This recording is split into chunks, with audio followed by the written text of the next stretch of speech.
Praises to your name. Oh, yeah. For your name is great and greatly to be praised. Praise Yah. Praise Yah. We sing praises to your name. Oh, yeah. We sing praises to your name.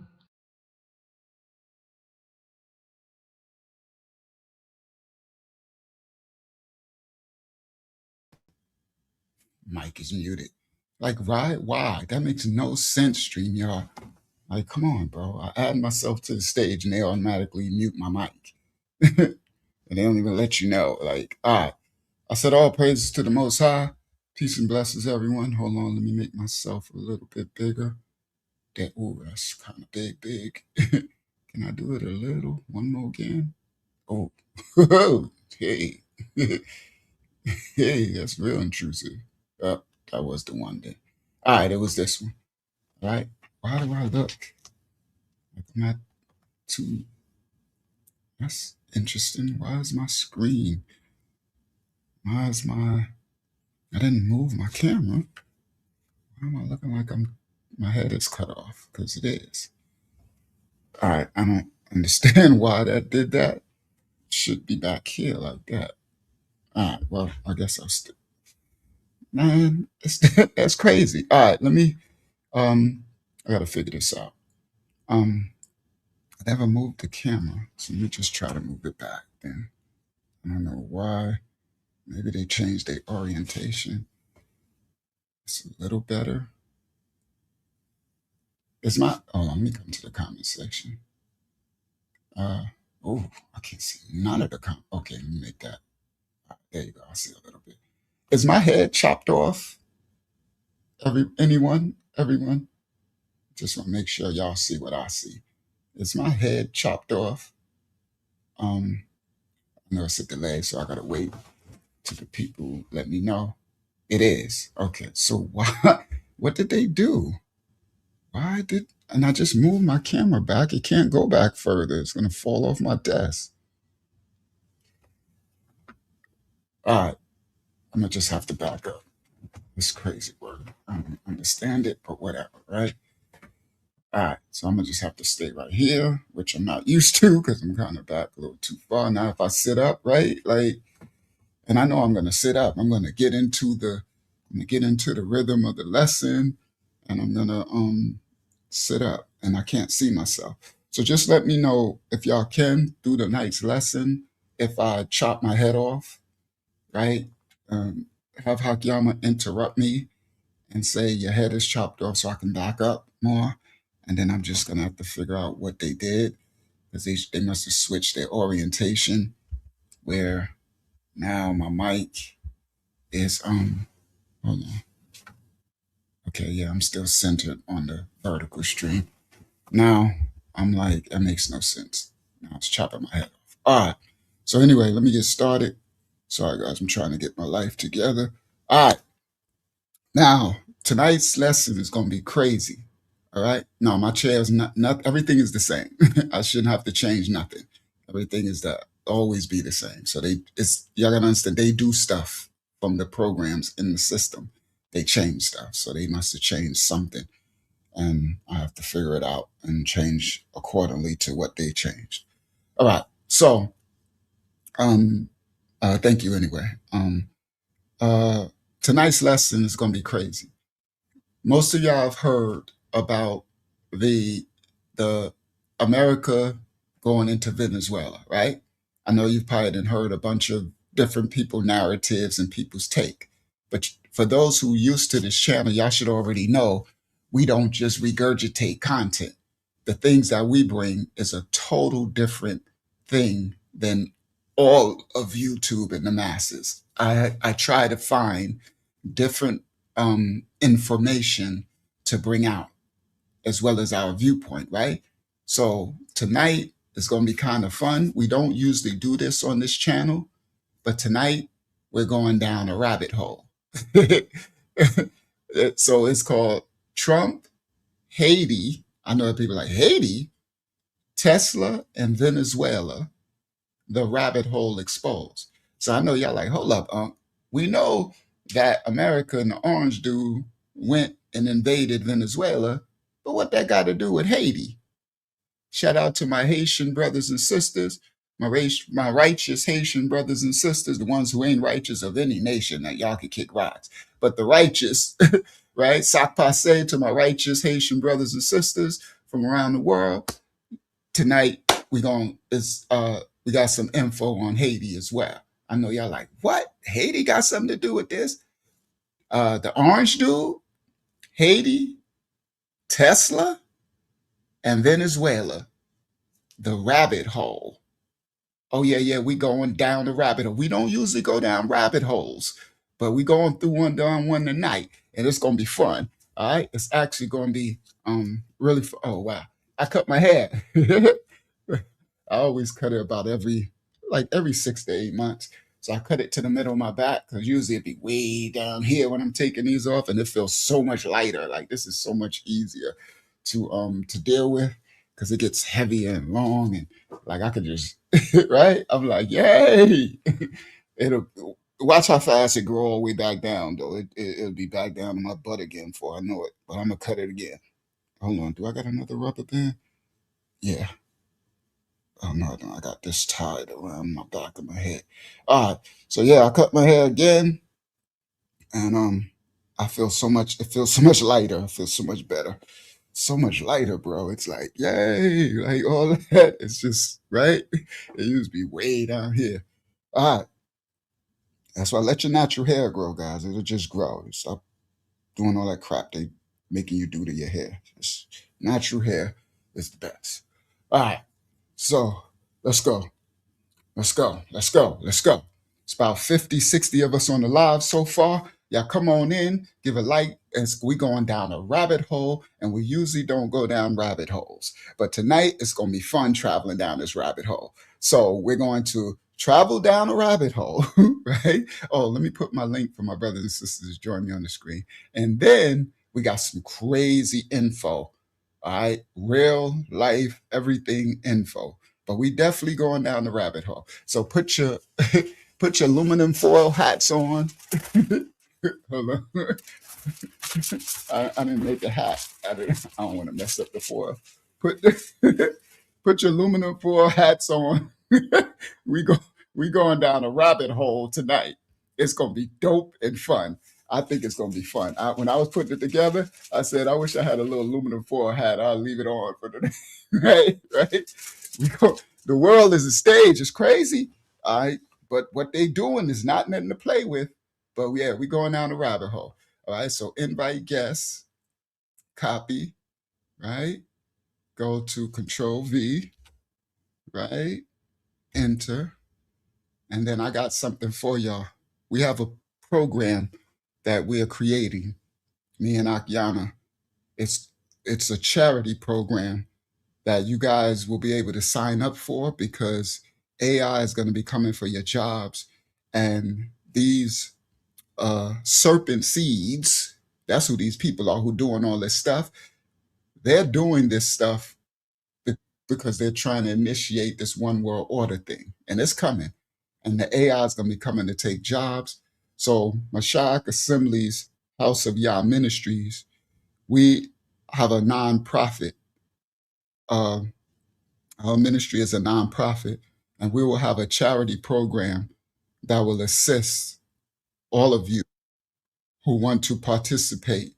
There is it is for financial gain, and it is you'll see to come, because as the AI will take your jobs, and as these serpent seeds continually reduce your income and have you relying on them, the Most High will have His righteous remnant um, to help His children, and this will be a charity program.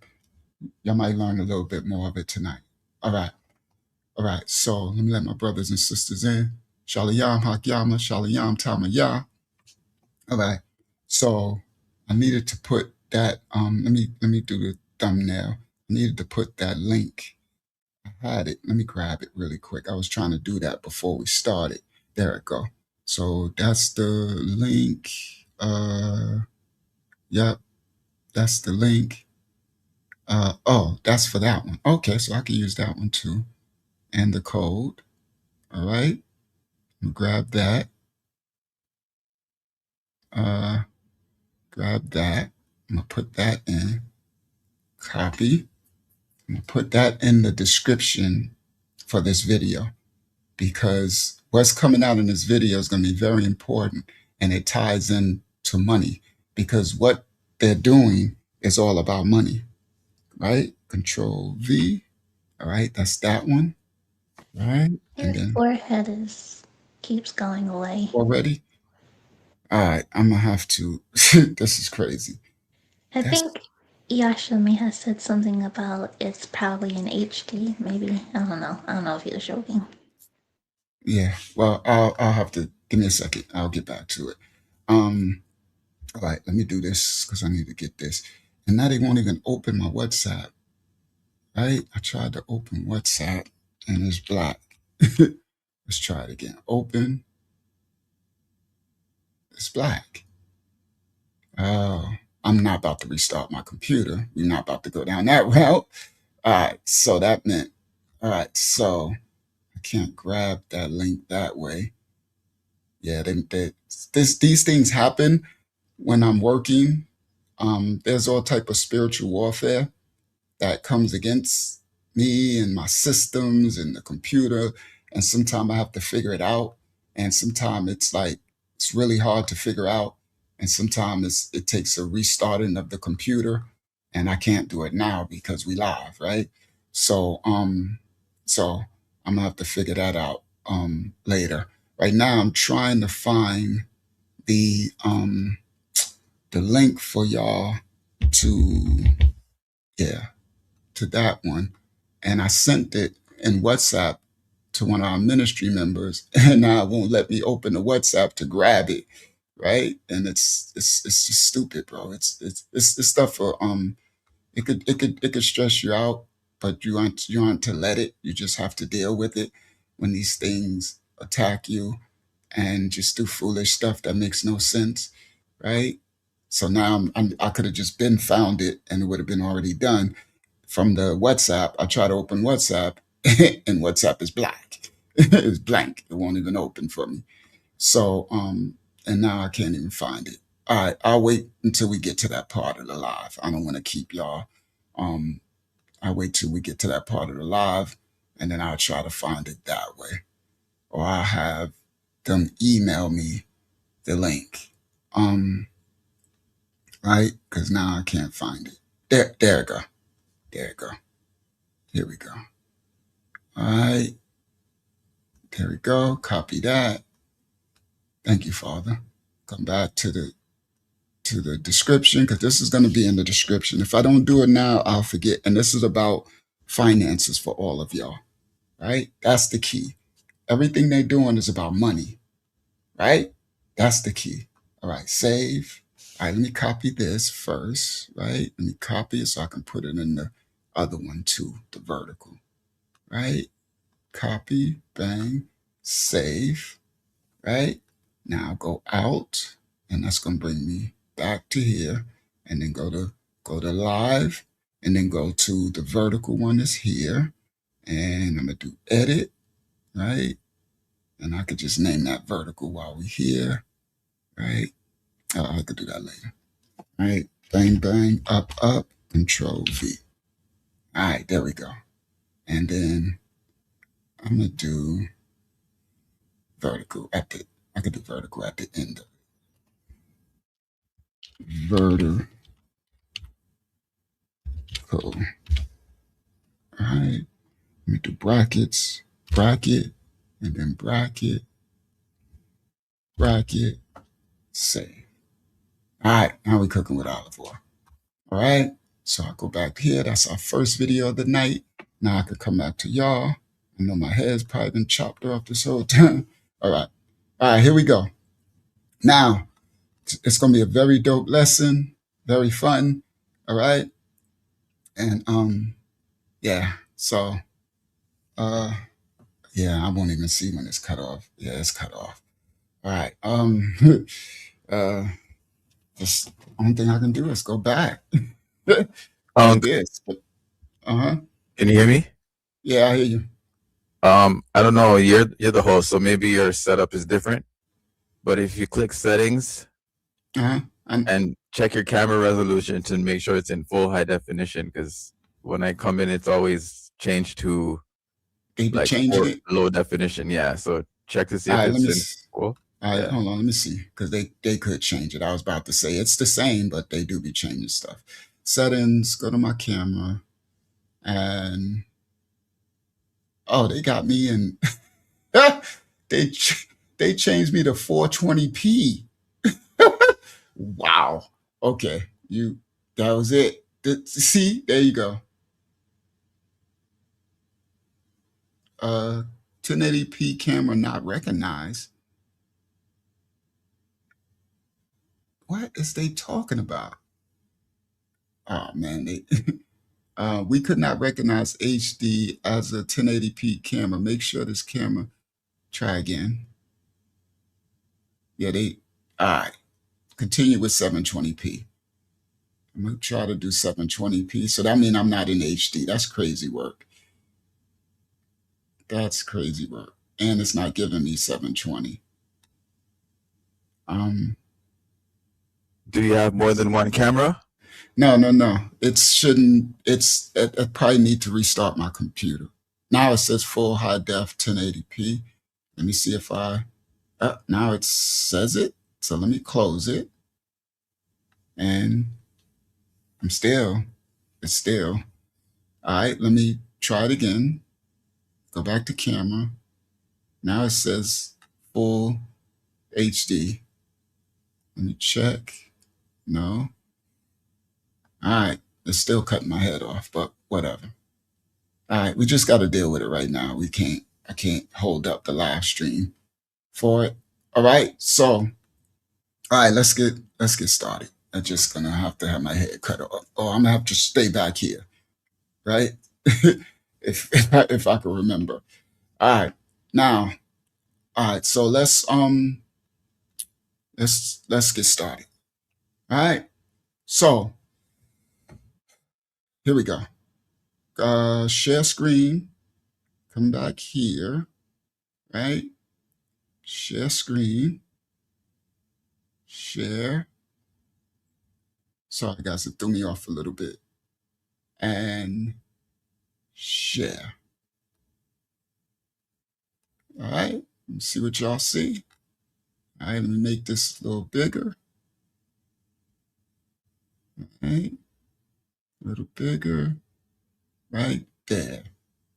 All right. Come on. A little bigger. Oh, right there. All right. So this is a thumbnail. I know you're like, huh? That ain't the thumbnail. Well, it was. Hold on, let me take the what's the name off the screen for now. It's going to block stuff. All right. So I made this thumbnail first, right? And it says the rabbit hole. I put the orange dude and I put Haiti and Venezuela with the head blown emoji. So after I completed this, I just was like, it's good, right? It's a dope. Look like the rabbit is going down the rabbit hole, right? But it just something wasn't complete. And I was like, this is because what we're bringing out tonight, the depth, it just didn't fully encompass the depth of the info, the video. So I said, all right, I had already finished. I had posted this as the thumbnail and everything.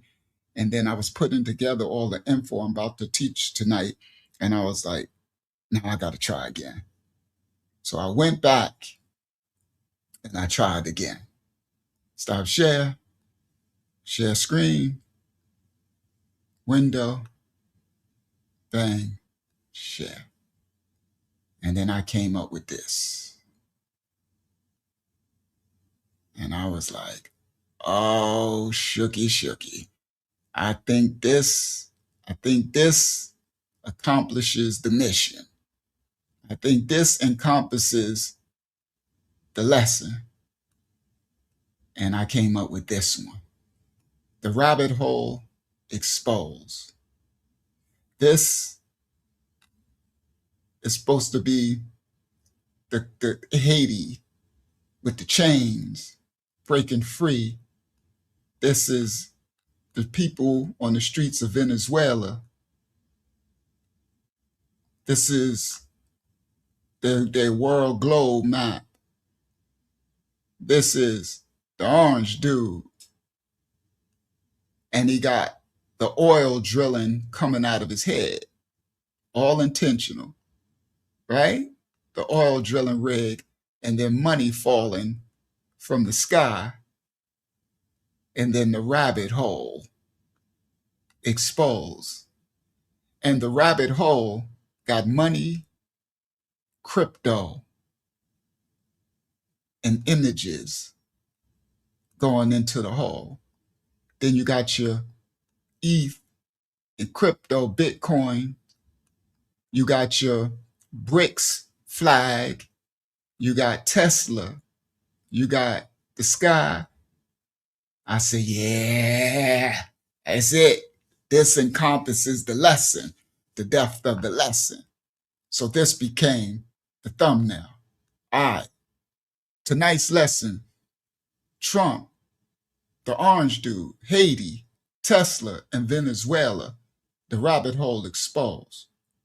All right. Now, let me go through how I'm gonna do this. I gotta find my what's the name? Find my there. Yeah. So I can put the links. Let me copy this link so I can put it when I copy. There we go. Right? Now, right. Let me see how I'm gonna start this off.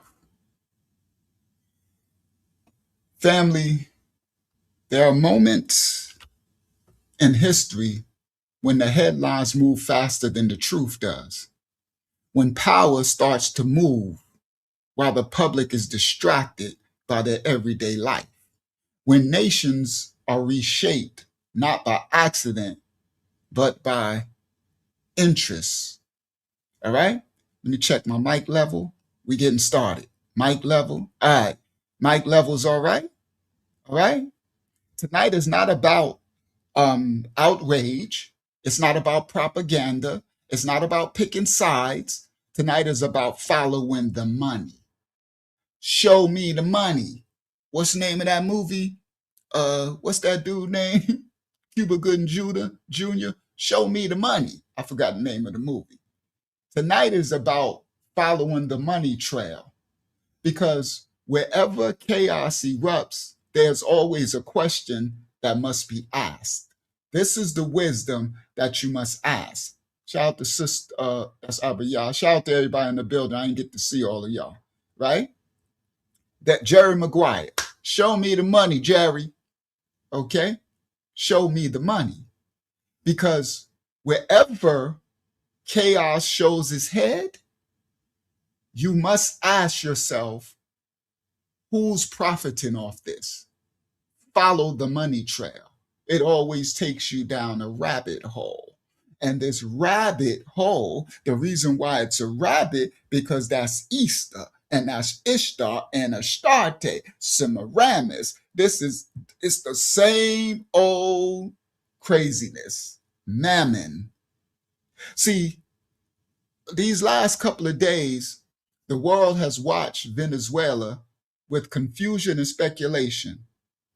We have talks of invasion, foreign intervention, leadership seizures, talks of sanctions, of oil, military pressure, and a shift in the global posture, what they show us worldwide.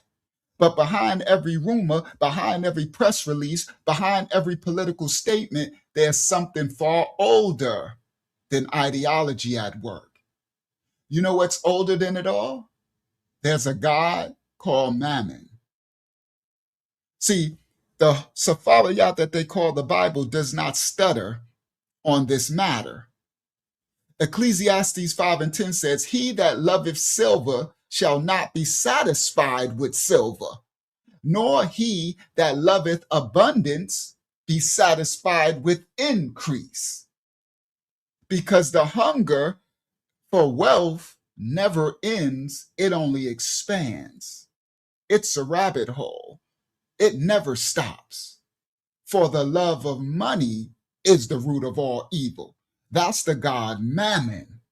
That's why you always follow the Mammon.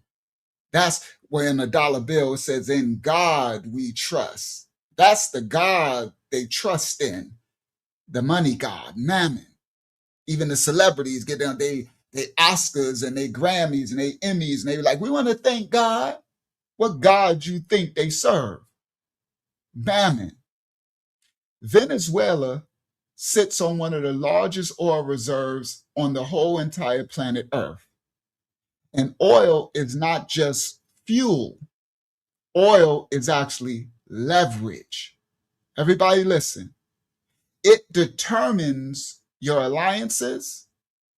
It moves militaries of the world, and it collapses government. It is not the oil for the fuel, it's the leverage that you get. And when oil intersects with global currency shifting, that's what's happening right now. It is a digital global currency world shifting taking place. Oh, we going down the rabbit hole. I got the video about to come. We going, let me do my intro. This is my intro. And we going right into the rabbit hole. But I got to do my intro to let more and more people know we live. And come on in. We going down the rabbit hole. And it's crazy work. See, when global currency shifts, it happens every couple of hundreds of years or something like that. The last time was in Jekyll Island and the Federal Reserve and all that stuff. The last big one was in the 70s, I think it was, when I think it was Tricky Dick Nixon, when he stopped the money being backed by the gold in America, right? Which made the fiat dollar actually worthless. Global currency shifts. When oil intersects with global currency shifts, when oil intersects with new economic blocks, when oil intersects with the crypto alternative, this new digital currency, the stakes rise. You got BRICS, you got China, you got Russia, you got alternative trade systems, you got sanction resistance. These are not just abstract ideas, they're competing visions of control. Oh, we going somewhere. Oh, I got to grab that thing. Yeah, I'm going to grab it.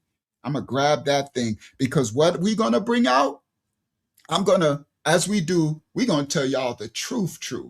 Most people think, oh, it's about oil. It's about drugs. It's about this. It's about control. Everybody listen clearly before I get into it. You know what it's really about? It's about every nation, state on the earth, every kingdom or principality, right? You got Russia, China, United States. You got the BRICS people trying to align themselves together, right? That's Brazil, Russia, right? You know what they're competing for right now? They're competing to see who's going to be the head of the serpent. There is a new, it ain't new, it's been talked all the time. They're making a one world digital system currency, Mammon, God, currency, marine kingdom, maritime, water, currents, right? Mammon, money. Everybody listen. And what they're competing for now is who's going to be the head of the serpent. The serpent's going to be one body, one serpent, but they got to fight for who's going to be the head. America is trying to be the head of that serpent. China is trying to be the head of that serpent. Russia is trying to be the head. They all competing for who's going to be the head. But don't get this twisted. They're all one serpent. Do you understand that? But the head controls the body. So they're fighting to see who's going to be the head. It ain't about us. We're going to be the victims of the serpent. All right. These are the serpent's seeds, right? The lineage of evil, right? So that's what it's about. They're fighting to be the head of the serpent. So I see all these people. I'm going to show y'all some comments that's going to be dope. Real people who get it. Some people get it. Most people are in their feelings. Well, I knew we should have voted for Kamala the cackling hyena. It's the Trump dude. And you have no idea. You in your emotional feelings thinking that this is the orange dude. He shouldn't be in the president. That's right. We should. It ain't about nothing. These are these serpents battling one another to see who's going to be the head of this. And if America doesn't strive to be the head, then what do you think going to happen to us? Boy, I see some foolish people, even black people, speaking out. They have no idea what they're talking about. All right, understand. It's about control. They're not competing for visions of control. They're competing for control. When nations attempt to step outside the dominant financial order, history always shows what follows. What follows is pressure. They put pressure on one another. They destabilize and they intervene. Habakkuk 2:6 says, woe to him that increaseth that which is not his. Okay? Empires always expand beyond their borders until the weight of their own appetite exposes them. But there is another layer that the headlines are never showing y'all, all right? And that is Haiti, all right? A nation historically punished for its independence. Haiti, a nation historically crushed by the serpents, by debt, entangled in regional politics that most people never examine. Few people ask why Haiti and Venezuela has crossed paths economically and politically in the past. You're going to find out tonight. Few people ask how energy agreements, that's oil and the commodities exchange, right? Because you got to understand, God, this is about gold, silver, oil, money, power, digital currency, crypto. It's about so much more that people are crazy that they don't understand what this is really about. This is about who's going to be the head of the serpent, this one world order. Who's going to be the head that's going to try to crush the heel? You know, we're going to crush the serpent's head. You know? All right? Now,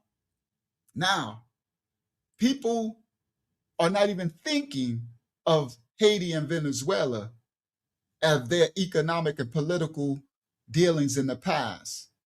Few people ask how energy agreements, aid structures, and regional solidarity challenge existing power systems. And fewer people are still asking what happens when cryptocurrency enters the picture.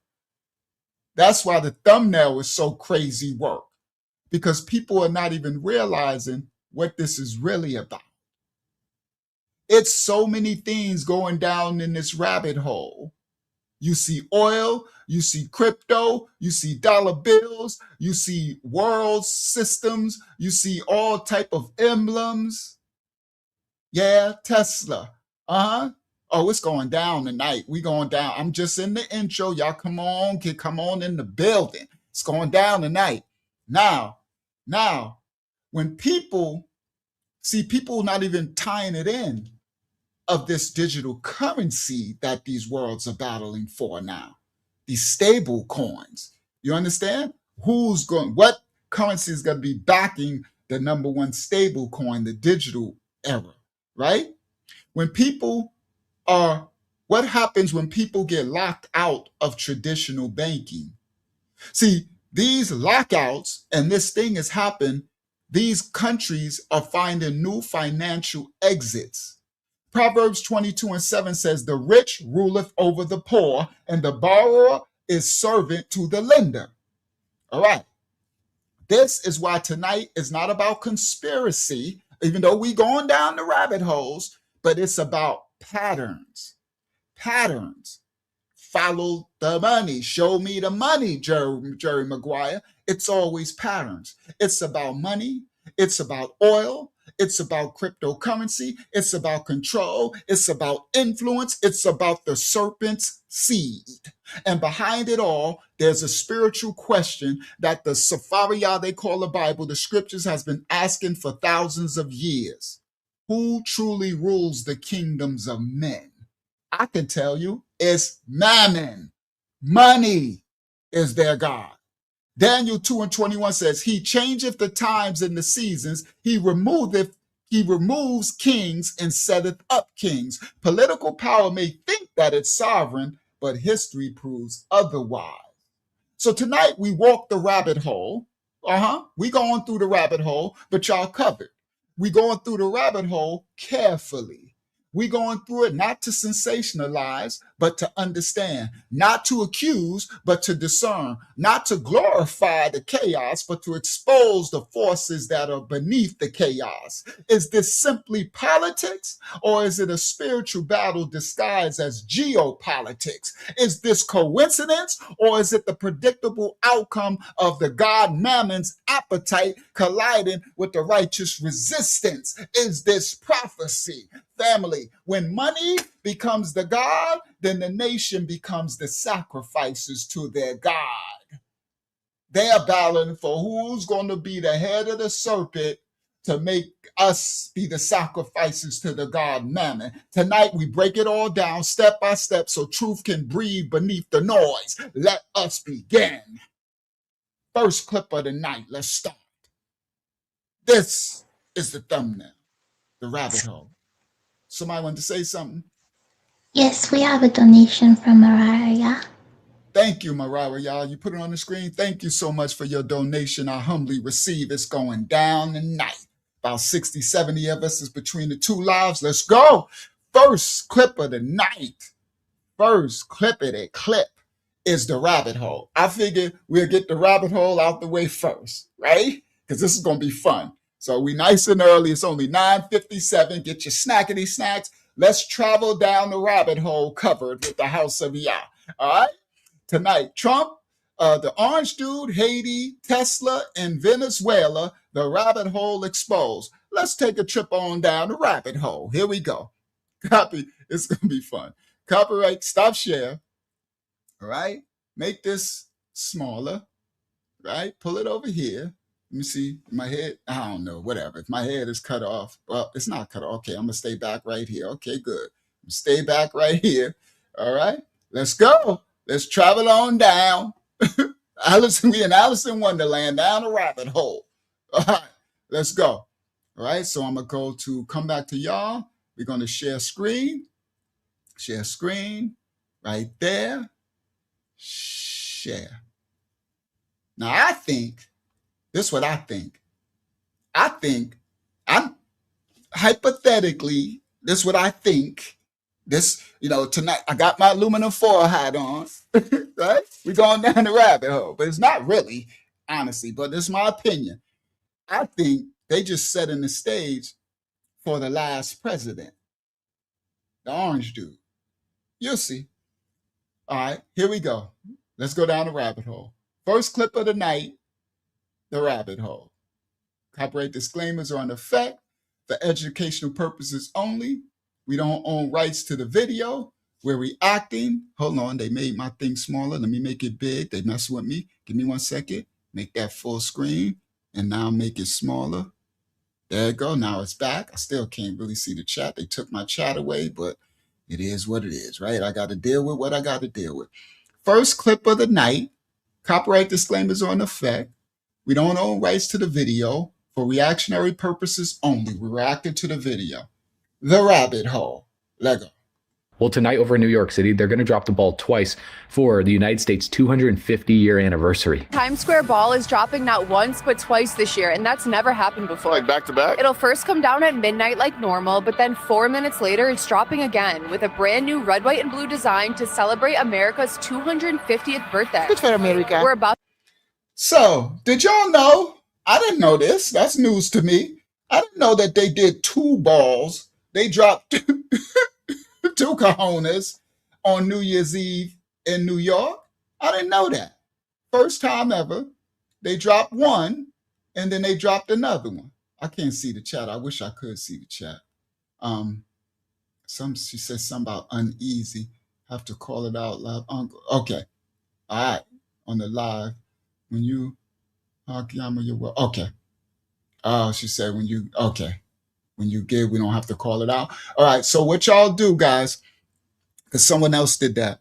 If you want to do an anonymous, you could just write it and just write anonymous or something. And so we won't call it out because someone else wrote me and they left a donation on my Cash App and they put anonymous. And I said, oh, okay. So I got to realize not everybody want to be called out when they give. So I'll keep that in mind. And shout out to the brother Jerry that gave. I ain't gonna say his last name. He know who he is. The brother Jerry. Shout out to brother Jerry. Thank you, King. All right. So I'm gonna not say people last name, but all right. So anyway, let's continue.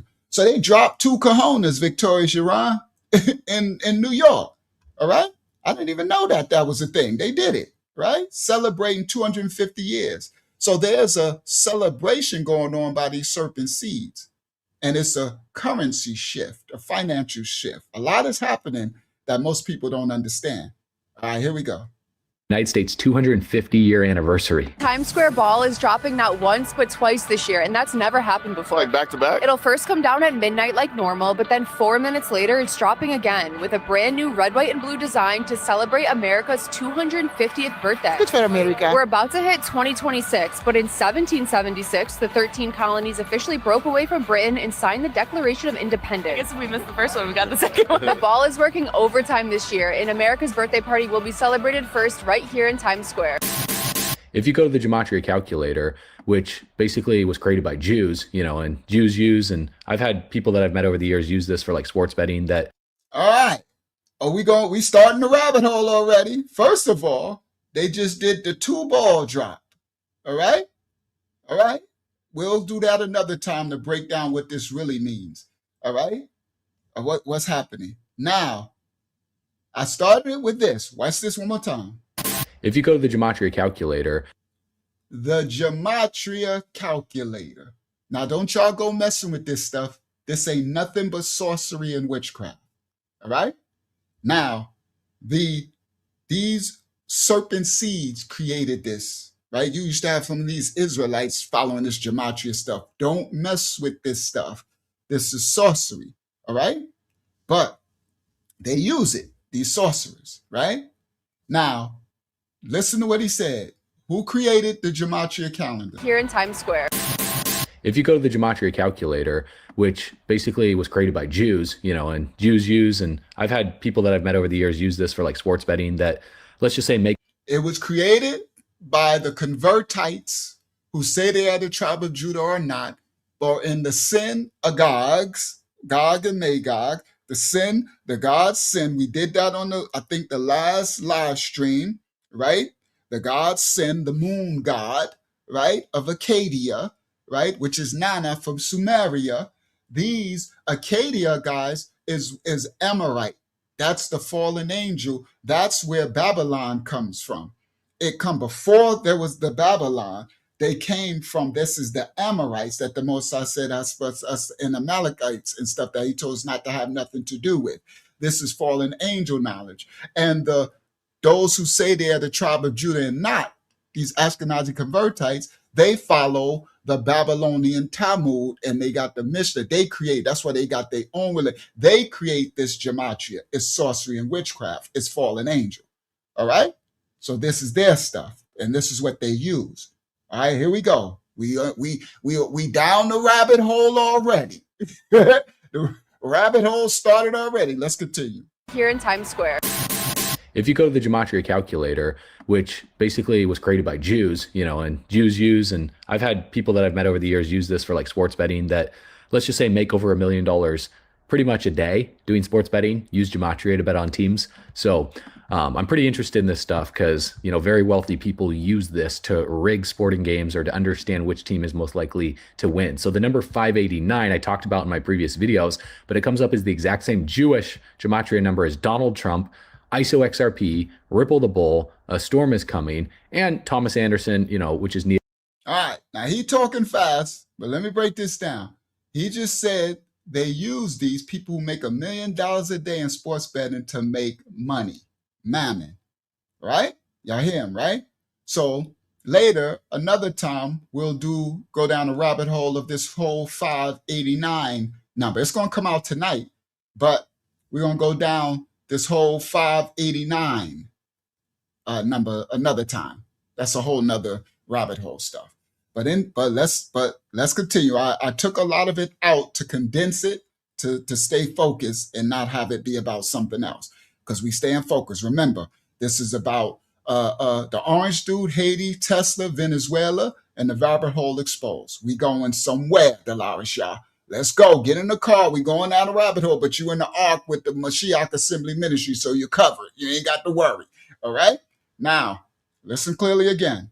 Very wealthy people use this to rig sporting games or to understand which team is most likely to win. So the number 589 I talked about in my previous videos, but it comes up as the exact same Jewish gematria number as Donald Trump, ISO. So this number 589 that they use a lot, y'all don't even know it. It's all in your programming and your advertising. It's all over the place. But when they put it into this gematria calculator, the convertites, it comes up as the number from the orange dude, Thomas Anderson, and XRP. For those who don't know cryptocurrency, but everybody else in our investment group, I know y'all like, whoa. Yeah, that's why XRP spiked. You wanted to know why it went up almost 30% when they did the thing, when they invaded? What coin went up 30% of all the top layers? Right? All right. Everybody listen. That's why I tell you, hold your XRP. Make sure, and I'm not sure if it goes back down to anywhere in the 190s, 180s, make sure you get some more. All right? Everybody listen clearly. This is not conspiracy. This is financial fact, and they playing these games. So the 589 number comes up as the orange dude, Thomas Anderson, ISO XRP, the orange dude, Ripple the Bull. For those who know what XRP is, who owns Ripple is XRP is the coin and Ripple is the company behind it. It means a storm is coming. Okay. Look what it says down here. December 13th. XRP, Ripple the Bull, A Storm is Coming, and Thomas Anderson, you know, which is Neo from the Matrix. And Neo, I think, is an anagram. You rearrange it, it spells the word one. So a lot of people are saying XRP is the one. Now, this is Arden, the Antichrist? Adam. Ooh, Adam, the Antichrist, the code of a number. All right? A storm is coming. All right, now, yes, Thomas Anderson, the Neo from Matrix. We in the rabbit hole. Yeah, it's gonna be dope. We going, but even though we're going down the rabbit hole, you gotta understand these are prophetic and these are spiritual warfare. These are plays that they're doing the sorcery. So this stuff has actual spiritual properties to this. What you call that, gematria calculator. That's why I say don't play with this stuff. The Most High tells us don't play with these numbers. Don't play with this sorcery. All right? Now, let's continue. This is a little biased here because this is ranked based on searches, and how many people search a certain word comes up on top. Now, what's interesting, though, and a good counter argument to that would be, well, okay, if it's a little biased and it shows the based on searches, why is there nothing in here for Bitcoin? Why is there nothing in here for Ethereum? Why XRP is repeatedly over and over and over again showing up and no other altcoin? Why not Chainlink? Why not Solana? Why not Sui? Why XRP? This will be the last election. That's my prediction. Well, I'll say it again, man. This is the last election. I think you're right. Yeah. I think you're right. Christians, get out and vote. You won't have to do it anymore. 4 more years. You know what? It'll be fixed. It'll be fine. You won't have to vote anymore, my beautiful Christians. In 4 years, you don't have to vote again. We'll have it fixed so good you're not going to have to vote. In 1896, Did y'all hear what he just said? The orange dude is such a trip. He said, y'all better listen when they tell you. He said in 4 years, you won't have to vote anymore. We'll have it fixed so good you won't even have to vote. The orange dude is crazy. The orange dude is a trip. Right? He makes me laugh, but he's not playing. Do y'all not understand? He is not playing. He said, you won't even have to vote anymore. We'll have it fixed up so good. Don't even worry about it. Just continue on. Nothing to see here. The orange dude said, all right, so let's continue. Oh, we going down a rabbit hole. It's going to be a fun rabbit hole, but it's a rabbit hole. It's just started, right? All right. Now, he letting you know, right? And what did Elon say? All right, Tesla, he says the last president, right? That's what they make you think they playing, right? They don't be playing. All right, I'm going to play it back. They don't be playing, all right? All right, let's continue. why not SUI? Why XRP? This will be the last election. That's my prediction. Well, I'll say it again, man. This is the last election. I think you're right. Yeah. I think you're right. Christians, get out and vote. You won't have to do it anymore. 4 more years, you know what? It'll be fixed. It'll be fine. You won't have to vote anymore, my beautiful Christians. In 4 years, you don't have to vote again. We'll have it fixed so good you're not going to have to vote. In 1890, You won't have to vote anymore, my beautiful Christians. Get out of here. We'll fix it up so good. Right? We'll fix it up so good you don't even have to. Don't even worry about it. The whole thing is just Donna Briggs. Right? I know y'all like, what is this Donna Briggs? Right? The whole thing is Donna Briggs. This is Donna Briggs. Hello, everyone. It's Donna Briggs. Hello, everyone. It's Donna Briggs. Hello, everyone. It's I'm sorry, but that's Donna Briggs. Donna Briggs is on our other live stream. It was the one about genetic identity shifting. She is the black woman who turned herself white, right? So that woman y'all just saw is a whole black woman. She may turn herself white and she changed her voice and everything. Now she Donna Briggs. Listen. Hello, everyone. It's Donna Briggs, and today's star of the day is. Hello, everyone. It's Donna Briggs, and today's.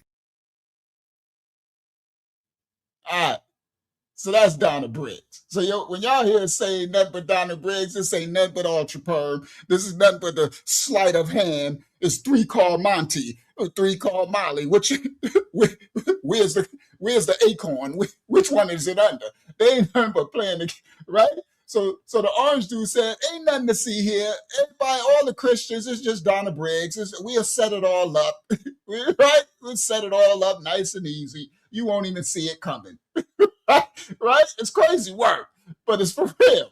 You're like, you don't even worry about it. Just 4 more years, you won't even worry. There'll be no more voting. We'll set it up nice and easy. Don't even worry about it.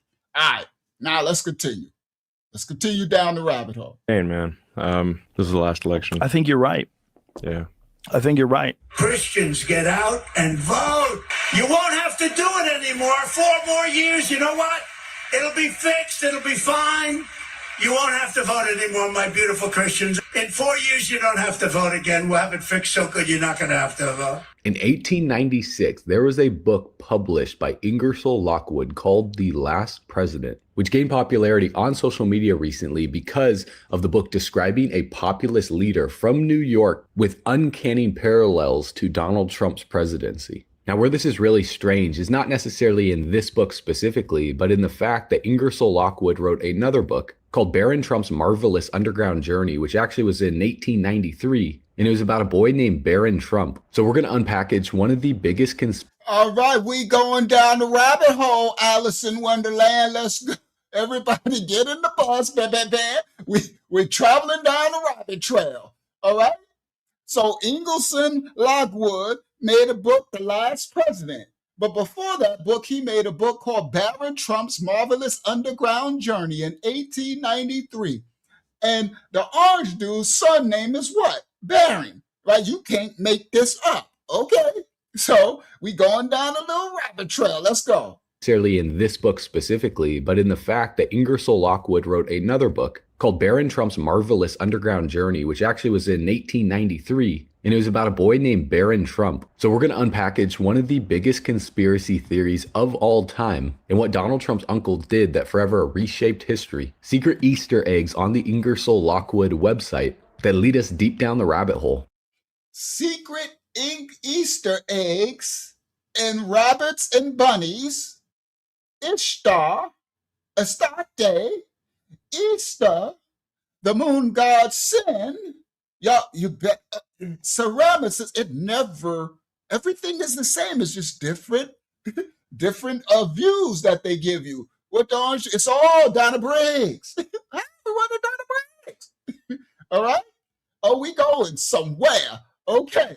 Now, on the Ingle Lockwood's website, he got this bunny and this rabbit. Okay? All right. Now look, Ingle Lockwood is a registered trademark, midterm 2026. All right? On the website for that book. Let's continue. Website that lead us deep down the rabbit hole, connected to the White Rabbit from Alice in Wonderland, and where Ingersoll Lockwood got his inspiration from, and how this is more connected than you think. So if you thought the story was strange so far, hang tight because it gets even stranger. Because you can most likely feel it deep down in your bones that a storm is coming. And you're wondering what that storm has to do with the crypto market, the new quantum financial system, and what all of this symbol. So you remember on the gematria calculator, it said the storm is coming. And y'all remember our lesson with Erica Kirk, and they called her the storm. Remember that one? Remember the whole thing with the Kirk dude and all this, the world's a stage? All right. Yeah, we down the rabbit hole tonight. We don't usually go down rabbit holes, but we down one tonight. It's going to be fun down this rabbit hole tonight. Get your popcorn. We on the bed. Get on. Yep, a storm is a-coming. Okay? And it's the 589. Remember, and that's the what's your names? The Convertites. And y'all know who they follow. All right, let's continue. And what all of this symbol that a storm is coming. Website that lead us deep down the rabbit hole, connected to the White Rabbit from Alice in Wonderland, and where Ingersoll Lockwood got his inspiration from, and how this is more connected than you think. So if you thought the story was strange so far, hang tight because it gets even stranger. Because you can most likely feel it deep down in your bones that a storm is coming. And you're wondering what that storm has to do with the crypto market, the new quantum financial system, and what all of this symbology that Hollywood movies are placing right in front of our eyes means. We'll look no further because we're decoding it in today's video. Because what you're about to see is documented proof of the connections between the Trump family, Nikola Tesla, if Donald Trump is really the last president, and what this has to do with XRP, the Bearable Guy 123's riddles, and why 2026 could be the last year for you to make money in the crypto market before this opportunity is gone forever. The first thing that we need. Everybody listen, y'all gonna learn tonight before what this XRP is, a crypto coin. A lot of us in our ministry, we own it, right? It's the railroad for this new digital currency that's coming. And so I'm gonna set y'all up, and we got something coming for y'all, charity that's coming to be able to help you, because if you do not have the opportunity, my people are destroyed for a lack of knowledge, to even know what this is. They're setting their stage and the tools that they're using. You understand? So you have to understand the serpent and his devices, to be wise as a serpent, but harmless as a dove. All right. And XRP is their railroad. All right. So, and it's showing all through it. It's tied into all of this rabbit hole. It's the orange dude, Tesla, this Venezuela, all of it. All right, let's continue. So you'll have the access tonight. All right. All right, let's continue. And why 2026 could be the last. Has to do with XRP, the Bearable Guy 123's riddles, and why 2026 could be the last year for you to make money in the crypto market before this opportunity is gone forever. The first thing that we need to discuss are these books by Ingersoll Lockwood, because there were two really impactful books. The first one was Baron Trump's Marvelous Underground Journey. Now here's where this video takes a wild turn.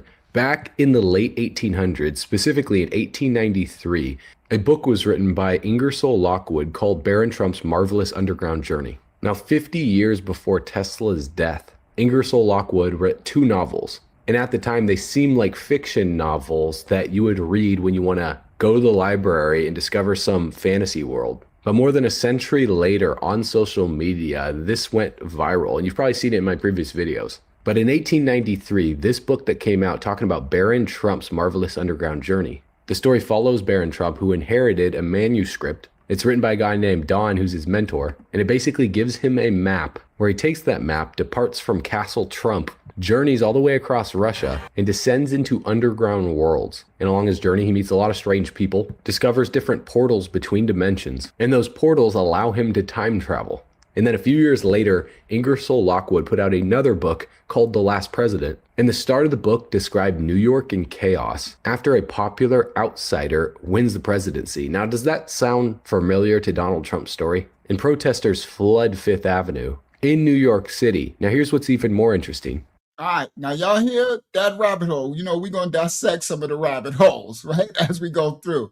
So he wrote a book called Baron Trump, right? And the dude who gave him his name was Don, okay? Now you got to understand that this wasn't the orange dude's family line's actual birth name. They changed it to that, right? So Baron Trump's marvelous underground journey, and he named his son Baron, okay? All right, so let's continue. 1800s, specifically in 1893, a book was written by Ingersoll Lockwood called Baron Trump's Marvelous Underground Journey. Now, 50 years before Tesla's death. Now, Nicholas Tesla, 50 years before he died, okay? Ingersoll Lockwood wrote 2 novels. And at the time, they seemed like fiction novels that you would read when you want to go to the library and discover some fantasy world. But more than a century later on social media, this went viral. And you've probably seen it in my previous videos. But in 1893, this book that came out talking about Baron Trump's marvelous underground journey. The story follows Baron Trump, who inherited a manuscript. It's written by a guy named Don, who's his mentor. And it basically... So his mentor's name is Don, his name is Baron, and they named Trump. All right? That's crazy work. That Trump got a son named Baron, and his name is Don. All right? Let's continue. Gives him a map where he takes that map, departs from Castle Trump, journeys all the way across Russia, and descends into underground worlds. And along his journey, he meets a lot of strange people, discovers different portals between dimensions, and those portals allow... Portals, different gates, doors, portals, CERN, all of it, okay? Allow him to time travel. And then a few years later, Ingersoll Lockwood put out another book called The Last President. And the start of the book described New York in chaos after a popular outsider wins the presidency. Now, does that sound familiar to Donald Trump's story? And protesters flood Fifth Avenue in New York City. Now, here's what's even more interesting. If you look up Trump Tower in New York City, well, it's on Fifth Avenue. I can't make this stuff up, guys. So the parallels here are uncanny. So the book is about this president at the end who gets all this chaos and they flood Fifth Avenue, and Trump is what? Plaza Fifth Avenue, right?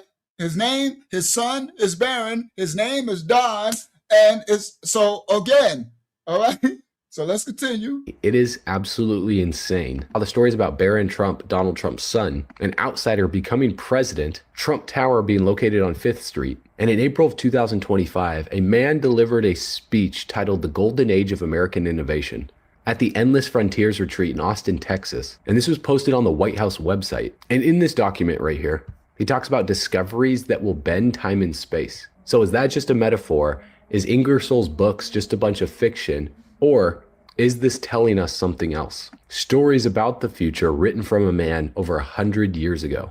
And Lockwood wasn't a prophet here, he was a lawyer. His books gathered dust for over a century here. And now that they're coming back in a digital age here, the coincidence have created a tsunami all over social media. So what if Lockwood didn't just create Baron Trump in his mind? Well, what if Donald Trump's son Baron actually visited him using time travel technology? Now I know that sounds insane, but here's... Now he going down the way rabbit hole. He talk about what if his son went through a time capsule and he came back through time and all that. We ain't going down that much down this stupid rabbit hole. Let me see the book cover. Somebody said that that book cover has something to do with Hebrews on the cover.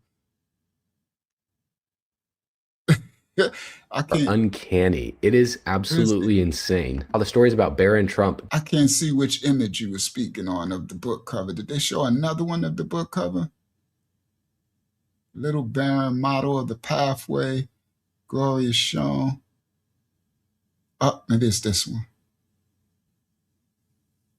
I don't know. I can't see which one you are. What's the name? Yeah, his name is Thrumfe. They say it in different languages. Thrumfe, something. It's a goofy name. But anyway, let's continue. All right. Trump Tower being located on 5th Street, and it. Yeah, he going way down another rabbit hole. We ain't going. He talks about discovery. He talking about little man came through time. Actually visited him using time travel technology. Now I know that sounds insane. Explain the image to us. What Hakyama? What's going on? I don't know what's. No, I was asking her could you explain the image to us, and she said their version of a Hebrew. I still don't know it. I think she means the modern people, whatever. Right, but I'm still lost. I'm not sure was something was on written the book cover. What was written? Do you know? No, she said, is that supposed to be their interpretation of like a Hebrew nowadays on the cover of the book? But I don't know what's supposed to be. We'll have to do it another time, maybe on our Tuesday, where we can show what. Because I don't know. I looked at the cover. I think that one, right there. Okay, hold on. This. I think that's what she means. Is what? So is what supposed to be a version of? So I'm lost. Is what? This person, this in the whatever. This is he supposed to be a Hebrew? That's what you're saying? Yeah. Here are uncanny. It is absolutely insane. Who knows? It's I don't know. But anyway, she said the image of the little boy. He had a headpiece, wearing a long tunic, and etc. Oh, okay. Insane. All the stories about Barron Trump, Donald Trump's son. I don't want to get to distract. 2025, a man. From those who don't know, we could look into that a little deeper on our Tuesday stuff. Actually visited him using time travel technology. Now I know that sounds insane, but here's where the story gets even crazier. On January 7th, 1943, the inventor Nikola Tesla was discovered dead in his hotel. Tesla even claimed that during his high voltage experiments, he sometimes saw the past, the present, and the future, all unfolding right in front of his eyes. And most people just... So Nikola Tesla was saying he saw through portals doing his machines, right? All right, so let's continue.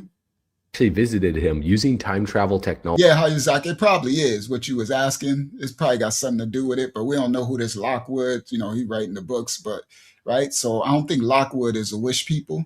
I'm not sure. I didn't do my history on who that dude is. Maybe he is a convertite, but I'm not sure. All right. So he wrote the book. All right, let's continue. Using time travel technology. Now I know that sounds insane, but here's where the story gets even crazier. On January 7th, 1943, the inventor Nikola Tesla was discovered dead in his hotel. Tesla even claimed that during his high voltage experiments, he sometimes saw the past, the present, and the future, all unfolding right in front of his eyes. And most people just dismissed him as crazy, like everyone does to new inventors. Imagine when they talked about planes, cell phones, technology. I mean, go back to cavemen times. If a caveman has never seen fire and another caveman comes up to him with a burning stick, he's going to look at him like he's crazy. And the day that Tesla died, federal agents raided his room. And they seized a bunch of documents, notebooks, diagrams, you name it, basically his inventions. And in those documents, there were all sorts of inventions like death rays, limitless energy devices, even devices that could bend time and space. So Nikola Tesla has supposed to made all of these war devices, death rays, things, energy devices that can bend time and space, travel through walls, unalive people across continents without nobody knowing, invisible rays. And he had supposed to, before the powers of America or Germany, or before they can grab it, he is supposed to have destroyed the machines because they wanted it so they can have world dominance and control, right? So that's when you do a little study of Nicholas Tesla stuff, right? And they destroyed that dude. He died penniless. He died poor, hungry, penniless, and they took all his inventions and stuff, right? But he's supposed to have destroyed those death rays, which I know he probably, if he did really invent it, he did, because if they had those, whoever owned it would have wiped the whole rest of the world out, okay? Because he created these things that could have wiped humanity out. And all right, let's continue. But they did get a lot of his, when he died, they got a lot of his information, his patents and stuff. Yes, that's why they got HARP and Department of Weather Warfare and manipulation and all this stuff. This is fallen angel technology stuff. All right? Yeah. All right. Let's continue. And they say he was supposed to be a morally righteous man. He realized the power of the things he was discovering and the portals he was opening, and he was closing the doors and the portals, and he wouldn't give them to them, so they took him out, allegedly, and stole whatever inventions they could get and made him die penniless and all of it. And his facilities out on Long Island, they burned them down. They did him dirty, right? All right, let's continue. This is Tesla, Nikola Tesla, and then the Elon dude copy, right? So here we go. We tying in. We in the rabbit hole. Let's continue.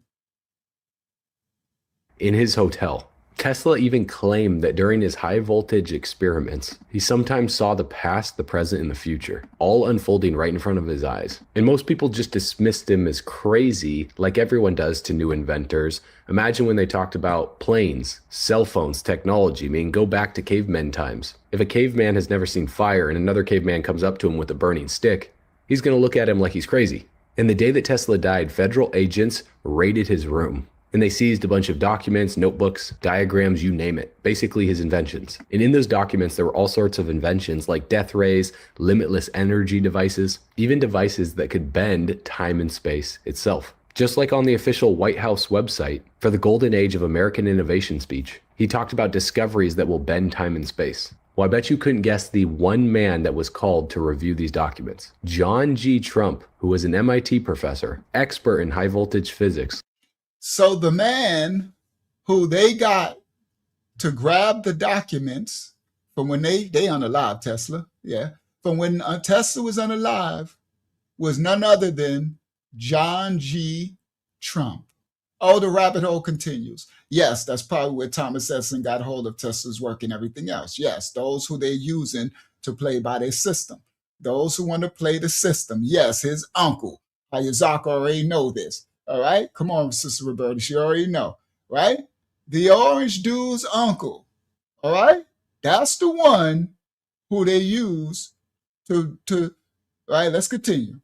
He talked about discoveries that will bend time and space. Well, I bet you couldn't guess the one man that was called to review these documents. John G. Trump, who was an MIT professor, expert in high voltage physics, and uncle of the boy who would one day become the president of the United States. And at first, Don Trump dismissed the work. He basically said everything Tesla was working on was speculative. And of course, because any genius that makes inventions, they have to speculate first, just like we're speculating in this video. So when John G. Trump, this MIT electro whatever fits worker, whatever, who's working with the system, right? He's playing the game. He came in, he grabbed all of the Tesla paperwork and he said, it's just all speculation. He's a genius, but this is just nonsense. Yeah. All right. Okay. Let's continue. We in the rabbit hole. Let's continue. Speculating in the genius that makes inventions. And at first, Don Trump dismissed the work. He basically said everything Tesla was working on was speculative. And of course, because any genius that makes inventions, they have to speculate first, just like we're speculating in this video, before the truth finally comes out. He called Tesla brilliant, but also impractical. But rather than just closing the door here and leaving those documents locked away, This is where a lot of people have speculated that he took those documents and he kept them. So now, John G. Trump took those documents back to MIP and started using Tesla's secret hidden experiments.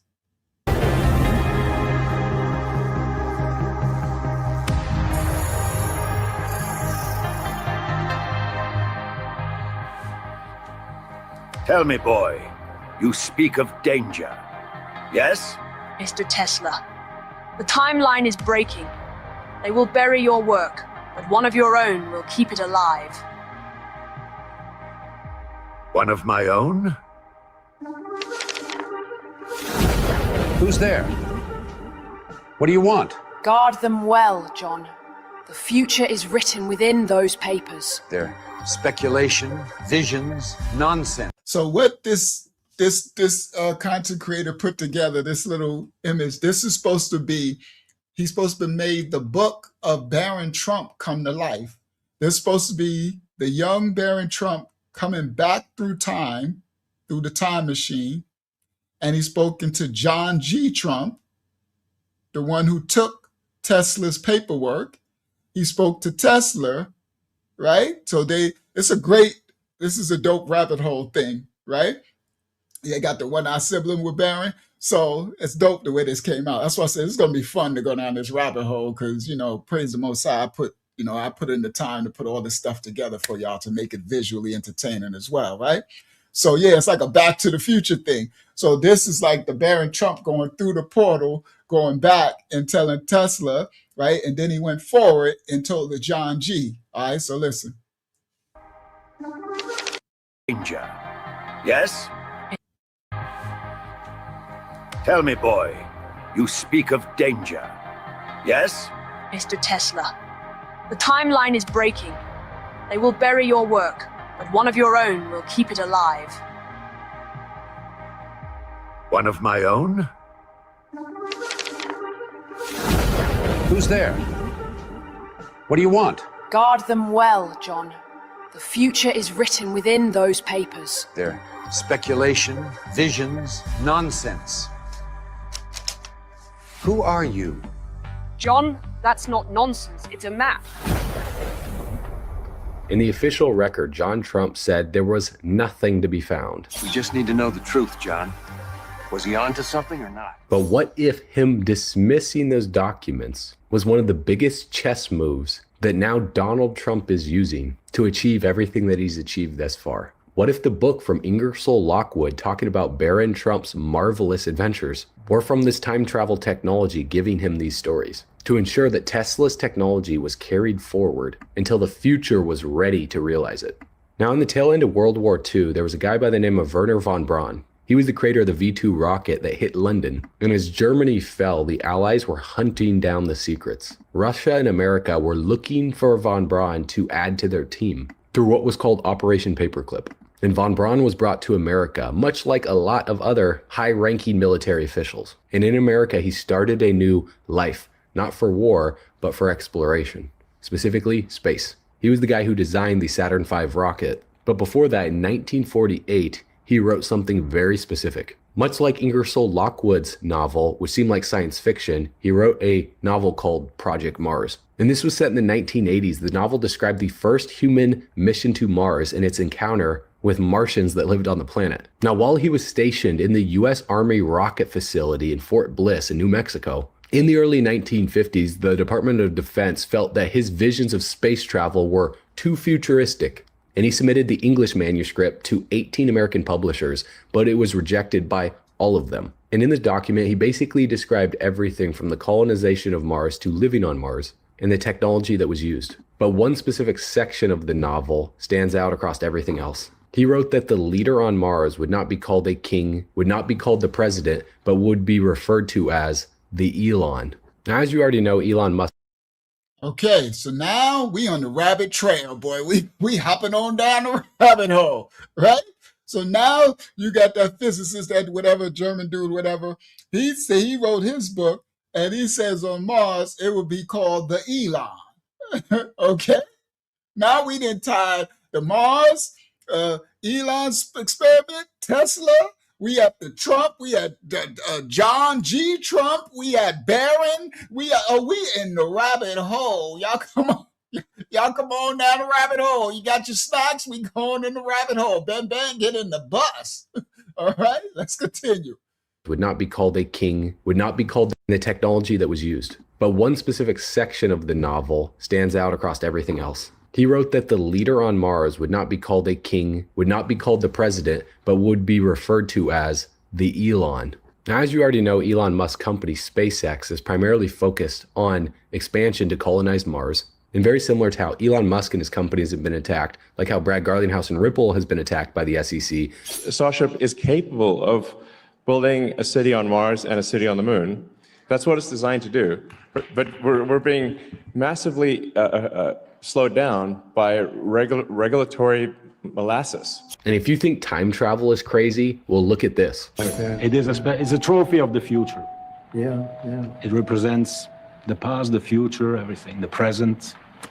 And this will be at the White House for a little while. Yes. So if anybody needs a picture or anything, you can take it. But this is. If you like it, Mr. President, it can stay here, just on the. So look, this is a time travel machine from the movie Terminator.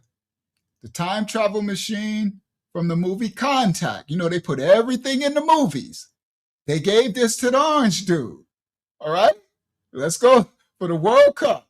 Now, the funny thing is when I like to listen to the orange dude because he's hilarious. He'd be like, yeah, yeah, sure. Yeah. Oh. The way he talks is just funny, right? It's a trophy for the future. All right, let's continue. Put your aluminum foil hats on. Let's go. We down a rabbit hole. Bad. Come on, let's go. Let's continue. It's a trophy. Think time travel is crazy? Well, look at this. It's a trophy of the. What did the post say? Give me a second. What did the Twitter post say? I'm gonna catch Trump's new time travel connection. New FIFA Club World Cup trophy represents future, past, and present, and it travels. Featured on the cover of Ingersoll Lockwood's 1899 Time Traveling Adventures of Little Baron Trump. This thing was on the cover of the book. Same design as the Contact and Terminator time machine. Crazy work. We on the rapid trail. Let's go, baby. Get on the bus. Let's continue down the rabbit hole. Think time travel is crazy? Well, look at this. It's a trophy of the future. Yeah. It represents the past, the future, everything. The present. Trump killed me. He said, yeah. Yeah, the orange dude is so funny. Yeah. He said, it's a trophy of the future. Yeah. All right, listen. Slowed down by regulatory molasses. And if you think time travel is crazy, well, look at this. It's a trophy of the future. Yeah. It represents the past, the future, everything, the present. And this will be at the White House for a little while. Yes. So if anybody needs a picture or anything, you can take it. But this is. If you like it, Mr. President, it can stay here, just on the 13th of July. You should take it with me. Let's leave it here. To the stadium to give it to the winners. Now, this is the cover of the book, Little Baron Trump and the Wonderful Dog Bulger. And look at the image. That looked like the orange dude. And look at that thing. That's that image, that trophy thing they gave him. This is crazy when this book was written in the 1800s and stuff, right? It's crazy. We on the rabbit hole, Jacob Castro. That looked like the orange dude on that book, all right? And that's before he's even born or any of this. And look at that. All right, let's continue down the rabbit hole. Bam. 13th of July. You should take it with me. Let's leave it here. To the stadium to give it to the winners. They can take a picture, then we bring it back here after the picture. Let's do that. We'll leave it here. We'll have it in the White House quite a bit. Excellent. It travels a little bit also, but I appreciate it. That's good. And I know this can definitely stay, right? So could it be? Now, I took some parts out because this was a deep conspiracy, right? They talk about that key they gave him. So they gave him a key to go with it, a golden key. And that key is written in the book and stuff too. So the orange dude said, yeah, this key can, the orange dude is funny because he said, yeah, let's leave it here. The orange dude is hilarious, bro. He's like, yeah, we'll leave it here. Yeah, it'll go to the White House, but it travels. It'll stay here. We're gonna leave it here. He said, oh, this key can stay here too. He like this key can definitely stay here. The orange dude like, listen, bro, y'all can keep all this hokey pokey. I know what it's for. I'm doing my part, but yeah, he's a hilarious dude the way he talks, right? All right, listen. It can stay here, just on the. And this will be at the White House for a little while. Yes. So if anybody needs a picture or anything, you can take So, it. But this is. If you like it, Mr. President, it can stay here, just on the 13th of July. You should take it with me. Let's leave it here. To the stadium. He said, no. Let's leave it here. To give it to the winners. They can take a picture, then we bring it back here after the picture. Let's do that. We'll leave it here. We'll have it in the White House quite a bit. He said he could take it to give it to the winners of that cup. And he said, yeah, let's leave it here. We'll give it to the, all right, listen. Excellent. It travels a little bit also, but I appreciate it. That's good. And no, this. See, that's the key. They gave him a golden key, the key to tie. He said, this key Can definitely stay, right? he said, this could definitely stay, right? He's like, y'all taking this with you. I ain't taking none of this witchcraft back with me, right? So could it be that Donald Trump is using time travel technology? And these images like this right here posted from the White House, that's very similar to the post that was made by Bearable Guy in front of the fireplace a few years ago, is all connected to XRP, the Phoenix, Elon Musk, the man who declared that his destiny was to colonize Mars. Is this just a coincidence, or is this prophecy? Did von Braun, the man who created science fiction novels about colonizing Mars, see something so declassified that the only way of him staying mentally sane was to turn it into a science fiction novel, so he didn't get called a lunatic by trying to tell everyone that it was real? Was the Elon just a name taken out of his imagination in storytelling, or the truth about the future? Because you know that Elon Musk is not a science fiction character. He's real. In this book written back in the 1900s, and even Ingersoll Lockwoods book written in the late 1800s, talking about time travel and the last president. So the real question remains, did Elon Musk choose this path to colonize Mars, to start SpaceX, Tesla, to buy Twitter, turn it into X, to work on an everything payment app like WeChat over in China? A boy named Barron in 1893. An inventor creating the most futuristic technology, a custodian of secrets, a rocket architect in 1948, an entrepreneur and one of the wealthiest men of our time, each separated by multiple decades. Every single person connected in ways that's too odd to just call a coincidence and ignore. So is this really just a coincidence? Is it choreography? Or is it more of a divine destiny of God that's just showing itself through numerical values like gematria, in seemingly random situations that might not be planned by human beings, but orchestrated by the divine? And as Nikola Tesla once said, The present and the future are one. Now, in the Last President book, it's very interesting because it talks about an outsider that becomes president in New York, causing a lot of chaos and riots in the street. And this book was published in 1896, about 130 years ago. So there's no way Ingersoll Lockwood could have known that Donald Trump is going to become president, that he would have a son named Barron Trump, because they weren't even born yet. And in the book, there's a riot on 5th Street over in New York, where a mob is threatening the rich, shouting death to the rich man. And then you find out that Trump's tower is on 5th Avenue in New York, the exact same street that this took place.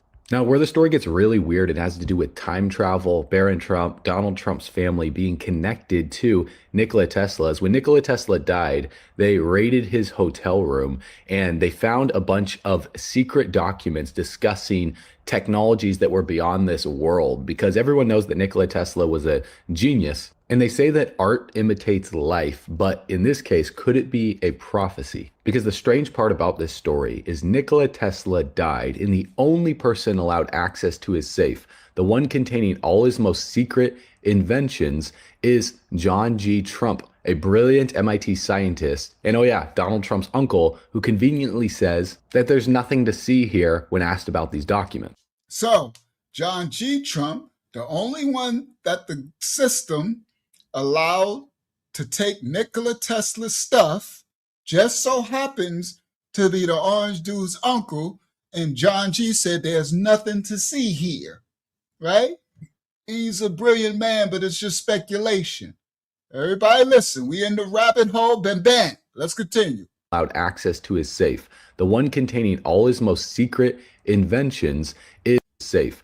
This story is Nikola Tesla died, and the only person allowed access to his safe, the one containing all his most secret inventions, is John G. Trump, a brilliant MIT scientist, and oh yeah, Donald Trump's uncle, who conveniently says that there's nothing to see here when asked about these documents. And today we have Elon Musk, who creates a company called Tesla, who helped get Donald Trump elected and is obsessed with getting the human race to Mars. Not to mention my previous video, we talked about Wernher von Braun, who was in charge of creating a rocket during the war. He wrote a book when he moved to the United States to basically restart his life, creating inventions and stuff that were top secret for the space program. Well, in this book, it was called Project Mars, which is basically a tale discussing future technologies of humans colonizing Mars. And on Mars, there would not be a president, there would not be a dictator, there would not be a king, but there would be a ruler called the Elon. Now, how strange is this? Because Elon Musk says this is just a coincidence, but here's where the story gets really weird. John G. Trump was entrusted with confiscating inventions and patents of Nikola Tesla, and they told the FBI there was no substance to any of his notes, including anti-gravity, free energy, invisibility, time travel, you name it. Well, do you notice any similarities here in this photo? Because Jesse D. Presley is Elvis Presley's grandfather, and as you already know, John G. Trump is Donald Trump's uncle, and a lot of people have said that using the Howard Hughes Nikola Tesla time machine, it's believed that Jesse Presley is John G. Trump. So this is why people are claiming Julian Assange is Donald Trump's cousin. Now, if you didn't know this, Julian invented WikiLeaks in 2006, and he's won over 24 awards for publishing and human rights activism. And the relation between Julian Assange and Donald Trump involves allegations of a pardon offer from Trump's circle to Assange in exchange for revealing the source of leaked Democratic emails. And as you guys already know, Donald Trump loved Elvis Presley. He even We are in the rabbit hole. Boy, get on the bus. We hopping and hippity hopping on down the rabbit trail. Let's go. Let's go. It's gonna get good too. After we finish the rabbit hole, we gonna get to straight facts and everything.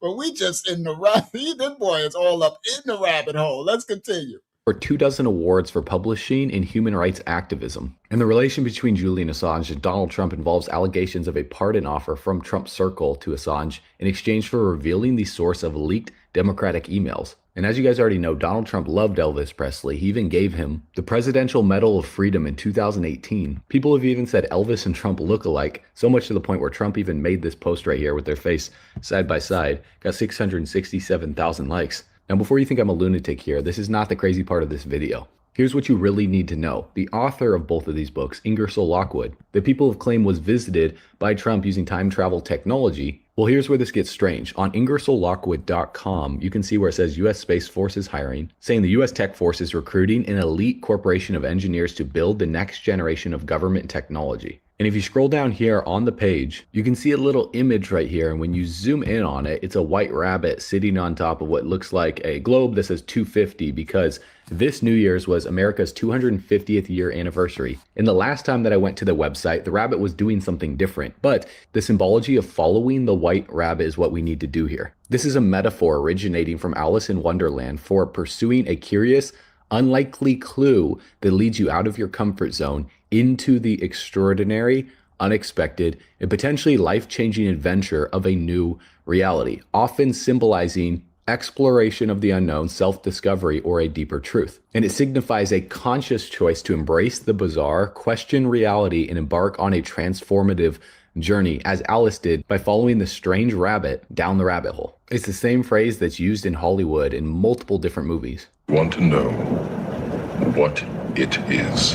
After this, there is no turning back. You take the blue pill, the story ends. You wake up in your bed and believe whatever you want to believe. You take the red pill, you stay in Wonderland, and I show you how deep the rabbit hole goes.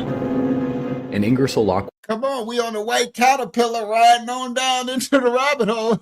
Let's continue. In Ingersoll Lockwood's book, he wrote the Baron Trump novels, like The Travels of Baron Trump, The Marvelous Underground Journey in the late 1800s. Let's continue on down and get on the bus. We on the rabbit trail. Let's go. Drew inspiration from Lewis Carroll's Alice in Wonderland, which has this famous scene right here of the white rabbit.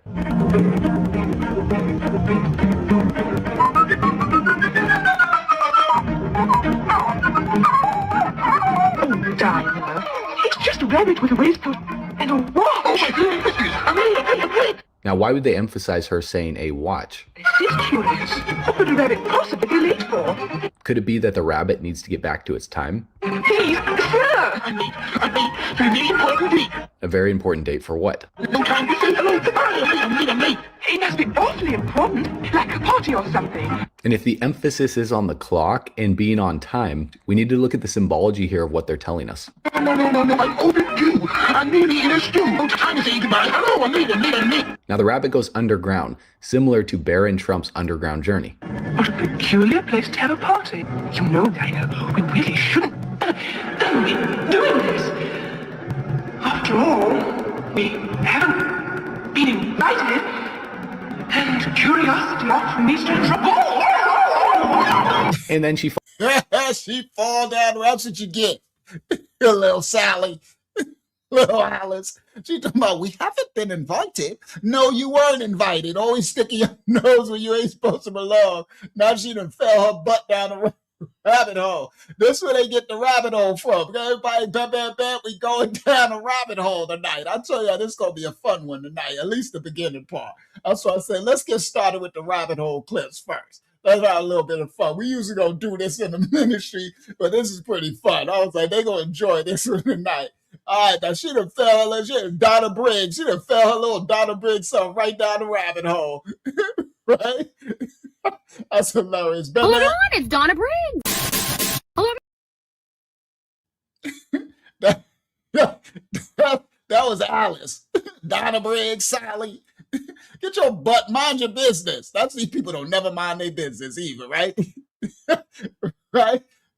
Funny work. This is funny work tonight. All right, let's continue on down the rabbit hole. Let's continue. It must be awfully important, like a party or something. And if the emphasis... She said it. She said he got a time clock. And he's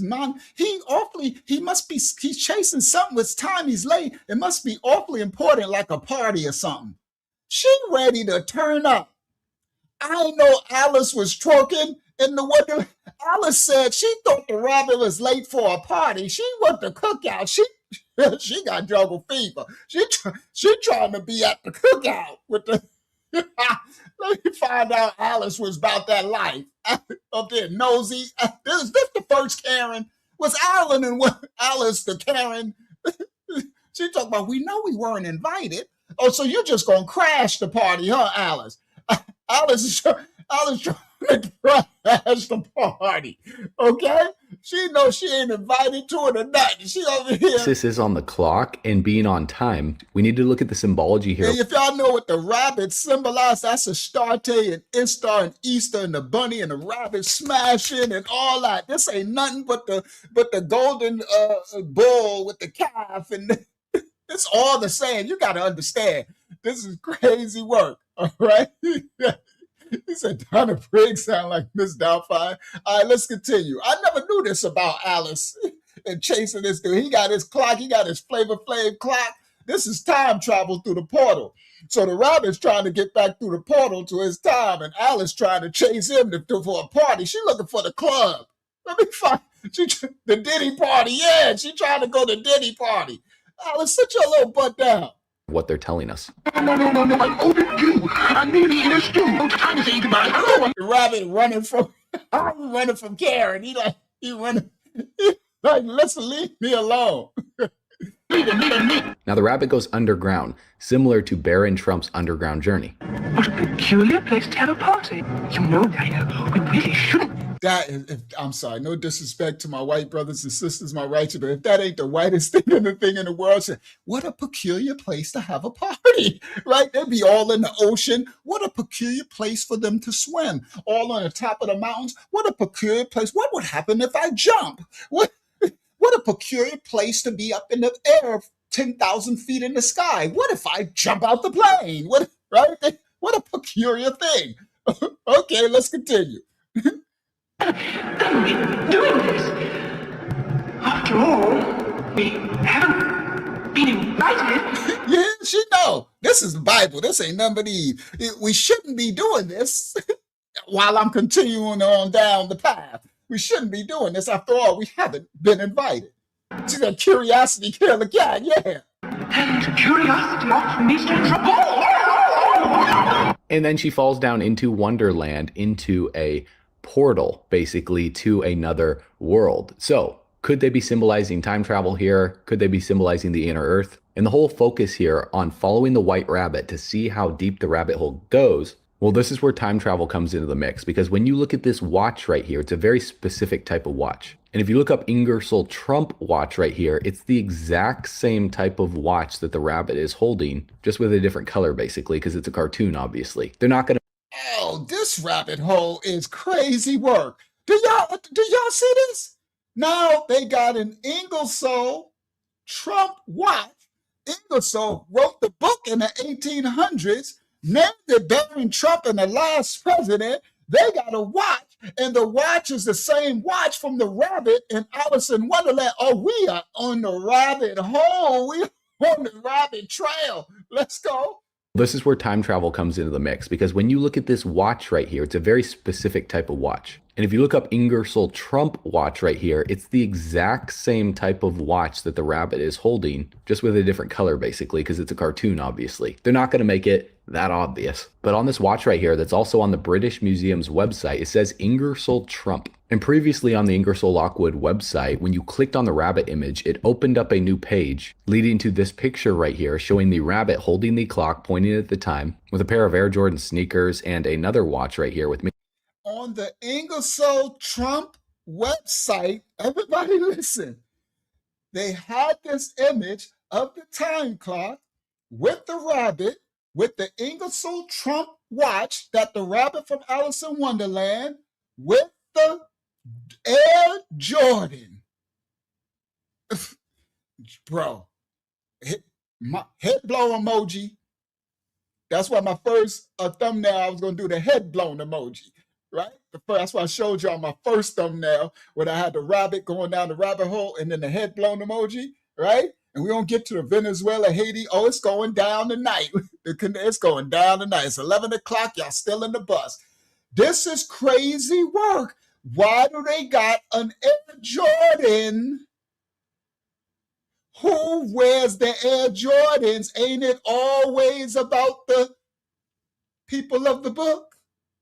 The black and the blacks, y'all? Why do they always include us? They literally got our mantra, the Jordan. That is the black and the black identifier marker for the 20th century, for at least the American, the tribe of Yaada, Judah, the ones that would awaken the other. Oh, it never fails. So they got all of this, and then they put an Air Jordan on there. They might as well put a lion. They might as well have put a black dude with the big beard and a white, hair white like wool. They might as well put a burnished brass dude with a staff up there. But it's good enough. Go and put the Jordan. You could have put a barbecue. You could have put a hip hop record or something. It's plenty things you could have put. They put a Jordan on there. You understand? Yeah, the 7 candle menorah, but that would have went over people's head, right? Now that's too far. That would have went over people's head. They needed to make it obvious for theirs to see. They put a Jordan on there. That's nuts. Let's continue. Let's continue down the rabbit hole. All right, let me go back a little. Crazy work. The Ingersoll Trump watch. You see it? It says right there on the watch, Ingersoll Trump, Alice in Wonderland, all this stuff. Let's continue. They're not going to make it that obvious. But on this watch right here, that's also on the British Museum's website, it says Ingersoll Trump. And previously on the Ingersoll Lockwood website, when you clicked on the rabbit image, it opened up a new page leading to this picture right here showing the rabbit holding the clock pointing at the time with a pair of Air Jordan sneakers and another watch right here with Mickey Mouse on it. In the URL, it says TikTok, time is over. Now, previously on the Ingersoll Lockwood website, there was a rabbit right here. Woo! And it said, tick-tock, time is over. Ooh-wee. It's the the last president. We going somewhere. We on the rabbit trail. Let's continue down the rabbit trail. Opened up a new page leading to this picture right here showing. Hold on, let me see what that said. We like to read details. Did y'all see this? It's on the Ingersoll Lockwood webpage. Bottom right corner is a white rabbit. Click it and it takes you to the picture. Notice at the top, the pic is labeled TikTok time over. Ooh-wee, Mariah. Ooh-wee, boy. Come on, y'all. Show the breadcrumbs. Let's go. Let's continue. Website, when you clicked on the rabbit image, it opened up a new page leading to this picture right here showing the rabbit holding the clock pointing at the time with a pair of Air Jordan sneakers and another watch right here with Mickey Mouse on it. In the URL, it says TikTok time is over. Now, previously on the Ingersoll Lockwood website, there was a rabbit right here holding a popcorn bucket that said a storm coming. And if we look up a storm is Hold on. Previously on the website, they had the rabbit holding the popcorn. Don't I tell y'all get your popcorn? When I told y'all to get your popcorn, we going down the rabbit hole, and it said a storm is coming. The storm is brewing. And this Ingersoll dude been dead, the one who wrote the book of the Baron Trump in the last. This is crazy. This rabbit hole crazy. Somebody said, look at the copyright 2017 to 2030. All right? That's crazy work, bro. Y'all know if we gonna go down the rabbit hole, we gonna go really down the rabbit hole. Okay? Y'all know how the house do. You know how the Most High do with us. Yeah, dark winter and the 2030 agenda and all this stuff. We going somewhere in the XRP. I'm telling y'all, I'm gonna show y'all. And Most High got us. We doing a charity thing that all of y'all gonna have an opportunity to get your stuff in order. And we's gonna lay it out for you, right? Because y'all don't know the trade and investment space like this, but he had me go into it, me and some of the family members of ministry years and years ago to prepare us for this. You understand? Because they're going to take all your jobs. The AI is going to take it. The infrastructures, you're not going to have that access to the digital currency because you'll be destroyed for a lack of knowledge. You don't know what you're doing. You need to be having it now. So the Most High is actually preparing something for y'all and y'all don't even know it. Right now. It'll be released soon. Y'all see the commercial now and y'all will have the opportunity to it's a charity that we're doing for his children. To protect, because it's going to take all of your incomes and all of your job. They're making this new world system order. And right now they're battling for who's going to be the head of the serpent. That's what this whole Venezuela thing is about. And Greenland, they ain't finished yet. They trying to take Colombia, Greenland, it's going down. And all the countries. All right, let's continue. We going, after this part of the rabbit hole, we going to the real hole. You heard, we about to expose everything. Let's go. Now, previously on the Ingersoll Lockwood website, there was a rabbit right here holding a popcorn bucket that said a storm coming. And if we look up a storm is coming on the gematria calculator, well, guess what pops up? The number 589. The same exact number as Donald Trump, Thomas Anderson from The Matrix, ISO XRP, Ripple the Bull, and a storm is coming. Now, here's where Hollywood plants these scenes in front of us and puts these riddles in places that only the awake will see. For example, in this scene right here, Leave the World Behind, there's a tanker crashing scene where you can see a boat moving closer to shore. And you see a couple. That movie was one of the dopest movies in the world of them showing you what's coming. When that boat came in, and then when the Tesla cars was driving themselves, the driverless cars, the Tesla, we down the rabbit hole. The orange dude, Haiti, Venezuela, Tesla, the rabbit hole. All right, let's continue. Now, they showed this is one of the greatest scenes when that big ship was coming. All right, let's continue. This brother understands the rabbit hole. Let's go. Let's go. Riddles in places that only the awake will see. For example, in this scene right here, Leave the World Behind, there's a tanker crashing scene where you can see a boat moving closer to shore. And you see a couple things here, okay? You see this lifeguard tower right here that says keep off lifeguards only. And you see the boat that says White Line on it. Now, as you already know, to make a movie, everything is scripted throughout the entire movie, from the lines that the characters have to memorize to say, to every single prop in the movie. So nothing is random here. This isn't just randomly put up. This scene has a lot of symbology here. So if we take keep off lifeguards only, we put it into the gematria calculator, it comes up as the same number as perseverance, which, as you already know, is one of the favorite words of Bearable Guy, where he says patience and perseverance has a magical effect before which difficulties disappear and obstacles vanish. BG123 has repeatedly posted this word, even right here, XR persevered. Even posting this with the first letter of every single one of these words spelling out persevere. The word perseverancia on the boat right here in this image. Perseverancia. Basically meaning to not give up in the face of difficulties, which is persevere or perseverance. And not only that, but keep off lifeguards only comes up as XRP storm is coming. And this boat right here, the white lion that crashes into the beach right here while everyone's running from it. So this dude right here is the rabbit hole king. Okay? This dude is a rabbit hole king. So he's put in all of these phrases, and I cut out the clips of the little bear guy on the Twitter because it ties in. Maybe we'll do another rabbit hole lesson and tie all that with the 589 and the bear guy, because we'll do it because this is pretty dope, right? Because it ties all in. Yeah, he goes in, right? Now, when he puts it into the gematria, now remember the gematria, that's Ammonite, the Canaanite thing. Those who say they are the tribe of Judah and not those, they on to something. They make their millions with that calendar, so that calculator. So when they put it in, they base their stuff off that calendar. There's some Anunnaki stuff on. That's why I said, don't y'all play with it. Don't play with that calculator, right? And so it opens portals and stuff. It answers, and they get money and stuff off of it, right? So when he put it in, it keeps coming up XRP, guys. The perseverance thing from that bear guy, everything, the 589, all right? And XRP shot up almost 30-something% when they invaded the Venezuela, all right? Let's continue.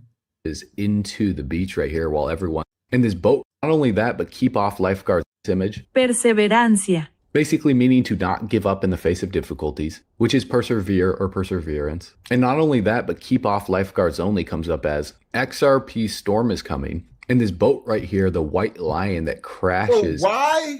This is crazy work. Why, when you put these phrases in the gematria calculator, why do these come XRP? The storm is coming. They keep coming up XRP.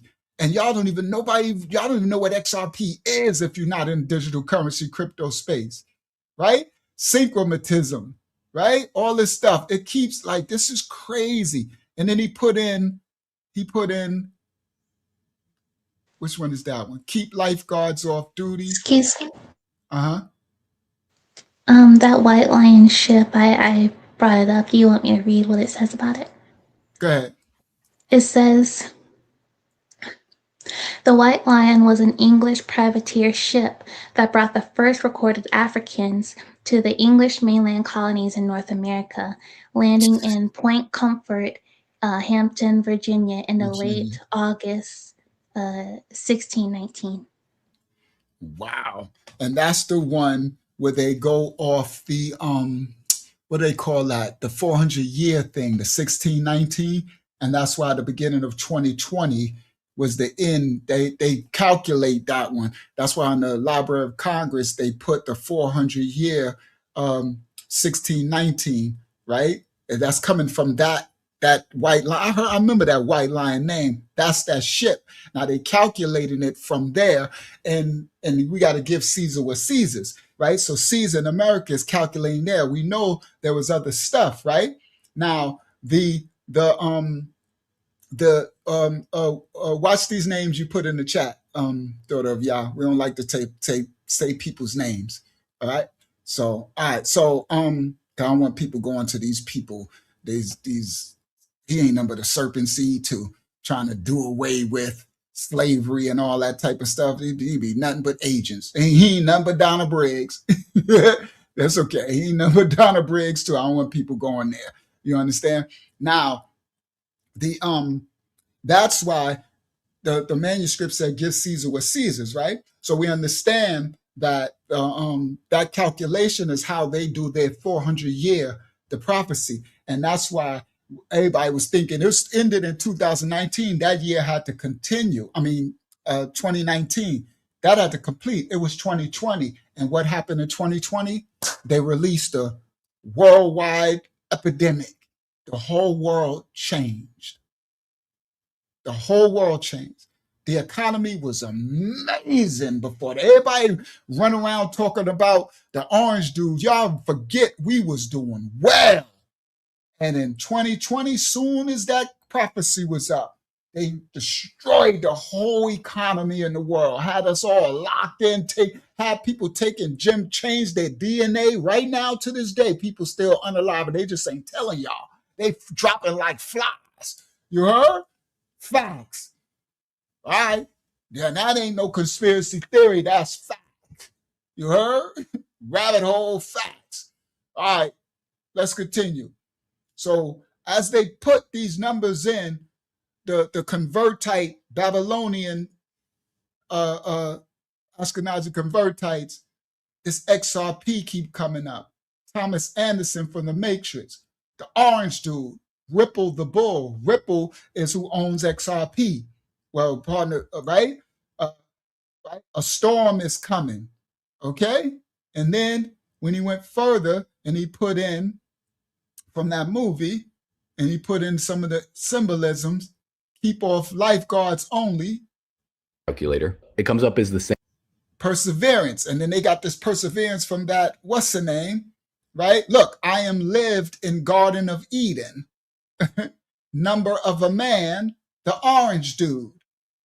All right? All right? So don't play with this calculator. This some portal crap, some fallen angel stuff. All right? This has a magical effect before which difficulties disappear and obstacles vanish. And we'll BG123 has repeatedly posted this another time. This got something to do with Elon, the orange dude, all of it. And look, he put XR persevered. Hashtag persevered. XRP. Everybody listen clearly. And look, boom, XRP, baby. See?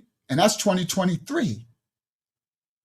This word, even right here, XR persevered. Even posting this with the first letter of every single one of these words spelling out persevere. The word perseverancia on the boat right here in this image. Perseverancia. Basically meaning to not give up in the face of difficulties, which is persevere or perseverance. And not only that, but keep off lifeguards only comes up as XRP storm is coming. And this boat right here, the white lion that crashes into the beach right here while everyone's running from it, is just a massive shipping boat pretty much. And it's the exact same type of boat that is used to carry massive shipping containers like the Evergreen boat right here that Ripple had at one of their swell events. Now, if you take the phrase white lion. So Ripple, which is parent company XRP, had this. That's XRP's logo.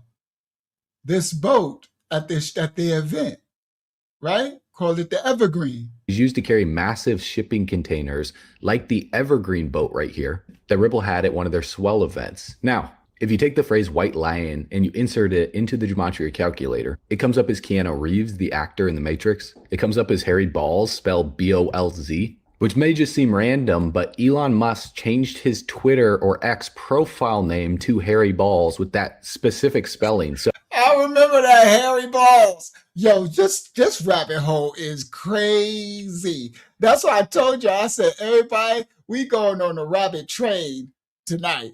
Okay? We in the rabbit hole tonight. If you ain't never been in the rabbit hole, I wonder if the elder like this, because I know the elder like to be intrigued. We in the rabbit hole tonight, elder. It's going down. It's going down. All right, let's continue. Now y'all understand my title, right? And it's going to tie all in. The orange dude, Haiti, Tesla, Venezuela, the rabbit hole exposed. Let's continue. Harry Balls. So when you put the white lion, which was the slave ship that started out for the 1619 thing, into it, it comes phrase up white lion and you insert it into the gematria calculator. It comes up as Keanu Reeves. It comes up Keanu Reeves, who played in The Matrix. It comes up as actor in The Matrix. It comes up as Harry Balls. Harry Balls. And the eternal King of Kings and Lord of Lords. Crazy work. All right, let's continue. Gregory. Ooh, Gregory. That's a whole nother thing. But anyway, let's continue. I ain't about to go down this gematria rabbit hole. But Harry Balls, let's continue. B-O-L-Z, which may just seem random, but Elon Musk changed his Twitter or X profile name to Harry Balls with that specific spelling. So Elon Musk is a level 100 Riddler. So there's no way this could have just been random here. Can you believe it?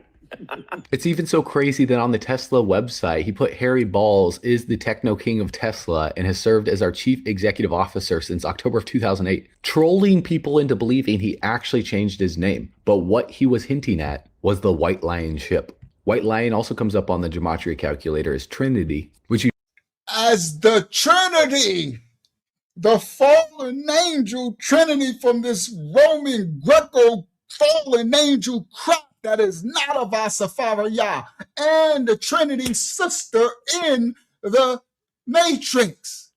Oh, we in the rabbit hole. If we ain't in the rabbit hole, I got my aluminum foil hat on. We in the rabbit hole. Let's go. But Harry Balls is the techno king of Tesla and has served as our chief executive officer since October of 2008, trolling people into believing he actually changed his name. But what he was hinting at was the White Lion ship. White Lion also comes up on the gematria calculator as Trinity, which you know is another character in the Matrix. Hold on, which but is it symbolism also for comes her. up as Twitter.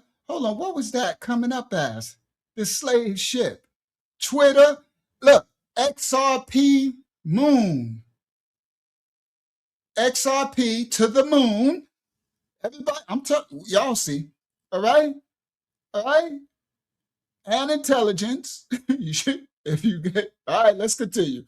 Oh, I'm sorry, I'm all in the rabbit. I'm eating carrots in the rabbit hole. I'm all in there. Okay. Let's continue. Which you know is another character in the Matrix, which is symbolism for her character in ship.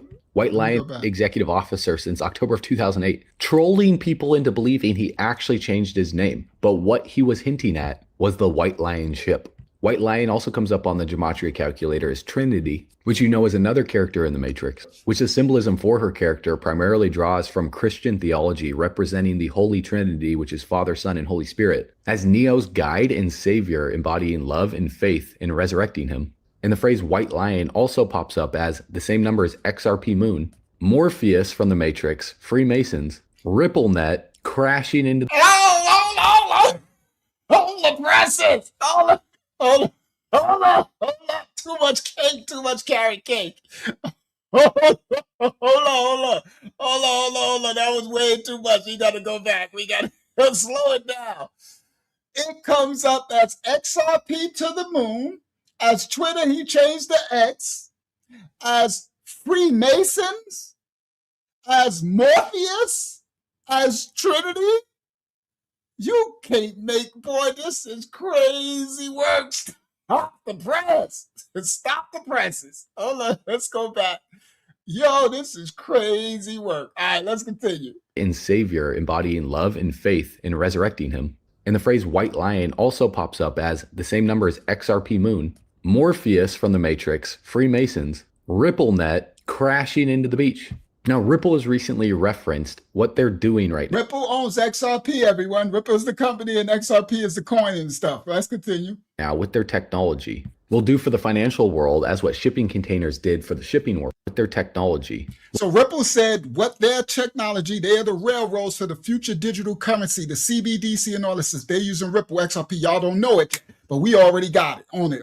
Y'all gonna be turned on to it before the masses who don't. This window is gonna close. Right, so I'll get y'all set up. Don't worry about it. Right, y'all all of y'all will have a chance that the Most High allows to see this ministry and this channel as we shadow ban.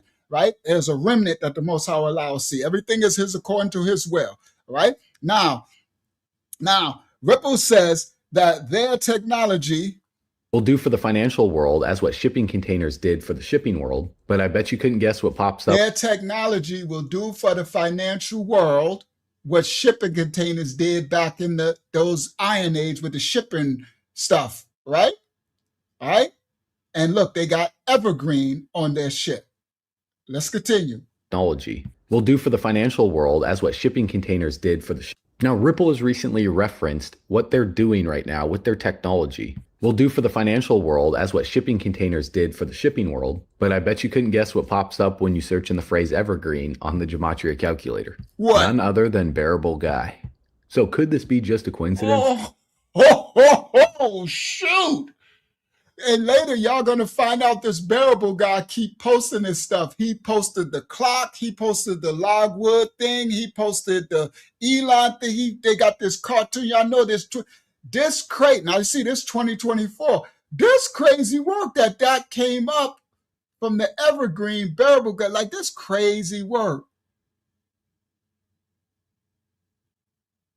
And the rapture popped up too. All right, let's continue. Bearable guy. Sorry, I'm all in there.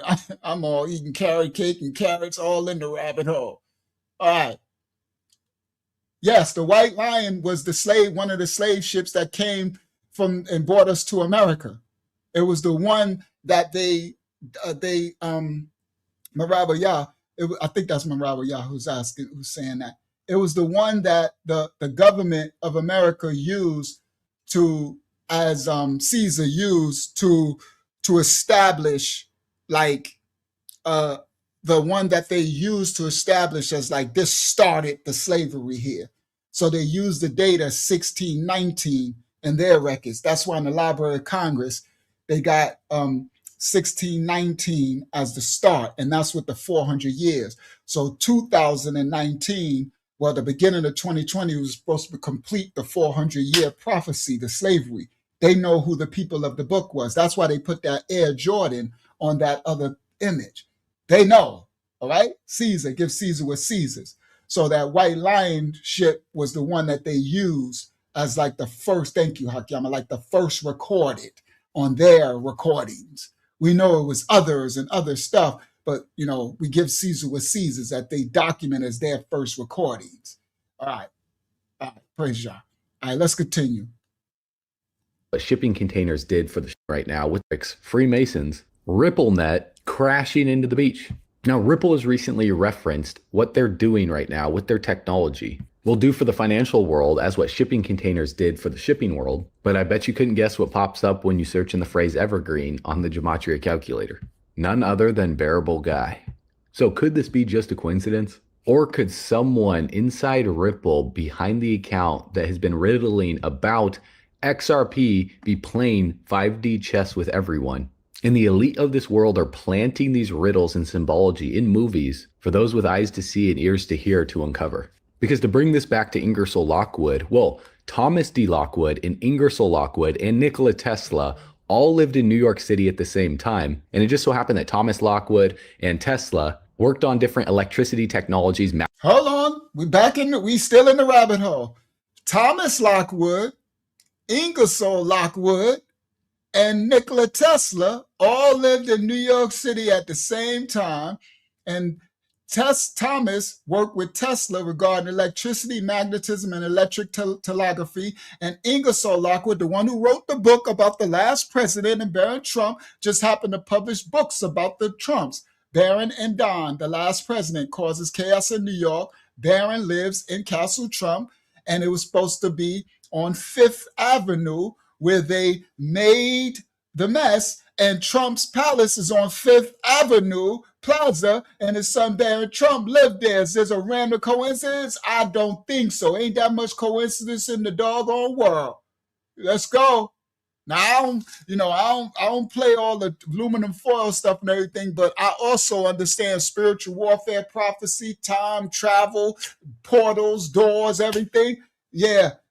Alice about to get her party? Yeah, that ain't no coincidence. Way too much. And Ingersoll Lockwood and Nikola Tesla all lived in New York City at the same time. And it just so happened that Thomas Lockwood and Tesla worked on different electricity technologies, magnetism, you name it. And Ingersoll Lockwood just so happened to publish books about the Trumps, Barron and Don, the last president, chaos in New York surrounding it, Barron living in Castle Trump. Is this all really just a coincidence here? Plus, when you look up Ingersoll Lockwood on the gematria calculator, it comes up as Ripple settlement, level the playing field. Hold up. So now when you look up Ingersoll Lockwood on the Fallen Angel calculator, it comes up Ripple, which is XRP settlement. Level the playing field. What else? Diana and John had sex and decode Q. Global economic collapse. Ooh. And that's 539. Wow. Ooh, because y'all don't know what that 539 is. That's a big one. We're going to do another rabbit hole one with that. All right? One day. Divine enlightenment, summary judgment, global economic collapse. So were these books really just fantasy that created these conspiracy theories? Was it prophecy, or was it something much deeper? Because now that image was an interesting one too. When it says, someone on that site, they said, look at the image, and they say it must be some type of modern. So look, Easter morning in 1900 on Fifth Avenue, New York City, spot the automobile. So they got all of these horse and carriages, and I'm guessing it might be some kind of future automobile driving there. Maybe I'll screenshot that and zoom in another time. I don't think I screenshotted that. All right. I did it, screenshot. All right, let's continue. Deeper. Because if this is just a coincidence in your mind, then why does the Inger conspiracy theories level the playing field, divine enlightenment, summary judgment, global economic collapse? So were these books really just fantasy? What's that? Operation Paperclip too on that. That created these conspiracy theories? Was it prophecy, or was it or conspiracy theories, judgment, global economic collapse? So were said 1924 Operation Paperclip, Hyperborea, Oya de your nose, whatever. Johnson and Johnson baby oil. It said Diddy baby oil, maybe your daughter. She is the female Jesus. This crazy work. That doggone fallen angel calculated those convertites created is some wicked stuff. And they've been making millions off this thing too, right? They play by this. That's what people don't know. They use this thing.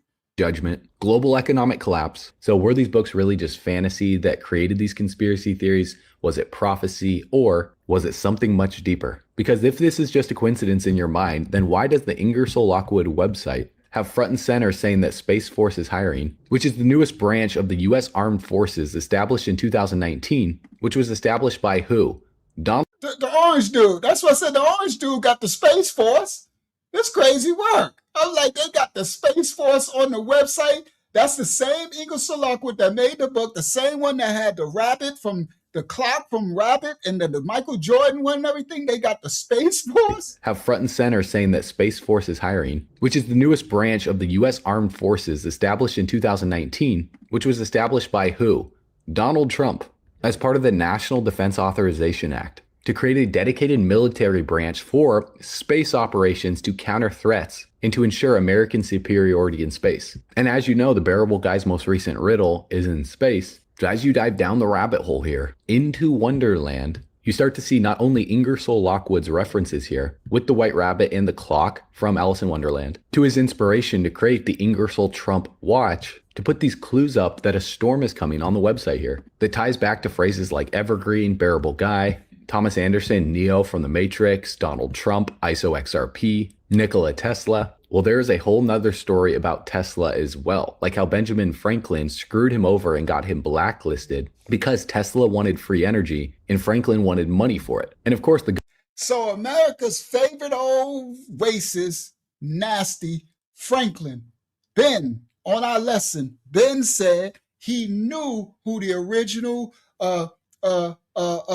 inhabitants of America was, and the tribe of Yaada, the Israelites was, and he described them. He said, swarthy, black. He spoke, we broke that down. Old Ben screwed Tesla over and got him blacklisted because Tesla was trying to give his thing free, the charity to the poor people. Shout out to Tesla, RIP to that brother for his righteousness. He was trying to take his inventions, everything, and feed the poor and give it over to the poor and his energy. And the things he was making that they could use for weapons, he was destroying it. So they unalived him. And Ben Franklin was the one that got him blacklisted and screwed him over. And Ben Franklin stole his inventions. They talk about he's the one with electricity and all that stuff. And Edison and them, these are all liar fire thieves, serpent seeds children, liars from the lake of fire, and the Trump, all these things, they think they try to make y'all think they invented stuff. All this stuff was stolen. You understand? So Tesla wanted to give the people the free energy, charity to the people, but Benjamin Franklin wanted money. He wanted to get rich off it, all right? And he used the system, and they blacklisted it and stole all his inventions. Let's go. Because Tesla wanted free energy and Franklin wanted money, Nikola Tesla. Well, there's a whole nother story about Tesla as well, like how Benjamin Franklin screwed him over and got him blacklisted because Tesla wanted free energy and Franklin wanted money for it. And of course, the government is always going to be involved where there's groundbreaking technology and money to be made. So the question that you need to think about is, was Donald Trump... Y'all see this picture here? Who this? That's the orange dude right there. All right, let's continue. Raised in a household that was rampant with deep discussion to be made. So the question that you need to think about is, was Donald Trump raised in a household that was rampant with deep discussions in philosophy, freedom, and patriot talk? Because by the time a young Donald Trump was drilled into Ivy League commercial warfare training, he began to form his first concepts of reality. He was also informed about the cabal, but it was what his uncle, John G. Trump, etched into Donald's destiny. Now, the John G. Trump, who they chose to go in there when they unalived Tesla and take all his inventions and say, it's nothing to see here, just speculation. That's him with skull and bones, and that's Papa Bush. Look where John G. is sitting at the table. Skull and bones. Mesa. Oh, this rabbit hole tonight. That's why I told y'all it's 11:30. I'm gonna get to the other stuff because we almost finished this rabbit hole. Then we're gonna get to the kit and caboodle of the fruit of what's really happening. But we needed this foundation. Do you understand? You see this? Papa Bush is standing in line. Look where John G. had. You know, they doing that one leg over the, skull and bones. You heard? Let's go. Let's go. Philosophy, freedom, and patriot talk. Because by the time a young Donald Trump was drilled into Ivy League commercial warfare training, he began to form his first concepts of reality. He was also informed about the cabal, but it was what his uncle, John G. Trump, etched into Donald's destiny that has to do with this time travel theory. Because could it be that Uncle Trump told him of a miraculous thing that came from the mind of a genius man who tamed electromagnetics and whose genius may be unparalleled to this day? There's no one else like him, other than someone like Elon Musk. Because the public knows this to be a sad story where the genius who died penniless without a home or family in his final days, Nikola Tesla, he looked the part, right? Like an Einstein, but the Rothschilds ruined this man. This is the last photo taken of Nikola Tesla on January 1st, 6 days before he died. Poor and penniless. Crazy work. Crazy work. It says, invents electricity. Now, I can't give, a lot of times they try to give all this credit. I do give him his credit for what his history shows. He was a righteous man, but a lot of things they say they invented, they didn't invent it by themselves. You understand all that? But anyway, it says he invents electricity, tries to give it to the world for free. He finds out someone is using his patents. He lets them use them, right? He invents a death ray that could have handed world domination to whomever held it, and he destroyed the death ray. He invents everything from X-rays to radar to wire. He didn't invent all that, right? That's their line. He had help, and I can guarantee you there was a natural branch that invented a lot of the stuff, but they get the credit. No disrespect, it just is what it is. But anyway, let's continue, right? And doesn't care that he gets no credit for it. He dies poor and alone, except for pigeons that he had, whom he truly loved, and he forgave everyone for their ignorance. All right? Died alone with his pigeons. Right? Sound like he got some black blood in there. It sound like he had some Hebrew in there somewhere. That's what it sounded like to me. A sad story where the genius who died penniless without a home or family in his final days, Nikola Tesla, he looked the part, right? Like an Einstein, but the Rothschilds ruined this man through their agent, JP Morgan. So the Rothschilds, through JP Morgan from the Monopoly man, the little man with the hat on, JP Morgan Chase Bank, the same ones doing this now with the digital currency. Y'all got to understand Bitcoin, ETH, and XRP. Y'all got to understand the digital currency and what's happening. They, Benjamin Franklin, Rothschild, they use John Trump, right? All of them to destroy and take this man's, right, Lord Lottman, exactly. That's my point. We take this with a grain of salt that they try to steal all of our inventions and give it to everybody else, right? Give it to, say, he invented everything of the modern world, and no, he didn't, right? He might have had a helping hand in it, okay? All right, so listen clearly.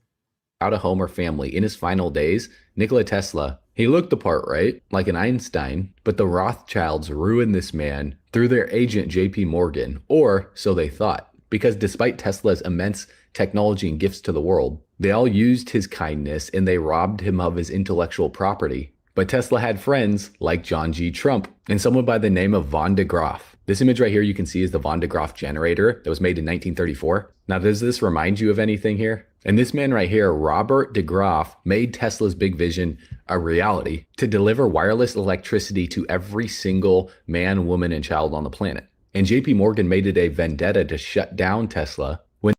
That's the little Monopoly dude right there. JP Morgan Chase. These are the serpents that are fighting for the head of the serpent. Rothschilds, Rockefeller, ain't nothing changed. Same 13, whatever, 26 bloodline families, 36. A vendetta to shut down Tesla when they realized his ultimate... And this was Tesla's, what's the name? They knocked it down on Long Island and Shoreham. And Shoreham is known for the nuclear plant, right? But nobody tell you that Tesla had his Warden Collie Tower on Strong Island. You heard? It's out east in Suffolk County. All right?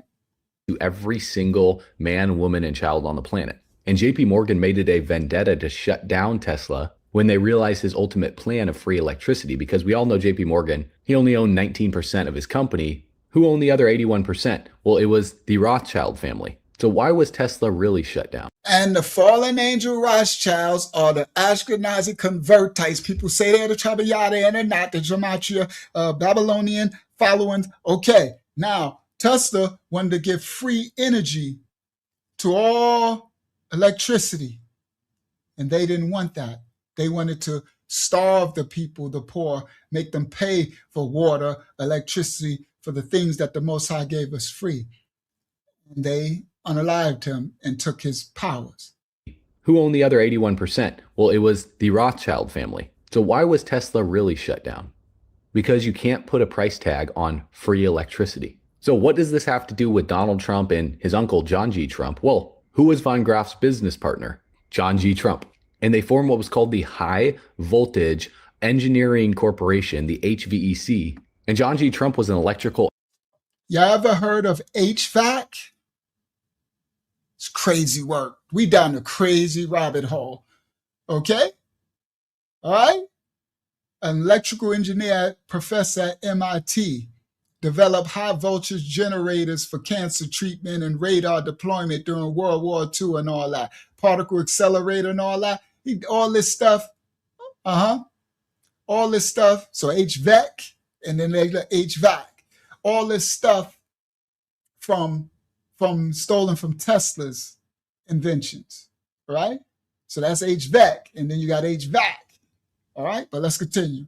Voltage Engineering Corporation, the HVAC. Yeah, HVAC is air conditioning. The HVAC is the engineering part, electrical part. EC. And John G. Trump was an electrical engineer and professor. Pardon my language. MIT, and right here you can look up his biography on Wikipedia here. He developed high voltage generators for cancer treatment. He led radar deployment during World War II, and he organized one of the first venture-funded companies, a particle accelerator manufacturer, and he was the paternal uncle of President Donald Trump. And he earned his PhD in 1933 as Robert Van de Graaf's first student, working on the design and installation of electrostatic generators. So to say that this guy was interested in electrical technology and inventions is an understatement here. And this is a precursor to Space Force here, but HVAC wasn't formed until after Tesla died in 1946, which was 1 year before the official beginning of the CIA.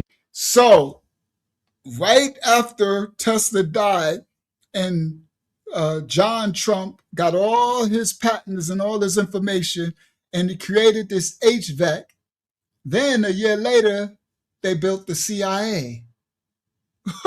boy, this rabbit hole gets real crazy.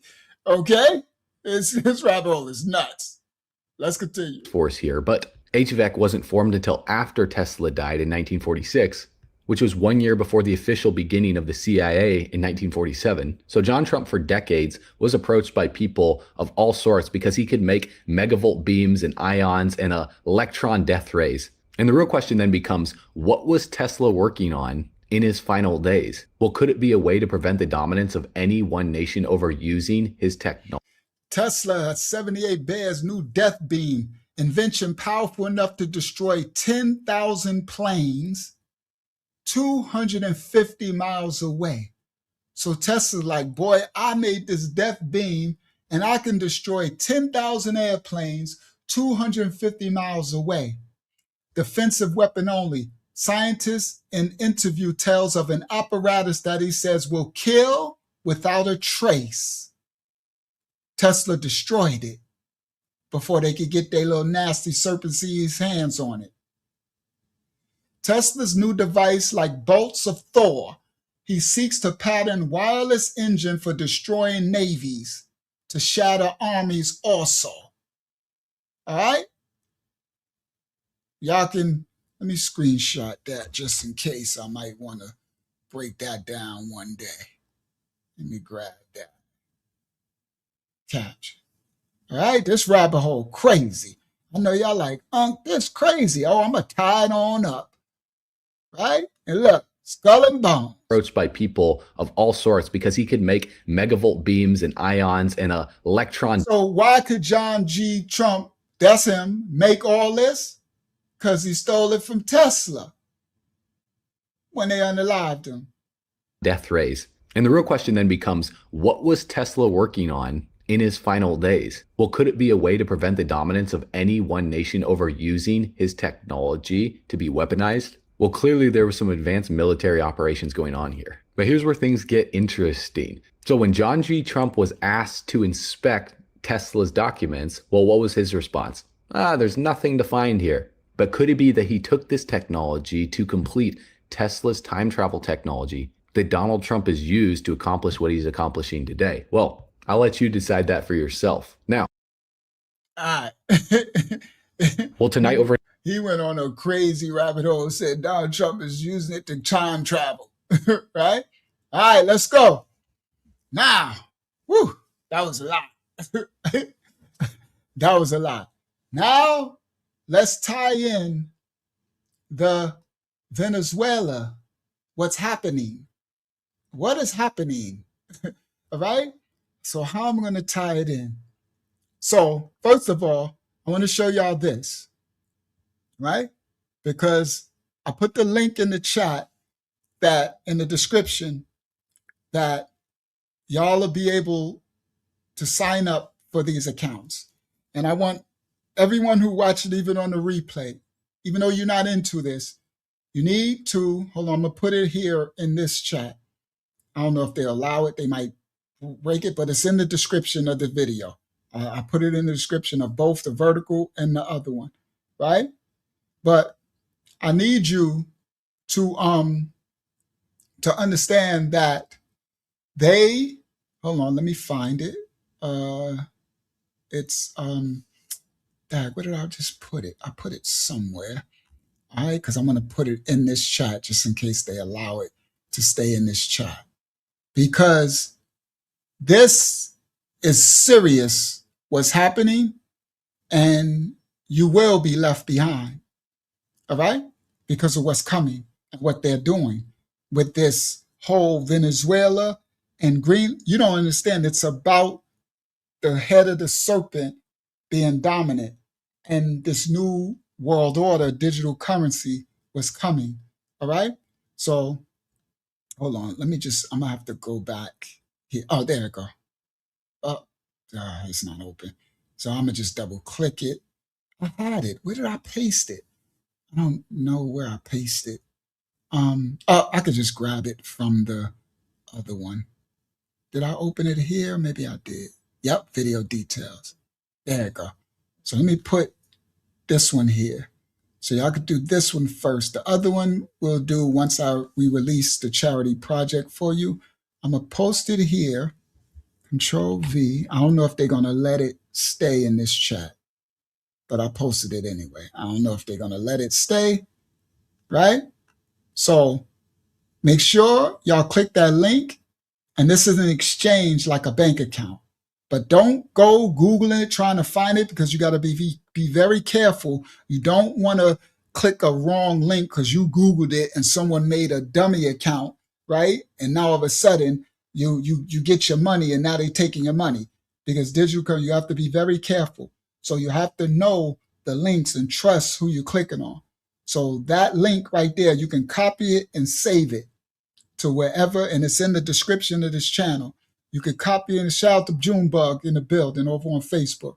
You can copy it and save it, right? And it's going to be like speaking another language to you, but don't worry, the Most High is going to prepare. It's something we creating that all you have to do is open this account and then click a button, and it will be able to facilitate your income, because they're going to take all of your monies and AI is going to replace your jobs. You won't have no access to make currency dependent on them. And they're going to give you a universal basic income, a seed central bank and digital currency. It's going digital. You won't understand. All that Ripple stuff they was talking about is XRP, all right? So that BLOFIN referral link, you click on it and you, in your time, you open the account.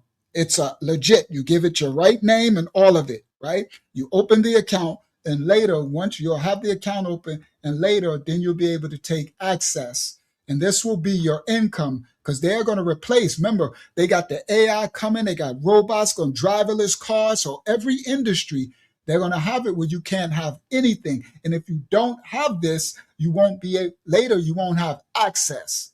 Understand that. My people are destroyed for a lack of knowledge.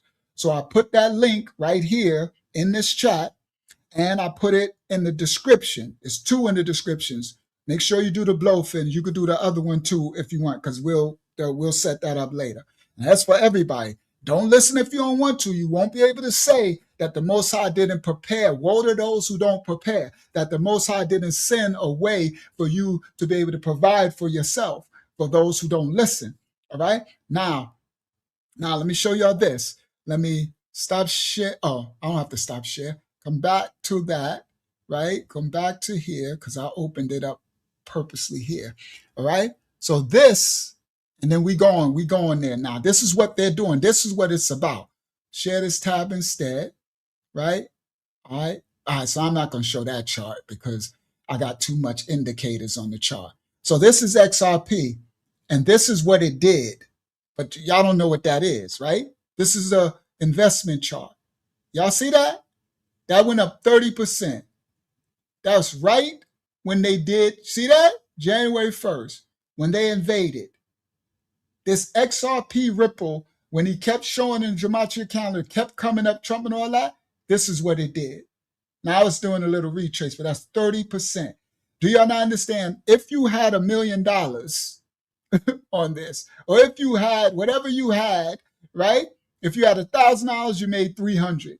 If you had 10,000, you made 3,000. If you had 100,000, you see, you made 30,000. Like, so this is how they make their money, right?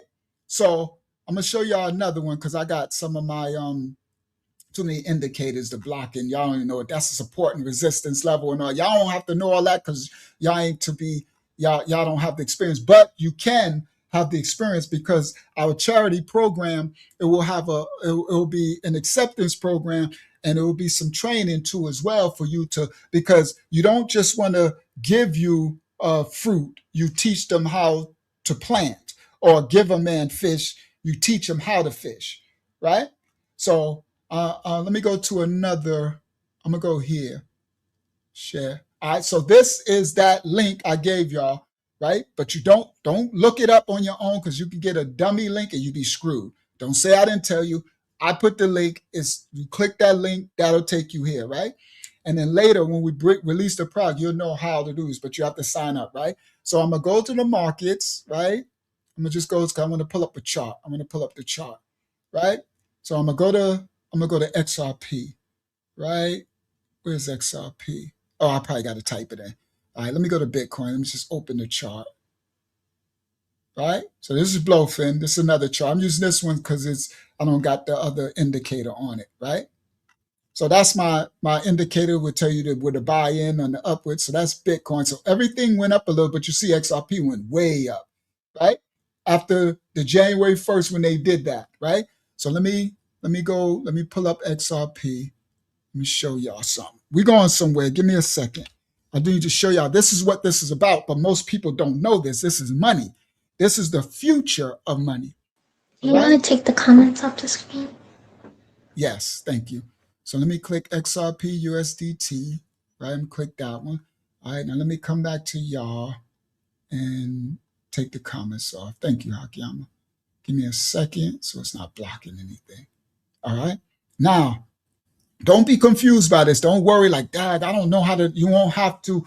All you have to do is be able to sign up for our program, and you'll have the account open, and then you'll be able, in our thing, you'll be able to press a button, and it'll bring you in to our interface, all right?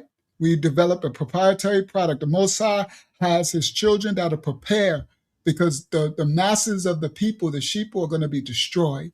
You will be starved. You will be, these serpents are not playing, okay? So this is the chart. So this is what it did. Y'all see what it did on that day? All right?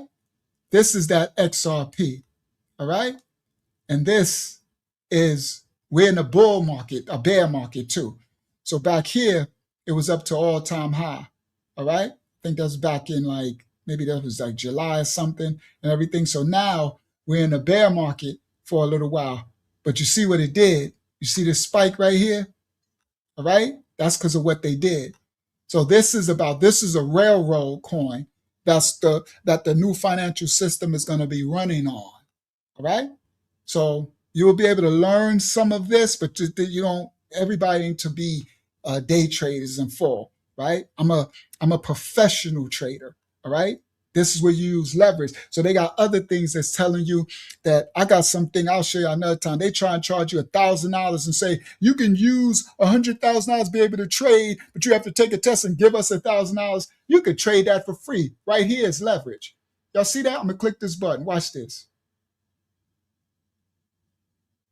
Hold on, I must gotta go into the trade. All right, first of all, let me go to market. Oh, I'm not logged in. Okay. All right, that's why I'm not logged in. But anyway, if I was logged in and I could click this and I can multiply how much, I can use 100 times my money. So let's say if I put $100 to trade, I can click this and put 10 times and they'll give me $1,000. Or I could put 100 times and trade $100,000 in a trade. But you got people trying to charge you thousands to do that, all right? This is how the wealthy make their money. So they manipulate, right? You see that long red line? They made millions. Trump and all of them is in this. They making millions. They buying his countries. Venezuela own 600,000 Bitcoin. But they're telling you they just went there and got their oil. You have no idea what this is. This is so deep. This is so much mammon and money.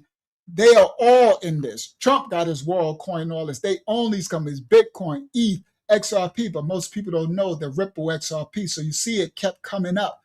This is what that brother was showing. See the logo from the ship and all of this? That rabbit hole? This is what you don't know. Don't think the Most High didn't have his children to go into the space and become masters of it to be able to guide and lead and take care of his children. He always prepares a way for those who have eyes to see and ears to hear.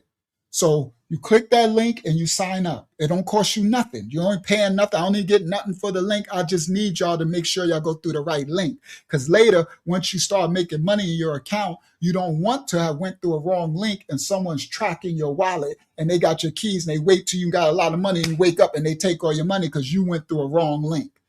You pick and you ain't want to listen. My people destroyed, man, especially Hebrews, black, we hard-headed, stiff-necked. All right? So save that link, copy it, put it somewhere, and log into this, make your account. All right? Make your account. This is going to be your future. This is how you're going to provide for yourself. This is what they are doing. All right. Now, let's get back. Let's get back. This is what they are doing. Now, we're going to Venezuela. Let's go to what's happening. Copyright disclaimers are in effect. We don't own rights to the video for reactionary purposes only. That was the rabbit hole. Now we on facts, the fact train. We actually going on the ground in Venezuela. Now we tying in Haiti, Venezuela, right? You got the Tesla. We did the rabbit hole. Let's go. Now we on the ground. This is what it's really about. Copyright disclaimers are in effect. This is a brother named Ace, and he travels all over the world, all in Colombia, Africa. He was in Venezuela a bunch of times. He boots on the ground. This is what's really going on. Let's go. Copyright disclaimers are in effect for reactionary purposes only. So what's going on, guys? As you know, I've been to Venezuela several times. And as I mentioned, I've been to Venezuela several times, and my overall experience living in that country for several months has was very interesting. So this is fact. You know, Unc, I don't do speculation. We do facts. Rabbit hole is over. Facts start. Right? All right? Now, I show it. I clipped it, and I'll show you him in Venezuela. Okay? Let's go. And I've been to Venezuela several times, and my overall experience living in that country for several months has was very interesting. It's a country that learned to exist in a box, per se. During those times, I met so many different friends over there, and I just got off the phone with them, and they have been telling me what's been happening to them, what's going on right now. So Ace, at the time he made this video, he's in China. He's a content creator that travels. So he got all his friends, because he stayed there, he travels, and he contact them, and they tell him what's happening actually in the street. Tonight, I'm going to show y'all what's really happening, how this led up, what the orange dude in America is really doing, what China's really doing, what they're really after, and what's really going on. Not fear, not speculation, the whole truth broken down. You understand? I'm going to go into the facts. You understand? I'm going to break it down. All right? Because on January 1st, 2026 at midnight in Beijing time, China activated interest-bearing functionality for digital yuan holdings. I showed y'all Ripple XRP digital currency. Y'all, they making y'all think this is about oil, and that's it, or about drugs. It ain't got nothing to do with that. Well, yeah, it do, but it's bigger than that. Do you understand? This the part y'all won't know. They won't tell y'all. On January 21st, 2026, at precisely midnight in Beijing time, China activated an interest-bearing functionality for its digital currency yuan holdings. And 48 hours later, at 0200 Venezuelan time on January 3rd, the United States executed Operation Absolute Resolve. They sent 150 plus aircraft to capture the Venezuelan sitting President Maduro, and they deployed the largest naval deployment in modern Western Hemisphere history. All right? So while the media is selling you this narrated terrorism, something far more important is happening. We'll break this down after. Let me show you what's happening and how it built up.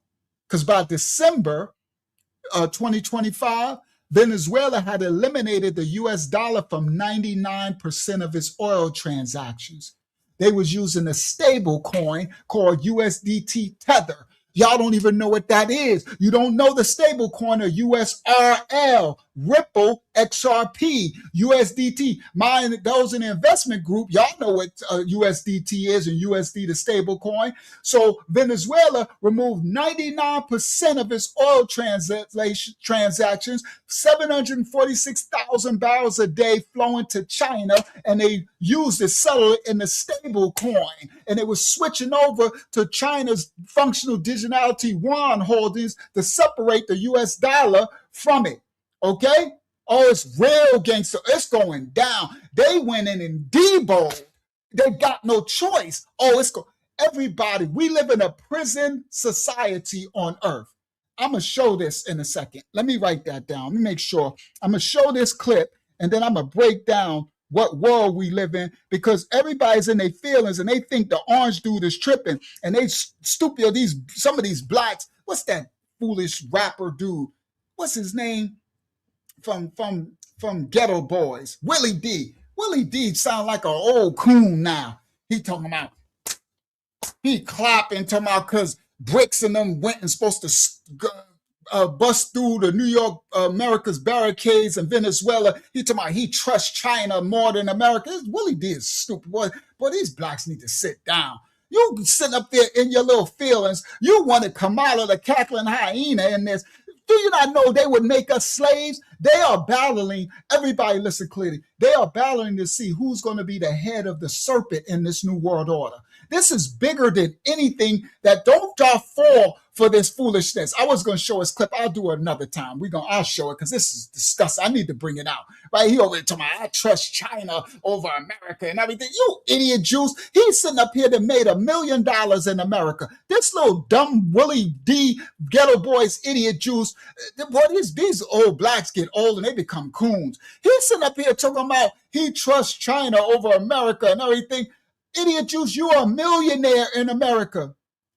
As bad as America was, as bad as America is, as bad as the serpent seed is, you are behind enemy lines of the one of the victors.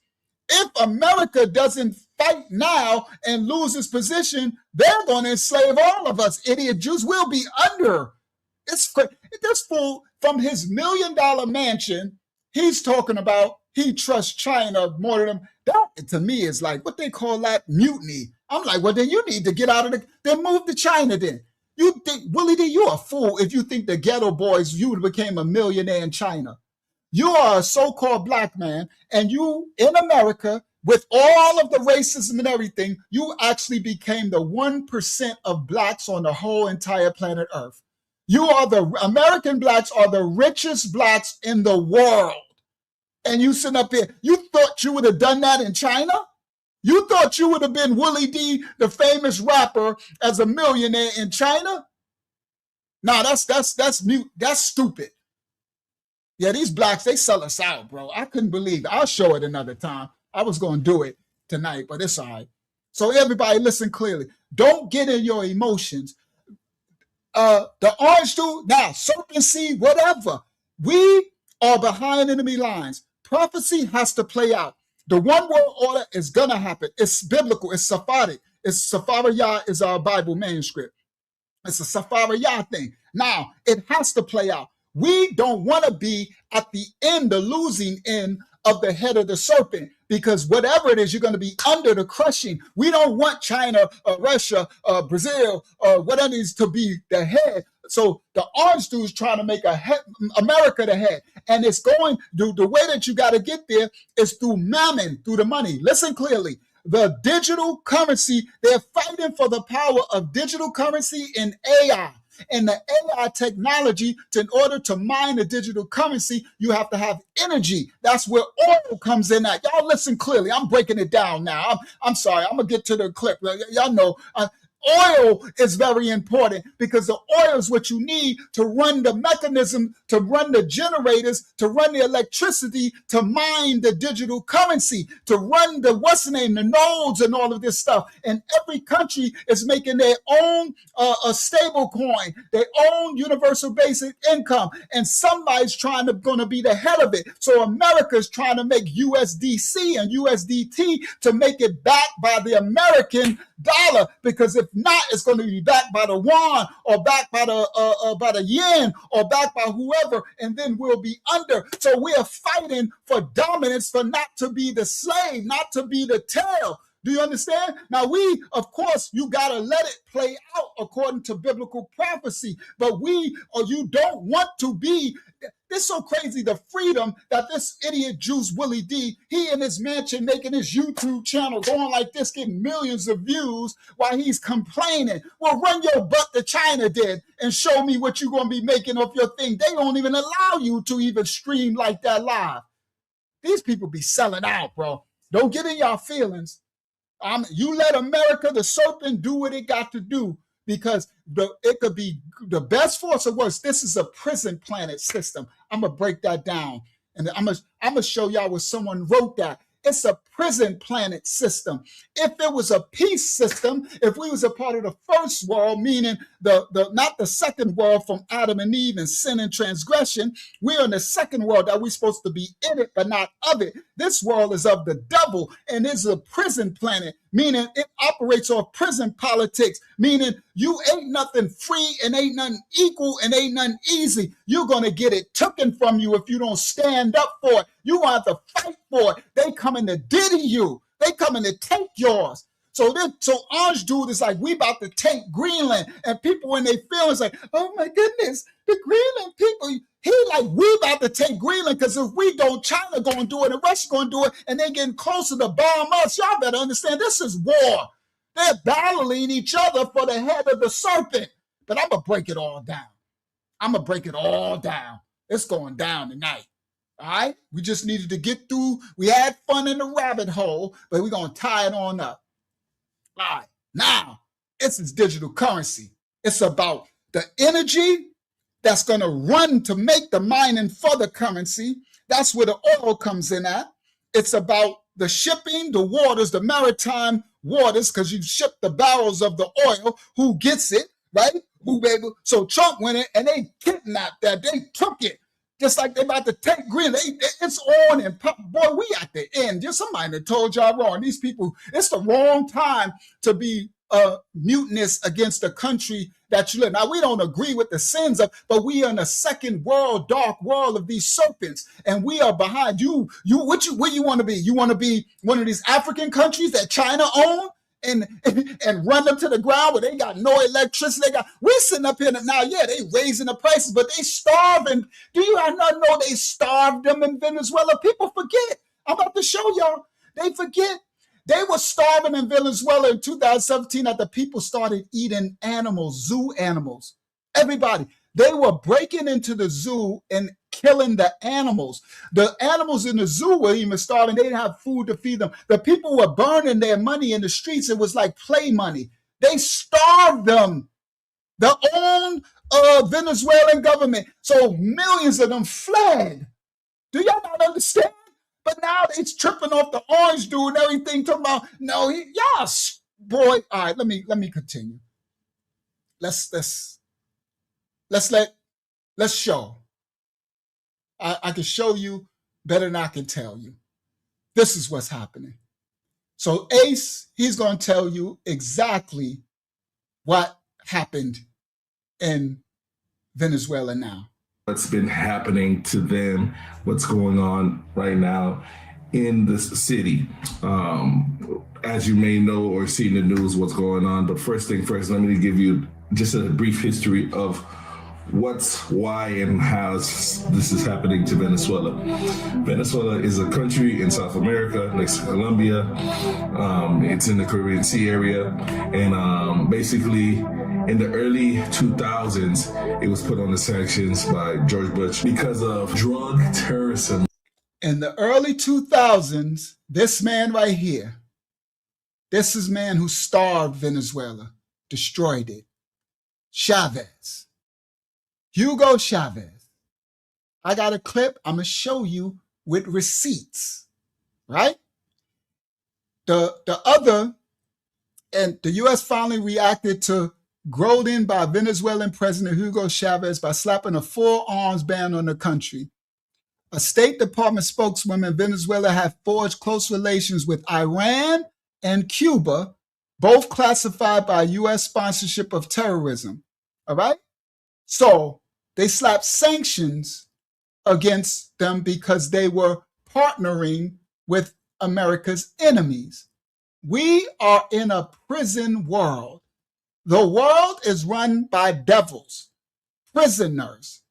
And if you don't get down, sometimes you got to do a deal with the devil or the gangs who run in the prisons. You got Diddy's in the prisons. You got people, you got psychopaths. This is a prison. I'm going to show you. I'm going to break it down because you have to have that understanding to know that America is fighting for their place in the prison so they don't get Diddy'd and taken over. So these countries are doing the same thing, all right? Because everybody's gaining to be the king of the yard, the prison yard, to have everybody working under them. We're going somewhere, all right? So you got to go back to understand because to us it looked like we woke up New Year's, New Year's Eve, right? The dead of winter that it says the new year, and the orange dude is tripping and he just went in and stole their president. Boy, this is so deep, and these folios up there acting off their emotions, showing me that they have no geopolitical awareness of nothing of running these countries in this dark second world. You and your emotions. You still want Kamala, the twerking hyena in there, or the orange Sleepy Joe. You lucky we got the orange dude to act. We would be slaves if we didn't. The Sleepy Joe had the what's names, the gates all open, and they was giving all the money to the immigrants and letting all of these third world countries in here, giving them all. Y'all tripping. I'm glad the Most High put the orange dude in. We got somebody that's fighting. We got somebody that's like, listen, they trip. All the enemies of America is tripping now. And you got these stupid content creators and these stupid leftists and all. I'm not a rightist or a leftist. I'm a truthist. You got them all in their feelings. You are mad that you actually got a Debo. Our president, our country is a Debo. You got to be a Debo. Otherwise, they're going to run over you. Fool, they all fighting to be the big king of the yard. And if America don't stand up, you'll fall for it. Shot the orange dude that's why we about to take Greenland. He said if Colombia get in the way, we gonna knock them down. He's like, yo, he's not playing. I'm glad he ain't playing. We'd be screwed if he play. Boy, people are tripping. You blacks are foolish, especially the blacks that are foolish. Then you got y'all listen to these leftists scared. They talking about Trump they don't care about drugs. No, they don't care about us either. Everybody listen, they don't care about us. They don't care about the drug. They care about power.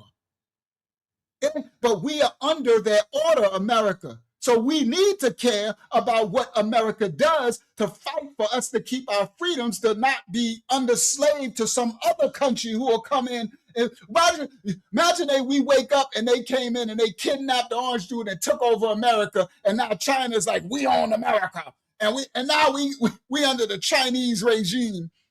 And now we lose. Are y'all tripping? Y'all need to wake up and understand that this is serious. They're not. We sit in our little bubble and make our content and watch stuff and everything, and we don't like the prices going up and everything. But you have no idea. You live in the safest country in the world. You live in the richest place where you can still make money. You got people becoming millionaires every day making YouTube videos. They don't even got the freedom to even have it in China and certain places. And you got Willie D in them complaining and talking about, I don't like America. You know, go somewhere else and live and show me what you have no idea. You have no idea. We got somebody with some cojones he's making a statement where everybody else before said America was wussies. Now we became the laughing stock and chumps, and they was going to destroy us. Everybody, shout out to Wristfly. Now the orange dude, as crazy you think he is, he like y'all, he making them old BRICS had Britain, Russia, China, and all of them, they came together and made a union to go against us. So everybody, that's like a gang coming together, 5 strong, teaming up and say, we're going to all jump this America on the yard, the prison yard. Do you understand? So Trump took it to them. So now what y'all don't realize is they gang together. Come on, Y'all. You know I'm not playing with nobody. They gang together. Y'all don't know this, and this is what that Willie D clown. I was gonna show the video. He clapping. He killed me with this. Like he really think he doing something. Clown, become a coon. He clapping because BRICS, China and all them, they must have got together and tried to sneak into Venezuela and get through the New York, America stockades and said they're gonna still take the oil. And he's clapping for that. You idiot. You clapping for your own demise. And he's like, good, they need to. You idiot. The reason why they're doing it is because if they don't, then all of the power and the energy is going to go to them, and then they're going to use it to run their AI. AI in crypto is the future power, everybody. Artificial intelligence. In order to run artificial intelligence and to mine crypto, you need energy.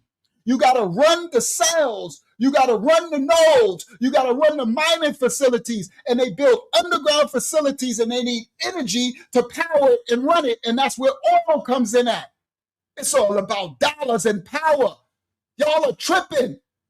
Americans actually, yes, they all bullies. If you think America is the only bully, America is just the king of the yard now. You want us to be what? You want us to be the run of the litter? You know what's going to happen to that? Look at Africa. That's what you want? You want to go live under one of these other countries? What they're doing to their citizens? Do you not know what they're doing? Look at India. Come on, thank you. Brazil, Russia, India, and China, and South Africa, BRICS. Thank you. Look at India. What they do? They got a class system, and the blacks are at the bottom, the serfs, right? The untouchables. Yeah, there you go. I know I'm going to get loud. All right? Now. All right, there we go. Everybody listen. Because one tonight. Get out your emotions and feelings. If we don't fight for our place in this new world system, then we will lose America. I'm not speaking against no other country. I wish we was living in a peaceful world and not a prison planet, but we're not. We're living in a prison planet. That's like you going to prison and you sitting in your cell saying, I wish it was just a peaceful place. No, you need to wake up, Alice in Wonderland. You need to wake up. You will be diddied. They will come bust in your cell, and they're going to bust your booty wide open and take everything you got. That's what the world we live in. Countries are doing it, and they're all fighting for cryptocurrency, for the digital dominance. Right now, you have stable coins. Is USDC, USDT are the top 2 stable coins of the world. What's at the beginning of that stable coin I just said, everybody? Y'all don't even know what this is. US digital. And that's based out of USDT. I think it's out of Switzerland or somewhere. It's not even American. So USDC is American. Do you understand? But it's still US dollar base backed. They're trying to replace it. BRICS, China trying to have it be yuan USD, right? So their currency is first. And whoever controls the money controls the power. Mammon. Do you not understand? And they all serpent seas. They're all going to do slavery and enslavement. People in America are so spoiled that they think you don't understand till you go live in one of those countries and find out what real freedom you got. Y'all better let them fight and do whatever these serpents fight and do what they doing. All right, let's continue. Now, sorry, not sorry. Now y'all gonna have a full understanding of what's going on. This is how this started. This is the part people forget. They're like, oh, Trump, I dare you and they. And you got the Venezuelan people cheering through the streets. But America is disrespecting America. Disrespecting what the orange dude did, but the Venezuelans are cheering. What you can't make this make sense. America's stupio, because you have no idea of what's really happening in the world because you're spoiled. You're spoiled.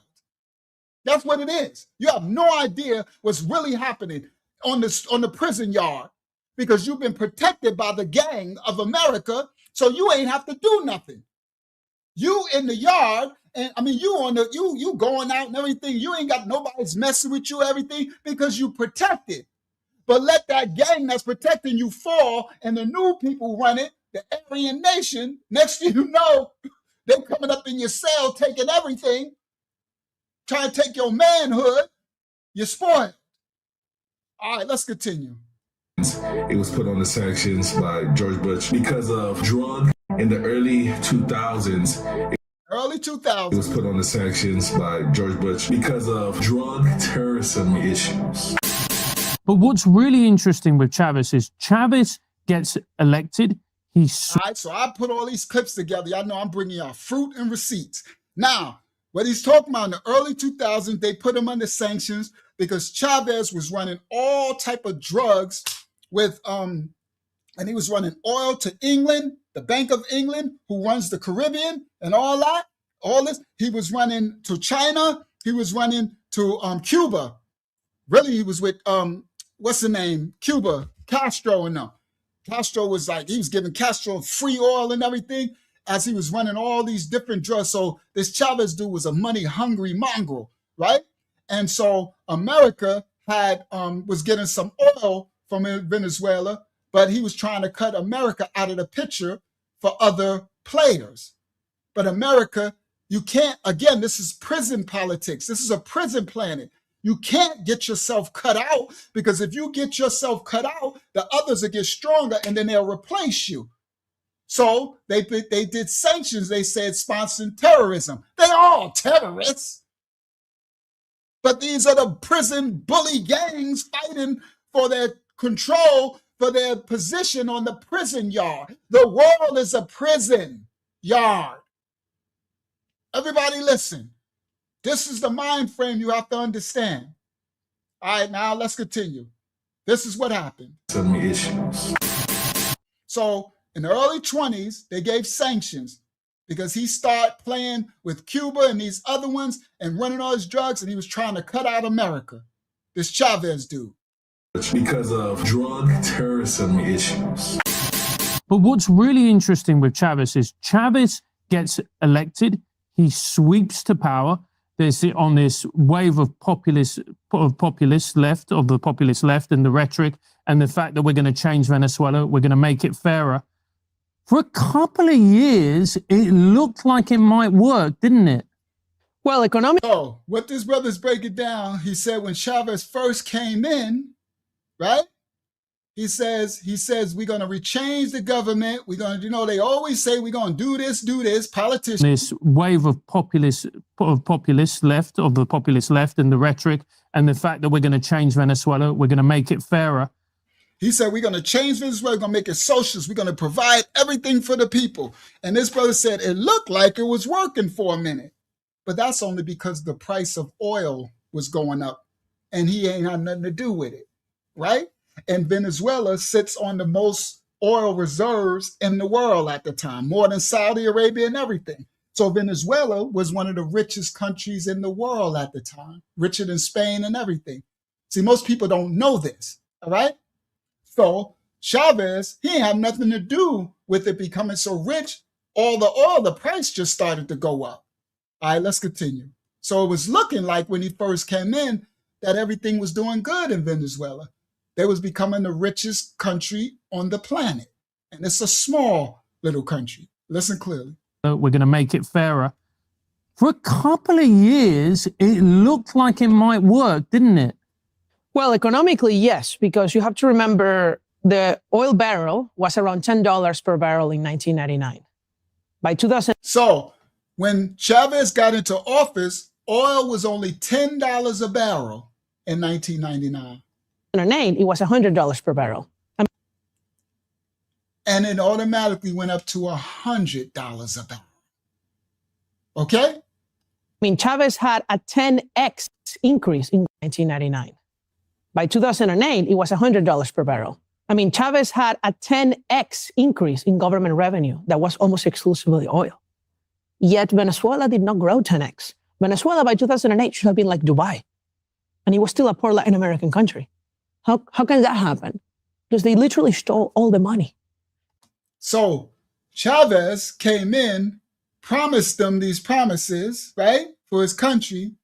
He got in, he took control, made it a socialist country, took control of everything, and the price of oil went up, right? He had no control over that. It's called commodity exchange. The price of oil 10x'd. So he went from his oil, which he owned billions of barrels, right, millions of barrels, coming out of his land, from $10 to $100. So his country is now should be the richest country in the whole Western Hemisphere, but they were still poor because he took it all. Everybody listen clearly. Chavez, now this ain't Maduro, this before him. This is why Venezuela got so starved as a country that they was eating animals, dogs and cats in the street. They was breaking into the zoo and eating the zoo animals. But they had the richest oil in the whole world. All right, let's go. Why? This is why they're over there clapping and praising for what the orange dude did. Y'all listen clearly. He was still a poor Latin American, exclusively oil. $100 per barrel in 1999. By 2008, it was $100 per barrel. I mean, Chavez had a 10x increase in government revenue that was almost exclusively oil. Yet Venezuela did not grow 10x. Venezuela by 2008 should have been like Dubai. And it was still a poor Latin American country. How can that happen? Because they literally stole all the money. Chavez took over, and a lot of people might say, you know, things were working, but the signs were there from the start. Chavez ripped the Constitution apart in his first year in office. He packed the Supreme Court. He got them to say that because sovereignty lies within the people, we can just host a referendum and rewrite the entire Constitution. And they did. He rewrote the entire Constitution, and so a lot of reforms. And obviously, the critical part that destroyed the economy was the nationalization agenda. Chavez began literally walking in the streets of Caracas, and there's videos of these, pointing at businesses. Now, I gave y'all a clip that's very rare. Fruit of what I'm speaking. You know, we bring receipts in this house, right? We did the rabbit hole. Now we're doing straight facts, all receipts. What really destroyed them, he made them rewrite their whole constitution. He said, we're doing socialists, we the people, rip it all up, right? And they trusted him because the oil was going up, but the people wasn't seeing nothing, but they just thought, okay, we doing it, we riding with you. So he rewrote the Constitution in his favor. And then, now this is Chavez, right? Then he went for, and he did something called a nationalist policy, where he just went and took people's land and businesses. Took it. And tonight, I'm going to show you an actual clip of him taking people's land and businesses. I'm literally walking in the street. Go ahead. Hebrew Jamaican Coolie in the comments said, "This is not true, Unc. Those videos were outside of Venezuela." What videos were outside of Venezuela? What videos? I'm not sure if he's referring to this. All right, well, Hebrew Jamaican Coolie, you need to be slow down before you speak. I'm about to show Venezuela. You talking about them in Miami celebrating and stuff? Let me explain. The reason why I showed the beginning of the clip, we're going to get that. We just hold your horses. You're about to see stuff you don't know. The clip at the beginning, the brother is in Venezuela. Well, right now he's in China. His people who can't say they are, they live in Venezuela and they're telling him what's really happening. That's why I use Ace video, those who travel. This ain't somebody's doing it for YouTube. I didn't use nobody's video. I used somebody who's there. And this brother right here is from Venezuela, right here, that's talking. So he is speaking of his people and they had to leave. He left when they all left from Chavez. I don't know if you remember that, but I think it's 4 million of them left their country. They were starved to death, all right? So now, the clip that you're going to show with them celebrating in Miami, and all over the world, those are the people who left, the migrants that are celebrating the fall of Maduro. But we also got clips of the actual Venezuelans there talking about. All right, so let's continue. So just be patient and let you should know this already in this ministry, to be slow to speak and let what I got to bring out come out first before you, because I don't just show what everybody's showing.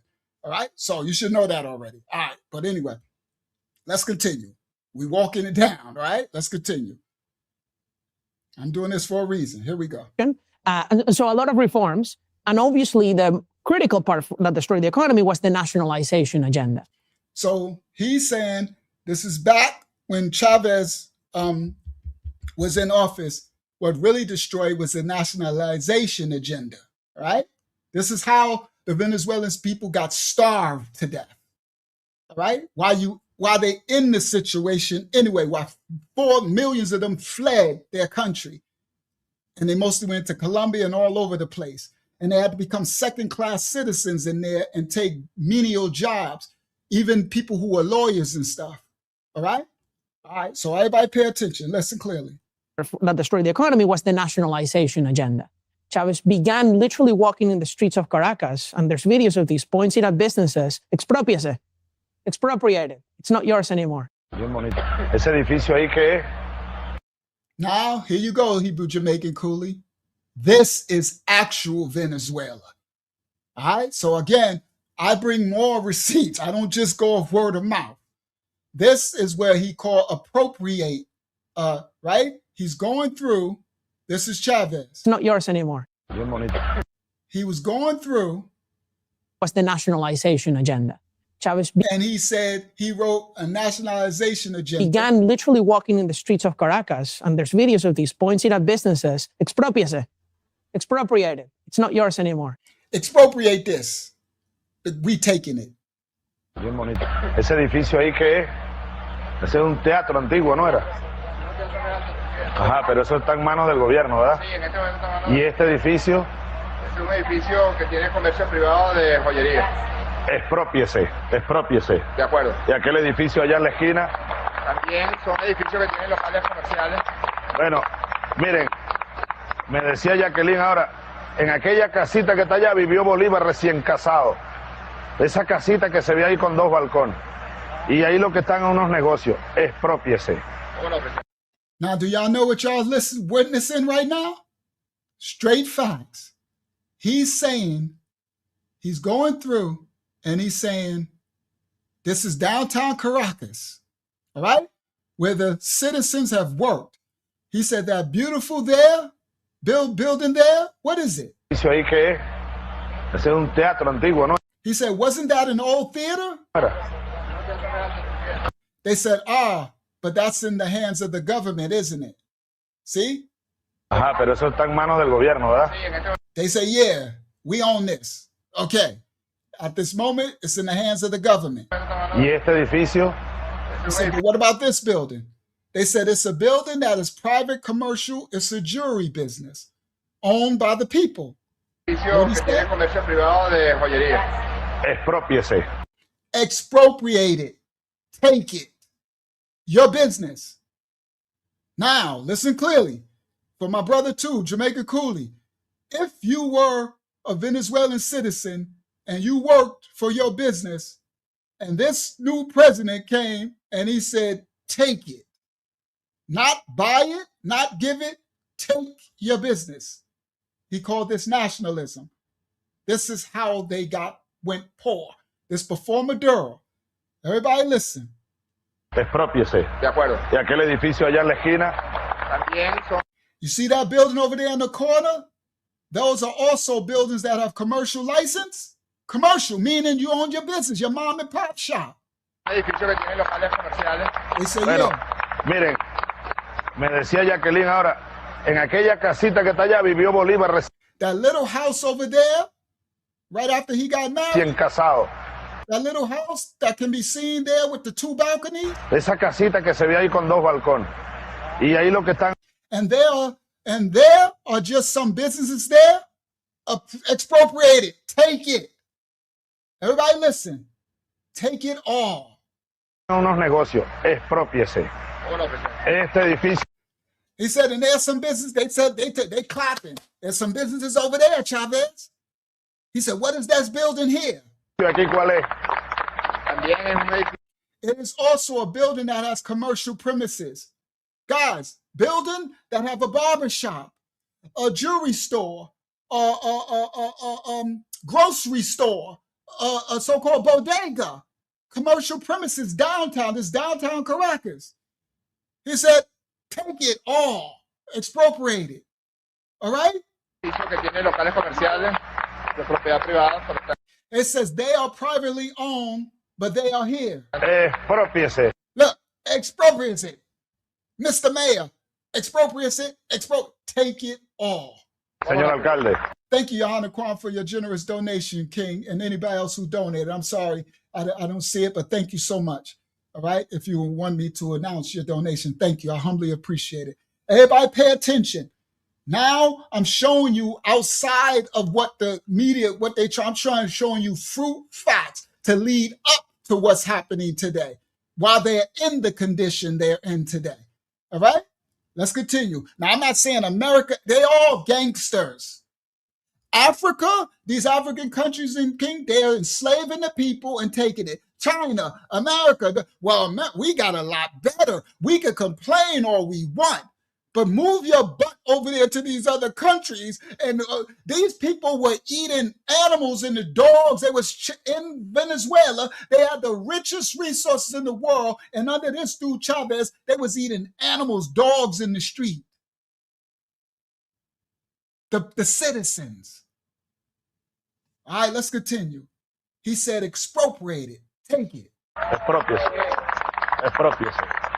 Tenemos que convertir, hola Jorge, ¿cómo? He said a historical center, which it is, but to resume an architecture and historical project. So he said, we're going to take all this and make it a historical district. We own it from the government. All right?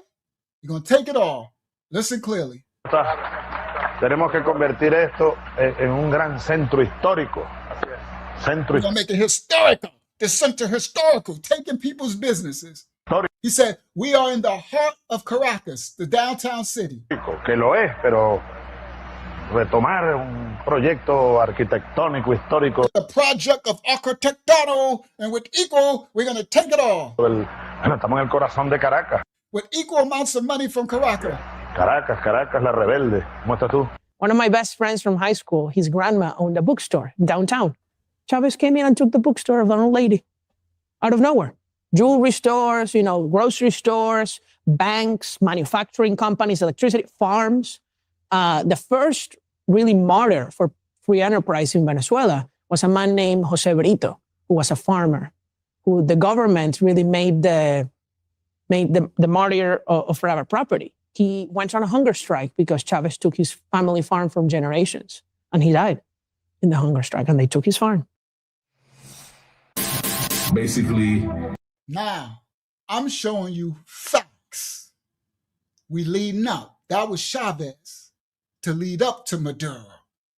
Okay? This is Chavez, what he did. This is how Venezuela's got starving and poised, starved his people and destroyed them while they making millions. You understand? Where millions and millions fled their own country. Listen clearly. Now, this is Ace, who travels there. He speaks Spanish and all of it, talking to the people literally that live in Venezuela now.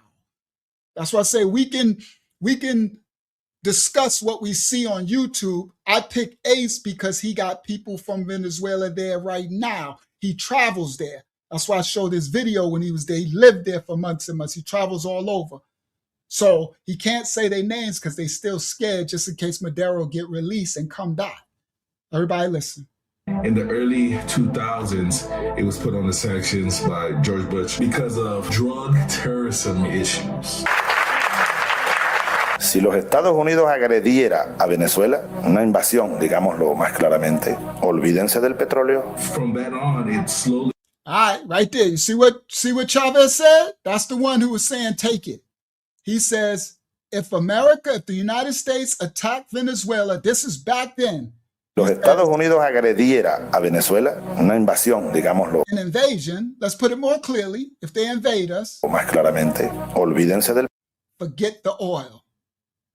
See, they were in the power, they had the oil, but they had contracts with America. Let me explain what was happening. They have contracts, right? But they was, as all these shady governments do, America too, just as shady, they was making other deals with higher bidders. So if China or Russia says, you know what, America's giving you, $50 a barrel for 100 barrels or 100 million barrels, we'll give you 60. But do you have loyalty as a businessman? So a lot of these are serpents. They all criminals, America too, right? But again, we're dealing in a prison planet. Everybody listen clearly. I'm showing you what's really happening, right? Out of your feelings. So he said, if America, because they were stiffing America, they'll stiff you if you ain't strong. Just like in prison, you have to every now and then reestablish your power. You might have to beat up a dude. You might have to go take somebody's stuff to show I ain't got soft over this time. Because you have new people come to power and they'll rise up on you. Right? They'll debo you. Do you not understand this? So you have to flex your muscle every now and then to show we ain't weak. So right here, this Chavez dude, he was empowered by Castro and them and with Russia and them. So he was like, man, forget America. I'm getting more money over here. So back then, America was like under the other Bush, they was like, listen, well, we're going to cut off your sanctions and everything, right? So we've been at odds with them because they was breaking our contract with others. So right here, he said, if America forget the oil, they ain't gonna get nothing. Forget your contracts. You try to run down on us and make us honor the contract. He wasn't playing. This is a dictator. He was like, he a gangster. They all gangsters, guys. You gotta be gangster. You are living on a prison planet, and if you run in a major kingdom country, this is the sin of the second world. This ain't righteous. I wish we all lived in a righteous world where everybody can just be nice, peaceful. Can we all just get along? Rodney King? We all live in Rodney King. You heard? They will debo you in prison because come on, we all just get along. You're going to be the next contestant on the Diddy is right. You're going to get Diddy. You're going to be somebody's girlfriend on the prison yard. You got this. When I was ready to go, I had to turn into a monster. And I'm not a monster, but I knew I'm going to have to establish myself when I get to these prison places so that I can protect I can carve my place out and be able to live peacefully. But I know every now and then I'm going to have to still show muscle because new people going to come in. They're going to test you. They're going to test your gangster. They're going to test your position. You can't get comfortable for too long. So you got to exert dominance. Do you understand? This is the politics that countries are playing. And people are foolish and not understanding you are behind. If you live in America, you're behind one of the major powers who's trying to keep their dominance. Is there a Debo? Yes. Do they have to be Debo? Yes. Closed mouths don't get fed. Nice guys finish last. Everybody, it doesn't mean it's righteous. We ain't living in a righteous world. We're living in the second world. It's a prison planet. Do you understand? You would rather be in a country where your government, your president can stand up and debo when it's time to and not get ran over. Do you understand? And America, before the orange dude came in, we was looking real soft and weak. Remember, they was talking all crap. Now they ain't talking all that crap no more. I'm not co-signing none of it. I'm just breaking down what's really happening. Because at the end of the day, my father, creator, I know how this all plays out at the end, but I need to show y'all to get out your feelings what's really going on. All right? What's really happening. Now, you see him? That's the face of a gangster. And he was basically saying, America, get it in blood. That's what he was saying. He was saying, you know what? I ain't paying y'all. I ain't paying the bill. I'm running with Russia. I'm running with China. I think this was Cuba, Russia. I'm running under the Russian, right? So the other Bush, they had to do something. They ran sanctions. They started putting, right? This is the lead up. Because it's looking like the orange juice just went in there for no reason because we're not following geopolitics. So I'm walking it down so you can see what really happened and how it got to this point. All right, let's continue. Una invasión, digámoslo más claramente. Olvídense del petróleo. From then on, it slowly transformed to other issues like human. So from then on, U.S. slaps new sanctions against Venezuela, right? That's 2015. Now we into, what's that dude? What's that serpent? Barack Obama. So everybody, this been going on for a long time, okay? Now Maduro comes in. They still, because Venezuela, because they got the bag. Everybody listen, they had the richest oil reserves in the world. So all of the countries, Russia, China and all of them, they're trying to get more of the resource more than America. But America got to keep their part of the bag, right? At least you get played out and those people with their money and they all become more powerful. So America kept putting sanctions and slapping. This been going on for a while. So it's looking like we just woke up and they just invaded and stole Maduro. That ain't you don't got the full picture, all right? The orange dude just ain't playing. I'm just going to keep it 100. He showed his cojones. The orange dude is foolish as he is or whatever. You understand? He like, listen, this is what we going to do. And either you get down or lay down. And you're going to need that in the prison yard. Do you understand? You don't want the leader of your car, your faction, who's running, giving you safety so you can exist to be wussy, to be something we all just know. You're going to want him to establish his dominance. Everybody listen. And it doesn't make it right or wrong. It's just what's happening. Because if we don't do the right moves, we'll end up America somebody else's slave. Yep, like Sleepy Joe. We'll end up under. All right? Listen clearly. And it's a good. I'm glad you're here, Riskfly, because certain countries that are more peaceful, they still have to make deals with some of these serpents. That's why he's going after Greenland. So places like Sweden and places that got more, socialist kind of, that actually look out for their citizens, for the most part, better than like America and China, they still have to make compacts, agreements, covenants with bigger, darker Debo nations to be protected so that no one will come invade them. Do you understand? You have to choose a side. Come on, Hakama. You got to. You're going to have to get down with America or Russia or China or one. Otherwise, your borders are not going to be protected. And then some other nation is going to come in and they're going to enslave you and take all your resources. This is the politics of the world. Everybody listen. It is a prison planet. We are in the prison yard. Please listen clearly to this. All right. So you got to get out your feelings and understand what's really happening on the world stage. Olvídense del petróleo. From then on, it slowly transformed to other issues like human rights issues under Obama, and then came Donald Trump. Donald Trump presided over the largest expensive U.S. sanctions on Venezuela, beginning in 2000. So when the orange dude came in, he put the largest sanctions against him. The orange dude came in and says, I'm not playing with this. with this Maduro and this with Venezuela. They're in the yard. I go to the yard and I'm watching them over at China's table. They over there got a contract with us. They acting, they saying out their mouth that they rocking with us, but they over there backdooring us, setting up a ditty for us at the table. So the orange dude came in and said, I ain't playing with them at all. Nah, I'm going to put complete 100% sanctions on you.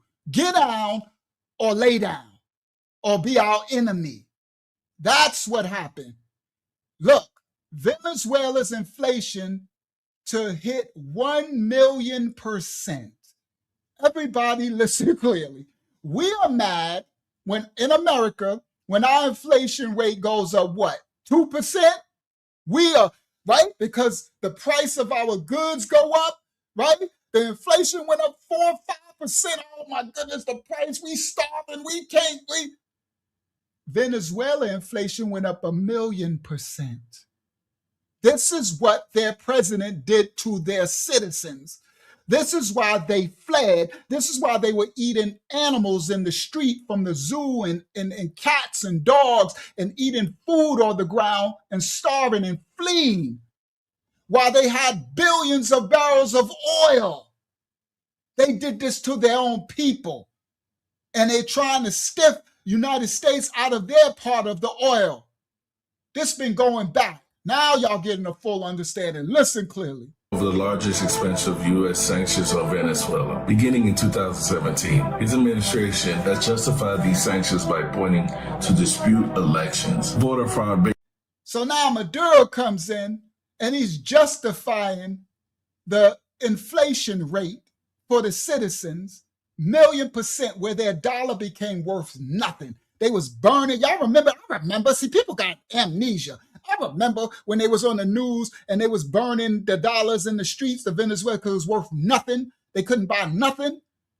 He justified it, this president, by saying 2017. His administration has justified these sanctions by pointing to dispute elections, voter fraud. He just justified by saying dispute elections. Basically under Nicolás Maduro. One of the most significant moves was cutting Venezuela off from U.S. financial institutions and capital markets. Los países lo respetan. Nadie se mete con un banco central de ningún país. All right, let me break this down because Ace is doing a great job. He's showing you what's really happened. And he's talking to the people in Venezuela right now. At the beginning, you'll see he's talking about his friends and they can't say their name. He's from there.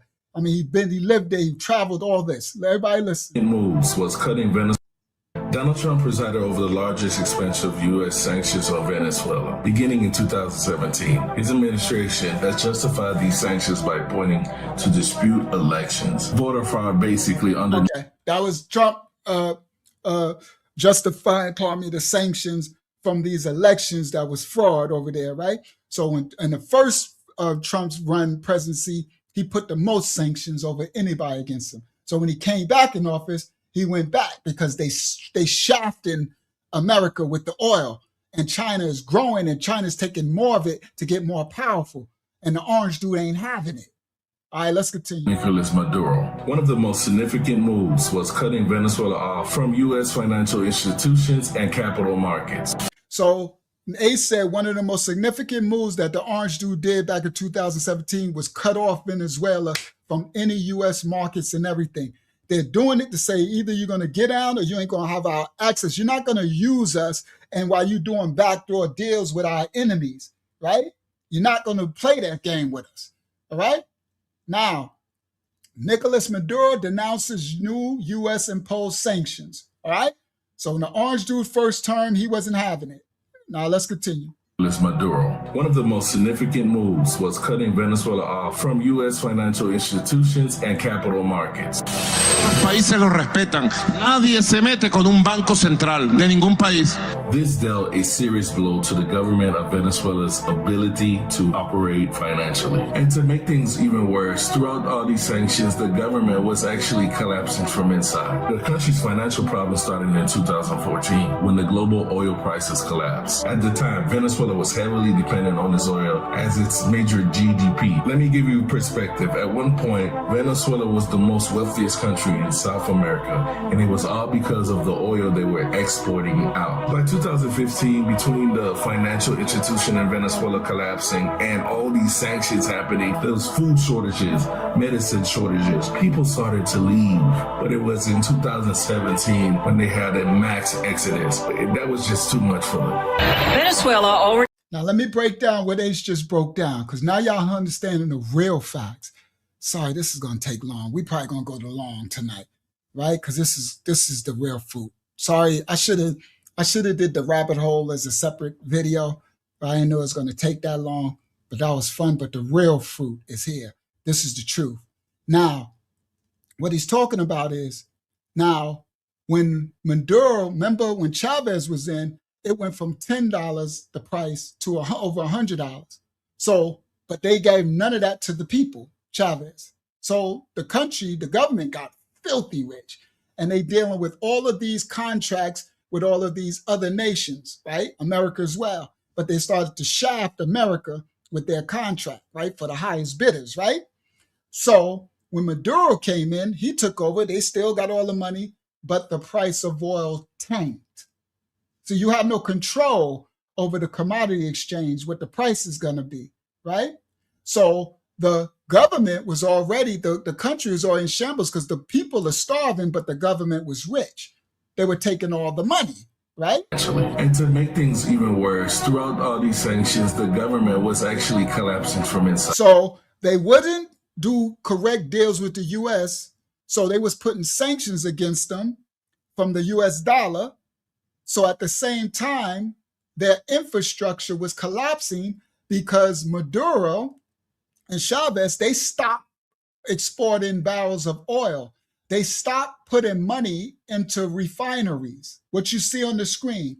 They stopped investing in themselves. Let me explain this to you. A dictator is foolishly not a good businessman, number one, right? Because if you was really smart, you would take care of the people and treat them honestly, and your regime will last longer. So what they was doing, guys, listen clearly. They was taking all the money that they was getting, right? Not giving it to none of their citizens, but they also wasn't reinvesting it into the infrastructure of the Venezuelan land, meaning putting money to rebuild these mines, the infrastructure for mining the oil. So they didn't put no more money into the business. They was just taking and spending. So these refineries started to break down, and they became old and outdated. Y'all listen clearly. And they couldn't produce more oil. But the rich government, the President Maduro and them, they didn't care because they was living high off the hog. They don't care that they citizens. They don't care that they not thinking long range. As a business owner, you always reinvest into your business. You put your capital back into your business to keep it functioning with new technology, up to date. You invest in yourself. They foolishly didn't invest nothing back. So all of this infrastructure is so old and outdated that their production of oil went from about 900 million barrels a day to 300 million or 100 million. Do y'all understand? Cutting all of their income. Now, the rich governors, it don't hurt them because they just ciphering billions, but it's like a pyramid scheme. It's going to collapse in on itself. So at the same time that America was cutting their ties and sanctions and not allowing them to have access to the dollar, their infrastructure was collapsing. These mines were breaking, and they was releasing less and less barrels of oil. So it was just like the house of cards is about to cave in. See, I'm giving y'all a complete understanding of what's happening and what happened. Let's continue. Make things even worse, throughout all these sanctions, the government was actually collapsing from inside. The country's financial problems started in 2014 when the global oil prices collapsed. At the time, So then, at the time that America's doing the sanctions, at the time that they're just using the people, the price that went from $10 to $100, the price of oil collapsed. So now they got a double whammy. The price of their resource is tanking, and they can't mine, they can't export enough because their machinery is broken, and it costs billions to replace the machinery. And they don't want to spend their money. Listen clearly. Maduro, the government, they don't want to spend their own pocket stupidly to rebuild, so they took it from the people. They took the businesses, they starved the people, and they lived off the people's money. This was what led to the collapse of Venezuela. All right, let's continue. inside. The country's financial problems started in 2014 when the global oil prices collapsed. At the time, Venezuela was heavily dependent on its oil as its major GDP. Let me give you perspective. At one point, Venezuela was the most wealthiest country in South America, and it was all because of the oil they were exporting out. By 2015, between the financial institution in Venezuela collapsing and all these sanctions happening, there was food shortages, medicine shortages. People started to leave, but so they starved the people. No food, no medicine, no nothing. Inflation will hit 1,000,000%. Rising prices make people choose between food and medicine. All right? This is what happened to the Venezuelan people. Let's continue. Medicine shortages. People started to leave, but it was in 2017 when they had a max exodus. That was just too much for them. Venezuela already has the world's highest inflation, and it looks like the economic crisis there is about to get even worse. The International Monetary Fund projects the country's inflation rate will rise to an incomprehensible 1,000,000% by the... Everybody, 1,000,000%? They were burning these dollars in the street. I remember that. I don't forget. I have Rolodex memory. I remember they was burning them in the street. All this money. It was worth nothing. Oh, it's coming to a city near you. That's why they're going digital. That's what the XRP stuff. Come on, everybody. Listen clearly. Those dollars are going to be worth nothing. And if you don't have your digital intact in order or have it set up in a cold wallet storage, you will be a sacrifice. Let's go. Fund projects the country's inflation rate will rise to an incomprehensible 1,000,000% by the end of the year. Venezuela's GDP is also projected to fall by 18%, making it Venezuela's third straight year of a double-digit decline. The economic collapse is so severe, many Venezuelans are seeking a better future elsewhere. Crisis compared to Germany in 1923 and Zimbabwe in the 2000s. They were destroying the Venezuelan people. Let's go. Many Venezuelans are seeking a better future elsewhere. An estimated 2 million are expected to leave the country this year, according to published reports. That would mean nearly 4 million people have already left since 2016. See, I don't forget. This news from 2018. 4 million left in 2016, 2 million more in 2000. Have already left since 2016. Trump went to voter fraud his first term. Fast forward to today, it went back to drug terrorism. In fact, if you look at what was happening in 2025, there was this huge talk about blowing up boats that were coming from Venezuela. The U.S. government standpoint was those boats had drugs in them. Admiral Bradley worked well within his authority in the law. He directed the engagement to ensure the boat was destroyed and the threat of narco-terrorists to the United States was completely eliminated. And then we fast forward. So now, whether true or not, the orange juice stance was that Maduro and them, right? These enslavers, right? They was partnering with China with the fentanyl, partnering with what's the name of cancer with the cocaine and stuff, and sending all the drugs into America, which they was. So America does it too, right? I'm not making, right? I'm just showing the facts of what happened, why we get to this stage, right? And then I'm going to show y'all what's really happening, right? Beside them saying it's the drugs and all. Yeah, that got something to do with it, right? Because they need to control the shipping containers. So it was a thing where they blew up any ships coming from Venezuela and coming from them that came in because it was loaded with drugs and fentanyl and cocaine and stuff like that, right? All right. They want to have some money. No, I got to watch how I say this, but they want to be controlling what's coming in, right? They want some of what's coming into America. You want to bring some drugs and you got to pay us, right? But anyway, again, this is what's going on. Narco-terrorist to the United States was completely eliminated. And then we fast forward to today, a couple hours ago, Venezuela just got bombed. What we know now is the president, or the previous president, Nicolás Maduro, has been expedited, him and his wife arrested and brought to America to face their charges. Now, what everybody, Hebrew Jamaican Cool and everybody didn't know, that at precisely midnight in Beijing time on January 1st, 2026, China activated an interest-bearing functionality for its digital yuan holdings.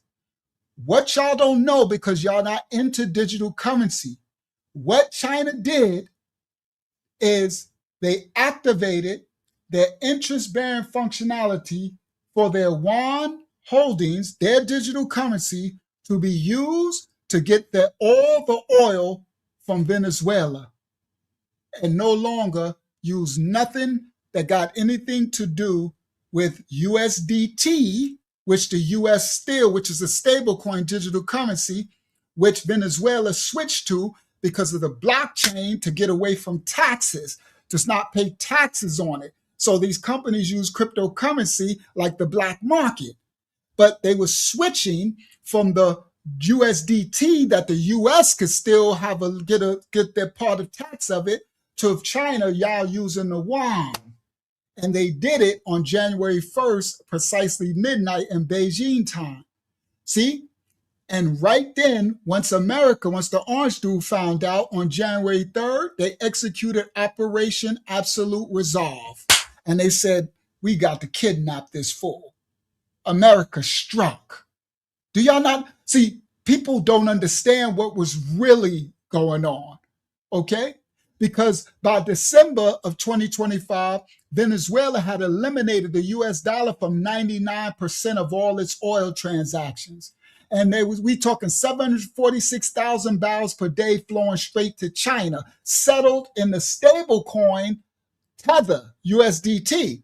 So even though 99% of the US dollar was eliminated, USDT, they was using that stable coin, which United States get a tax off of that.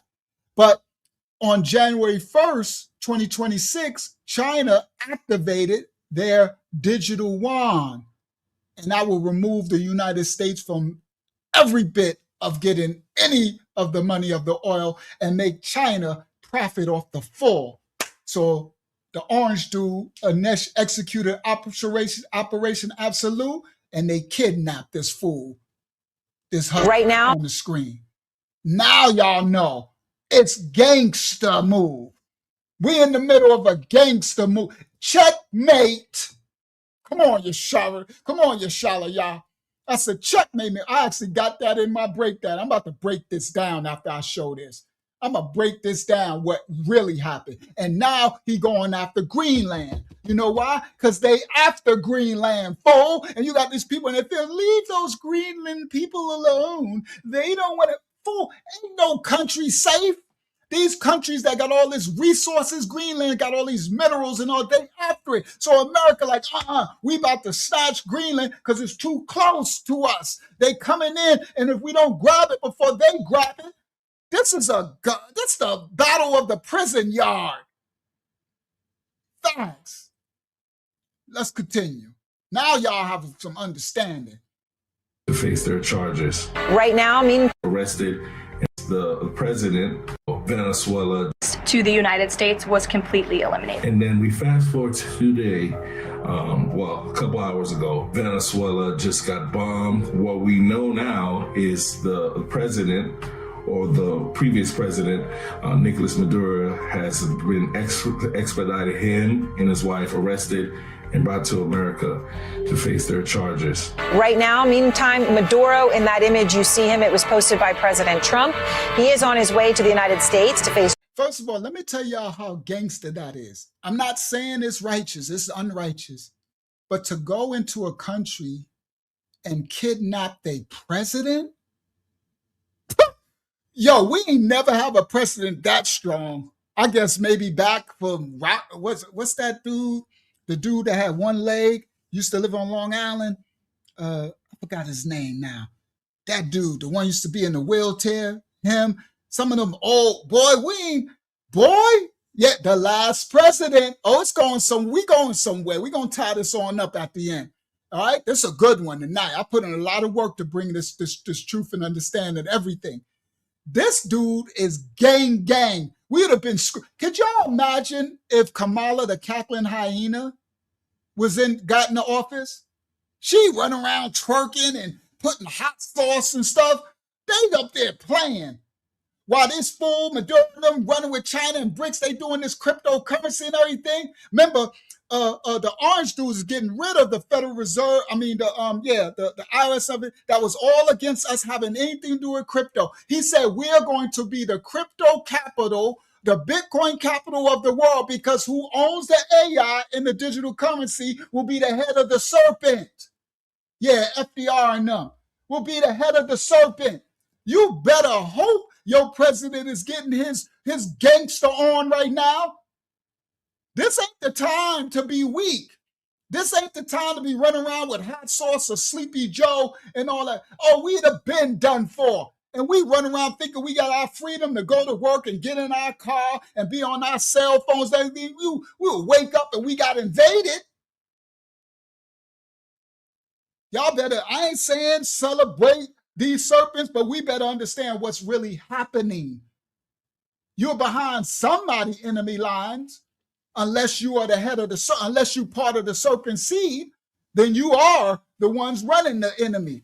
But if not, you're behind somebody. I mean, I don't care if you live in South Africa, Brazil, China, Japan, America, Greenland, Iceland, Sweden, Australia, Canada. Look what they doing to the people.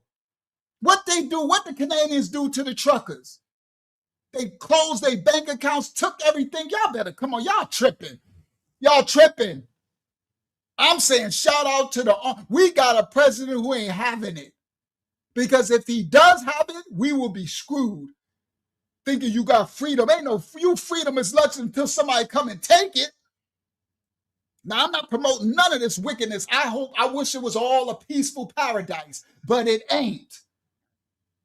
It ain't. They coming. And if they gonna take it, they coming for your booty. They coming to Diddy. They coming to Diddy us. They done diddied Haiti. They done diddied Dominican Republic. They done diddied the Caribbean. They done diddied. That's all they did. They diddied Africa. They came and got us. Who came and got us? The French, the Belgian, European. They got these idiot Jews like Willie D talking about Europe is better and I trust China over America. And China, then shut up. We'll go to China then, Willie D, you clown. You're foolish. And show me how that worked out for you. Gonna be a millionaire in China. China won't even let their people download apps and stuff. They got a what's the name social score. And like you don't do this right. You can't even buy food. You stupid. How soon they forget, Salty Tate? They forget the Wuhan virus thing in 2020, right? Wuhan and all. Come on, bro. All these nation states, they all part of the same serpent. Those serpents of these kingdoms are battling who gonna be the head of the serpent in this new world order. Yeah, they're gonna learn tonight. You know what we do. That's why they shadow ban this channel. We're the strongest channel on YouTube. We are, and that's why they shadow ban us so much. They let people get millions. A new channel, they only got 13 videos. They get 5 million views. They shadow ban us because we the strongest channel on YouTube that show the whole truth and break it down. No matter what it is, I don't pick sides or nothing. I ain't on sides or nothing, but I ain't on the side of stupid either. The Safari, y'all, they call the Bible tells me wise as the serpent. I understand. I'm thankful the orange dude is crazy and he up there like, wow, y'all gonna see in this video? He gonna literally and say, yeah, Colombia next if they don't act right. Yo, I'm like, go ahead, orange dude. And then you got these idiot juices in America writing talking about he needs to be impeached and who you gonna put in there? Kamala the Cackler? Who you gonna put? Who you want? Sleepy Joe back? Fools. We need a gangster in office. And somehow the orange dude is gang. Shout out to New York.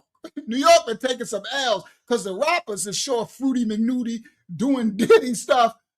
But the president is from New York. He a gangster. In fact, you gotta be gang to survive. You got Africa, you got all these countries destroying their nations. Only the dictators who stand up. You gotta stand up. Look what they did to, what's his name, from Iraq? Saddam Hussein. They did it to Gaddafi. If you don't, they're gonna take your country, they're gonna take the resources and just bury you in the books like you ain't. You got to be smart.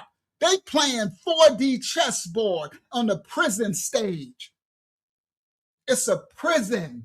You ain't more gangster than George. Even Papa Bush, because Papa Bush was the real gangster. Son Bush was an idiot juice. But Trump is even more gangster than Papa. He's more gangster than all of them. I don't know what it is. It's some New York thing. It's something, I don't know what it is. Trump is just crazy. Trump is just, he say it too. He be like, I'm going to tell you what I'm going to do. He'd be like, it'll be okay. It'll all be taken care of. Nothing to see here. I'll do this and everything will be all right. Right? He'd just be like, yeah, they're not friends with America. They're not friendly, but I'll take care of it. I'll go in and it'll be all resolved. Right? He'd just be matter-of-factly. But guess what? These countries know they ain't playing. Oh, they know he ain't playing. Oh, America ain't punks no more. Oh, we were punks. Let's continue. Drug trafficking charges in the right now. Meantime, Maduro, in that image, you see him. It was posted by President Trump. He is on his way to the United States to face drug trafficking charges in the Southern District of New York. What's happening right now? If you go to Miami, you'll see a lot of Venezuelan people happy. That's what Hebrew Jamaican Cooley was talking about. That's why I said, give me time, Cooley. You know I bring fruit. I bring the truth. All right? All right? So that's what he's talking about. Why do you think they drug trafficking charges in the Southern District? They're the ones who fled. They watched their country get destroyed from their government. Do you understand? It's not that they want their country taken over by America, but they're looking for anybody to help. Can somebody come and debo this? Because with them, they just going to have them destroyed. They will suck their country to death. And you look at America, as much as they complain about America, we seem to not be having to eat zoo animals. As much as we got bad everything, we ain't running around in dirt roads like certain in Africa with all these resources, right? They got all the diamonds and the cobalt and all that, but they just as poor as crap. Like, but China runs it. Like, come on, bro. We complain about America a lot, but I got this internet. I got this phone. We here at 1 o'clock in the morning. We doing okay.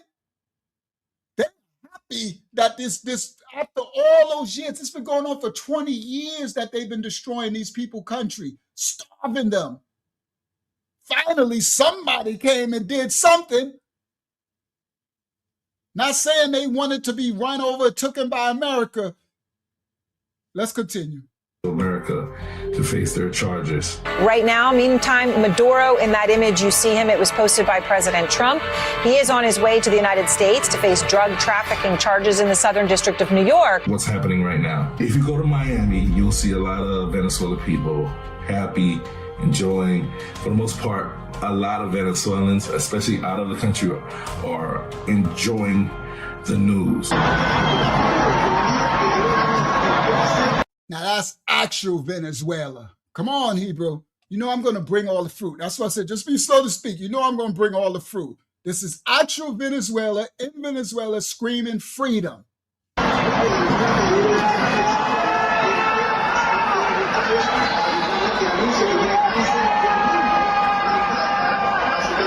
If you don't know, during this whole sanction time, 8 million people left the country and have been filling up countries like Colombia, Chile, America, Mexico, even in Europe, just to find a new life. And because of that, a lot of them are happy because they feel like now there's an opportunity for them to get back home, go home. I don't know if they're gonna go visit home. I think a lot of them made their new lives in these new countries. I feel like they're gonna go visit, but they might just stay where they're at if they can. And immigrants who've been traveling to other countries, they're more likely to come back home, especially the ones in Colombia. I think out of all the countries that have the most immigrants that left Venezuela, it was Colombia. I don't know how that's gonna change the dynamic of work because so many Colombians rely on cheap labor from the Venezuelan people. And now there's this. So I cut it out. He did a section where he's talking about his friends who were doctors, lawyers, professionals have to work cleaning toilets in Colombia, the Venezuelan refugees, because these countries put them at the bottom. So whatever degree you was an engineer, now you work cleaning toilets, maids. So he's saying that some of those that are celebrating in these countries like Miami, some of them might not move back there because they established themselves in new countries, but they're going to go back and visit. And some will move back, like in Colombia, because they live under slave wages in these countries. And now they're hoping that the United States stick to their word and actually rebuild the refineries and bring some type of stability like they see us have in America. Everybody complains about America. Everybody listen clearly. I'm sorry. I'm not promoting America, these serpents, but y'all need to have reality. Everybody complains about America, but everybody in the world runs to America. You got Africans complaining blacks ain't got no culture while they living in Texas, wearing a suit and tie, wearing some Jordans or whatever, wearing a baseball cap to the back, saying we ain't got no culture, saying America ain't this. Everybody sends their people come to America for education to go to university. They come, Singapore, one of the richest countries on the planet, but you got in California, in the University of America, you got a bunch of Singapore children here and they don't go back. So as much as everybody complain about America, the whole world comes here to get their education, to live here, and then they complain about America and talk crap while they're here. Make that make sense. That's why when people was running all that and these Israelites go run to Africa, I'm like, y'all stupid Jews, I ain't going nowhere. I know where I'm at. I understand the beast that I'm under. I know how to navigate this serpent. I ain't going into somebody else's serpent where I don't know that serpent. I don't know what that serpent got for me. I know what they got for us in America. We're able to become millionaires in America. We're able to make a bag or two in America. You might be able to make a decent life in America. You know where to run, where to hustle. These people fleeing their countries from all over the world, but then they complain about America. You hypocrites. I just ain't no hypocrite. I'm not a fool. I'm not going to, that's that grass is green on the other side. I'm not going to sit up here and keep complaining about the country. Yeah, I know what happened to my people. I know what happened. I know all this, but I know what also my people are the richest so-called ethnical black people in the whole world. And where did that happen? Here in America. They ain't the richest people over there where they took us from. They ain't the richest people over there in Spain and Portugal where we came from, took us from. They ain't the richest people over there in Jacobite in Europe where they took us from. They the richest here. And the whole world follows the culture of the Americans here. Sorry, not sorry. So y'all need to check yourself. Because to me, that's mutiny. To me, that's like, listen, let the serpent who run this, we gonna let them do that. I'd rather the orange dude be a gang and go establish our dominance so that we don't become someone else's slave, America. because that's what will happen, fools. Sorry, not sorry. Let's continue. And like I said, I wish it was a beautiful, peaceful planet, but it ain't. It's a prison planet. The world is a prison, and they are battling for king of the yard. You're going to either be somebody's girlfriend or you're going to establish yourself as a separate threat to the other gangs. Each nation is a gang. China, Russia, they're battling for control, and they will consume you if you don't stand up. They consume all these countries. That's why they got NATO agreements. So we got an agreement with Denmark and Greenland and Sweden under NATO and these pacts that will protect them and stop from any of these countries coming and deboing and diddying them as long as we get this amount of resource. You got to pay. You got to pay for protection. It's the mafia. The world is a mafia. You got to pay protection. You get that protection, you pay to play, and you stay loyal. Now, we might shift you in the end because we a serpent. Y'all listen clearly. We're a serpent. They all serpents. But it's better you get our bite than the other bite, because the other bite is going to destroy and take everything. You know this serpent. So you pay, click up, and you pay protection fees. Yeah, you're going to get down with somebody in the yard. A lone wolf will be destroyed in prison. You can only go for so long. I don't care how big you is or nothing. You're going to have to get down with somebody. Everybody listen clearly, or you will be consumed by the serpent of the prison, the principality of death over the prison. The world is a prison, and everybody is fighting for control, their position in the prison yard. Do y'all hear me? I'm talking facts. Because no matter what you do, somebody's coming up in your cell, in your country. If you don't have protection of it, you don't have a threat, a debo, where there's others who go, these other countries in prison, they're like, nah, we don't want to do that because USA, they down with the US. And somebody attested, if you ain't down with nobody, they coming in your cell and they're going to diddy you. They're going to take your manhood, going to take everything from you. You're going to be an itch. You're going to be washing their drawers. You're going to be a slave. This is the world stage. All the countries are doing it. You see what they do to Africa? Look what China doing. And stupid Willie D talking about, China. I trust China more than America. China, well, go to China then, Willie D, clown. Or go to Africa that's being ran by China and show me how that do you. While you sitting up there in America with your 1 million views and subscribers making you made $50,000 from that video when you complaining about America, talking about you trust China. Trump need to deport you. Sorry. And I know it could sound like I'm political. I'm not. I'm just on choose sides. Choose who, like, come on, I don't do don't be a turncoat, stand, but don't be a fool either. That's mutiny to me. Like, yo, bro, you need to go then. China's so good to you, then why ain't you doing your YouTube video from China? That's clown talk to me, bro. And you wanted Kamala to come. They mad because ain't no Democrat. I'm glad the orange dude in there. Because if he wasn't in there, we might be screwed. What's happening? Oh, that 2026 rang in something. We getting close to the 2030 agenda. All right? Yeah, I'm talking facts. We talking to anybody who know. They know what I'm talking about is the truth. The world is a prison. The prison stage.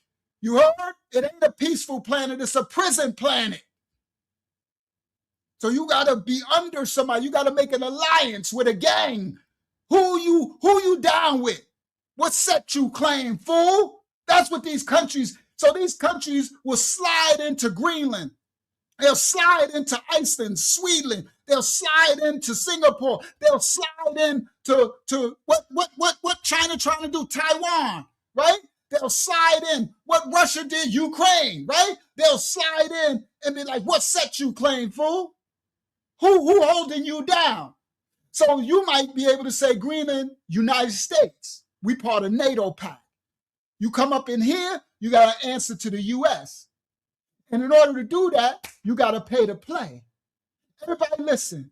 So Trump is right now, he ain't done. He going after Greenland because he knows they after Greenland. They attacking now. And Trump said, we got to take Greenland now. Take it. Acquire it. It sounds crazy. We're going to own Greenland. He's also trying to own Canada. But Canada just said, no, you can't. They're trying to own it the way that we own Puerto Rico now, the way we own Hawaii, the way we own. This is not nothing to play with. If you don't, somebody else will. You got to establish your power. This the prison yard. Y'all listen, man. Come on. We going long tonight. I'm going to have to chop this lesson up, but this is one. I ain't stopping. I got too much to go. Let's go.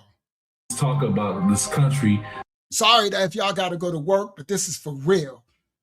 Now transforming into something new, cheap labor from the Venezuelan people. And now there's this talk about this country now transforming into something new. So now he said he talked to his people from Venezuela, and they all talking about now this country, their country, Venezuela, now transforming into something new after all these years of being oppressed, enslaved, starved to death by their own country. They're saying now that they have a chance at this country, their country being something new. Backed by the U.S. government, a lot of people are excited about that. You think about the United States as a... He said for them now, backed by the U.S. now, because Trump came in and took it. Trump literally went in there, took the president, kidnapped him, took him. Now they said, we own the oil now. Now, China, you got to renegotiate your deal with us. The orange dude is a Debo smart man. This was a checkmate move before they took it. Everybody, China was taking it, and they was using the yuan stablecoin. Trump went in right under their noses, did a move that nobody think you could do. They didn't see it coming. This was a checkmate move. He came in and took this queen off the board. Checkmate. Do you understand? And he said, now we own the Venezuela oil, and you got to come through us. And now he said, now we got to take Greenland, because now they're going to try to ping pong and grab Greenland, and Greenland got the minerals, and that gives them access to this part of the Western Hemisphere. This is hemisphere wars, bro. This is the what's the name? Yeah, the Art of the Deal. And what's that book that 50 Cent, The Art of War? That's nothing to play with. But people in their emotions, Hayazat, and they're talking, yeah, wars and wars, and they're thinking, oh, how dare Trump? He needs to be, he's stupid. Y'all fool, sit down, shut up. You're out of your league. You don't know about prison. You've been somebody's wife in prison. I could tell that you wouldn't know how to survive because you don't know the politics. It's called geopolitics. So Trump will say one thing, right? But then Rubio, his Secretary of Defense, he'll come on and say, we don't need no oil. See, they're lying. It's more than oil, but this is how they play the politics. You don't let the left hand know what the right hand knows. So Trump will say one thing because Trump raw. Trump will be like, yeah, I took it. Rubio will be like, no, we didn't need the oil. It's not about, but that's still a forked tongue. It's not about the oil, but it is still about that. It's about the oil and more. It's the oil, the infrastructures, the crypto. Do y'all not know they took 600 million Bitcoins for my investment group? Venezuela, Maduro was stacking Bitcoin like a man. Y'all remember an investment group. Remember when I kept showing Venezuela bought this many Bitcoin? Remember months ago? And China bought this many, America bought. They got 600 million Bitcoin in their reserves now. America already had a stockpile of Bitcoin reserve. Others who said we gonna be the Bitcoin capital of the world. Yo, they took 600 million Bitcoin. I'm like, oh, this is on and popping. They got the oil, they got the Bitcoin, they got the reserves. Let's go. And now he said, we're going after Greenland. It's going down. It ain't going to get better. It's going to get worse. You want your president to be a punk or chump? In prison, they call you a chump if they going to run up in your backside. Shout out to Orange Dude. He ain't no chump. Let's go. Country that I ain't agreeing with none of this. It just is. This is the reality of what's happening. I'm not saying that this should be happening. No, we should be all eating fruits and berries in the Garden of Eden. Adam, if it was for Adam and Eve, Adayam and Hayavah, right? But no. I'm glad we got this serpent as head of America. Shout out to the orange star. He ain't playing. All right, let me try to get through this. Excuse me. Go ahead. This reminds me of the book of Daniel, of that figure that he saw in the vision. It reminds me how these empires are kind of growing even more, and how the lines are spreading out to certain areas. And there was something else I wanted to say. Oh, Joshua and Caleb. You can't be so soft with it. How Yah commanded Joshua and Caleb to go ahead and go into the land of Canaan and take what was theirs, take what would protect themselves. Like, you have to take it, or they'll take you. That's all. Or you'll lose it. It's not nothing to play with. It's the prophecy, the end times. It ain't what we wanted, what the Most High wanted for us, but it's what it is. Manifest destiny, they come and they'll take everything. Facts. All right, let's continue. About the United States as a country that is, how do I say? All right, so he says his friends in Venezuela, they're excited about now their country being under the United States protection banner. And they're hoping, because they see how the United States citizens are treated, that maybe some of that will be treated under the United States protection, because what they was getting from their own was worse than they could ever. 1,000,000% inflation. Okay, he said, take that down to me. Excited about that. You think about the United States as a country that is, how do I say, freedom, liberty. Although it may have its own agendas, it brings up so many different questions to ask. He's correct. He says they're looking, some of the, Venezuelan natives, it's like they're looking like, well, maybe our country now can have some of the freedom and stuff like America has. But he says, but America got its own agenda, which is due. It's a serpent. But I can guarantee you they won't be under 1,000,000% of inflation, and they won't be stopped. No. They won't. That doesn't happen, because America will make it, because the orange dude immediately said that they're going to spend billions to build the oil refineries, to rebuild it, because Maduro just let it go to crap.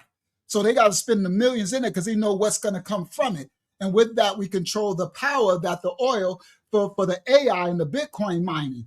And then we control the contracts. Now, China got to deal with a different contract, because you just lost your 100 billions of oil. Yeah, the lesser of two evils. That's the game. We living in the prison world, the serpent seeds world. You're going to have to make a deal with the devil, right? You're going to survive it. Use the tools of hell to survive the hell you in. It doesn't mean you have to become one with it, but you got to be wise as that serpent. So I'm doing the wisdom of the serpent and understanding that if under this allegiance, give Caesar what Caesar's, right? Rome fell, Greece fell, kingdoms fall. And what happened when they fall? They get diddied and taken over. All right? Facts. Just facts. All right, let's continue. What the future of Venezuela is, which are questions to ask. What that brings up so many, although it may have its own agendas, it brings up so many different questions to ask. What the future of Venezuela is, which I will tell you later. But let me just talk about what I'm hearing from the ground at the moment. I can't tell you the people who sending me this information, obviously for, Ace is telling you, I cut stuff out, what he hearing from the ground in Venezuela, not Miami, not everything. His people, he can't tell you the names, because the people, I cut some of it out, they're scared, because there was rumors going on in Venezuela that America might release Maduro back.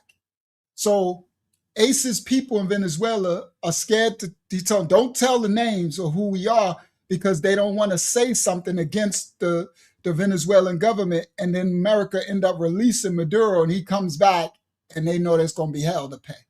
All right? So he says, he can't say their names. All right? So this is the state of the people. They're scared, because they heard through the rumors that America, if they got if Maduro played his right hand, then they could release him. If he wants to play the game, they might release him back. And the Venezuelan natives are scared of that. They want him to stay gone. So they're in a limbo place. They can't really speak how they feel because if he comes back, they're screwed. And plus his vice president, the sister, is still on his side. So they got to be careful.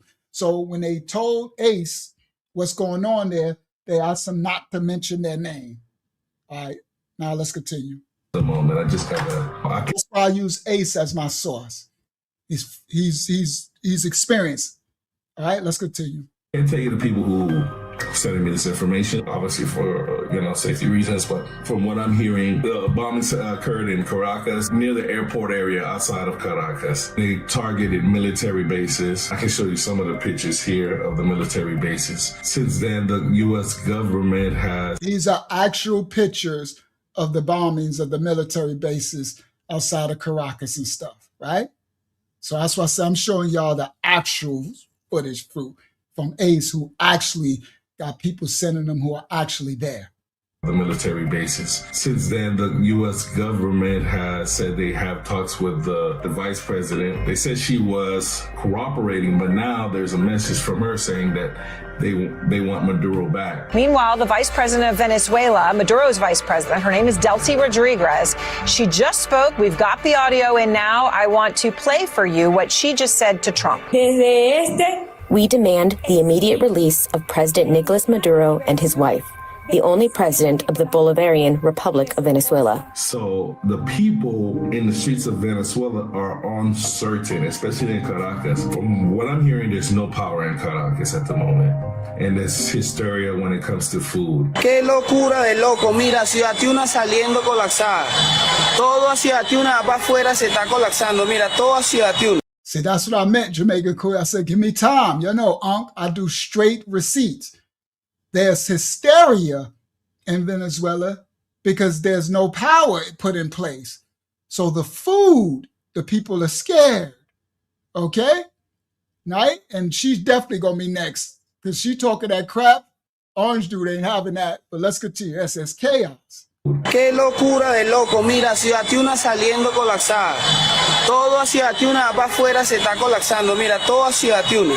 Everybody is just stocking up food in the street, and people are scared, especially for the next 72 hours. Here's my thoughts on what may happen. There's a couple of different outcomes to this. One of them is, which is least likely to happen, is America gets back Maduro. That might happen, right? And this is why people in Venezuela are being very careful about how they express their feelings, because if he does come back and there was someone so vocal about him being taken, that could be an issue. But what goes through where America starts to help manage and govern over Venezuela, what that means, I think, it means that America would help the new government come in and be its own entity. But obviously it would be a government that would work with America.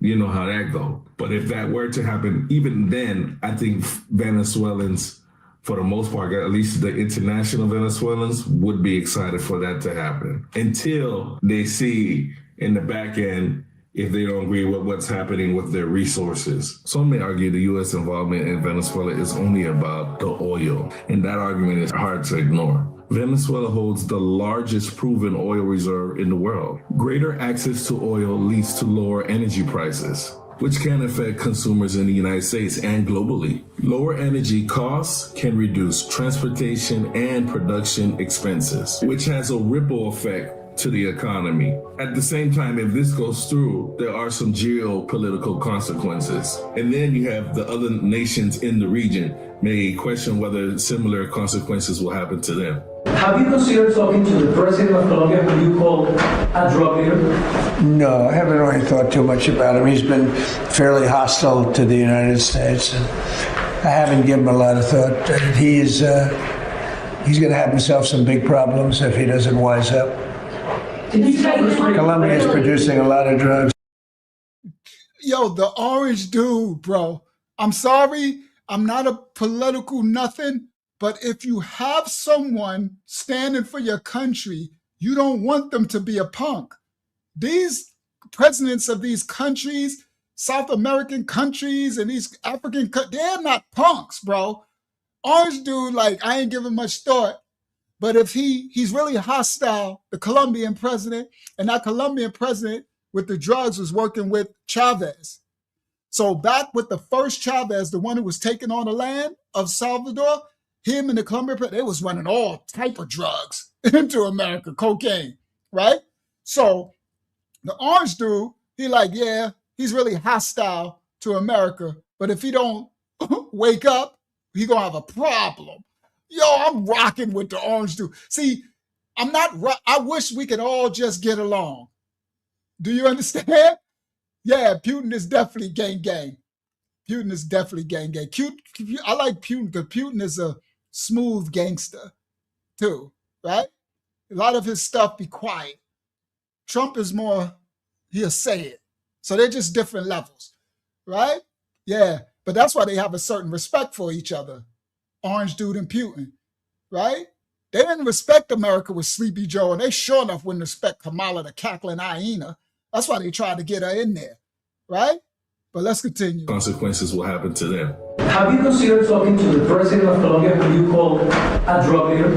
No, I haven't really thought too much about him. He's been fairly hostile to the United States, and I haven't given him a lot of thought. He's going to have himself some big problems if he doesn't wise up. The Colombian president going to have himself some big problems if he don't fly straight and wise up. All right, let's continue. Colombia is producing a lot of drugs. They have cocaine factories that they make cocaine, as you know, and they sell it right into the United States. So he better wise up, or he'll be next. He'll be next too. And I hope he's listening. He's going to be next. This whole thing that's... Yo, I'm so sorry. I understand, right? Like we saying, yo, Putin is more gangster, but everybody got their own way that they do stuff. Did you hear the orange dude? He not be. I'm sorry. I'm just from the streets, and whether I agree with somebody or not, you respect gangster. He said, "I hope he's listening. You gonna be next." If you, yo, he talking to the president of Colombia, right? This is nothing but gangster. I'm so sorry. I'm not playing. This is gangster. We are not looking like punks on the world stage anymore. I ain't saying it's righteous, it's unrighteous, but these serpents are playing a game to who's going to be the head of the serpent. Do y'all hear? I couldn't ask for nobody better to be representing that serpent for these other Debos in the prison yard. Nah. I would be like, yeah. We might need the orange dude to step up and talk to prison politics because he ain't having it from none of them, right? I haven't given him a lot of thought. He's going to have himself some big problems if he doesn't wise up. Colombia is producing a lot of drugs. They have cocaine factories that they make cocaine, as you know, and they sell it right into the United States. So he better wise up, or he'll be next. He'll be next too. And I hope he's listening. He's going to be next. This whole thing that's happening right now. Yo, that import. Trump talking to the elite like they the ops. Come on, Sally Tate. This is what you want from a leader in this dark, these serpents. I don't want no punk. I sure enough ain't want Kamala with hot sauce. What's she gonna do? She be laughing. What's she gonna do? Get smashed? No disrespect. All right? I'm not disrespecting no woman, but she was a sellout. Right? Sleepy Joe, what he gonna do? He half sleep. Sleepy, right? He got puppet master. Trump is so Focused. He leaned in and said, I hope you listening. You going to be next, fool. Facts. Trump did this. I'm watching you. Yeah, he leaned in with it. He did this. I'm watching you. Oh, let's go. All right, I'm sorry. Let's continue. It's bound to trigger some huge backlash internationally. So just think about it, guys. If we take over one huge country like Venezuela, what's stopping us from doing that for other countries like Panama or Colombia? I think it'll be a really hard thing to prove that they can take Colombia, but there might be more bombings in drug regions in Colombia. And that whole idea opens up a new Pandora box. The idea that if America would take over this huge region of Central South America, that they can empower these countries to be their new China. As I mentioned, I've been to Venezuela several times, and my overall experience living in that country for several months has what's very interesting. It's a country that learned to exist in a box per se through all the sanctions that were put on it that affected its economy. It still figured out a way to, the word wouldn't be thrive, but to exist. But walking through the streets of Venezuela, Come on, y'all. Y'all is like, let the games begin. This is prophecy. This is what Hakiyama's talking about, Daniel with the statue, right? The Gog and Magog, wars and rumors of wars, the brass, the burners, the foot, the bear, the lion, the eagle. They're gonna go to war, bro. This is going, let the games begin. This is all prophecy. You heard? That's why I said I ain't on the side of the unrighteous, but y'all let this, we just have to be righteous and let this play, be wise as the serpent and be careful and watch your mouth, what you say, watch how you move, and discern the serpent, discern the times. it's like walking through like everyday life in any other South American country. People have their technology stores, you have your grocery stores, you have your restaurants. Granted, when it comes to certain restaurants, their food might be limited because of the resources they can get into the country, but they still figure out a way to make it work. I say all that to say that I hope everything works out for Venezuela. There is a peaceful resolution. Whatever is the best for Venezuela happens. If America does come in and does something with the economy, I do see a lot of Venezuelans coming back and reinvesting money into their country. As long as they can feel that the government, whatever government that is put back into place, is a stable and honest government. Otherwise, history can't repeat itself. All right, now this is my clip of Trump, Haiti, Tesla, Venezuela, rabbit hole exposed. Haitians, listen clearly. Shout out to Haiti. Sac passe to all my righteous Haitian brothers and sisters. For the tethers who don't like us, kick rocks. But for my righteous Haitian brothers and sisters, sac passe, right? And that's to everybody. I don't care who you are, what country you come from, right? If you're righteous and you rock with us, peace and blessings. If you don't, kick rocks. All right, copyright disclaimers are in effect. This is Haiti's part. Everybody listen and learn some historical facts. What's up, guys? I am back in Venezuela and I came to take a picture of this statue right here. This statue is a huge statue of the Haitian president, Alexander Pétion. And man, this is the biggest statue I've seen. They made of him outside of Haiti. Look at that sign right here. Wow, it's beautiful. It's so beautiful, so big. Wow. And this is in Venezuela. The last time Ace was there before all this war. The statue of the Haitian president. You're about to find out what this is in a second. I've never seen a bigger statue of a Haiti president. I've been to Cali, Colombia, and Ecuador, and they all have beautiful statues. But this one right here is amazing. So I'm gonna see if I can take a picture somehow and do it.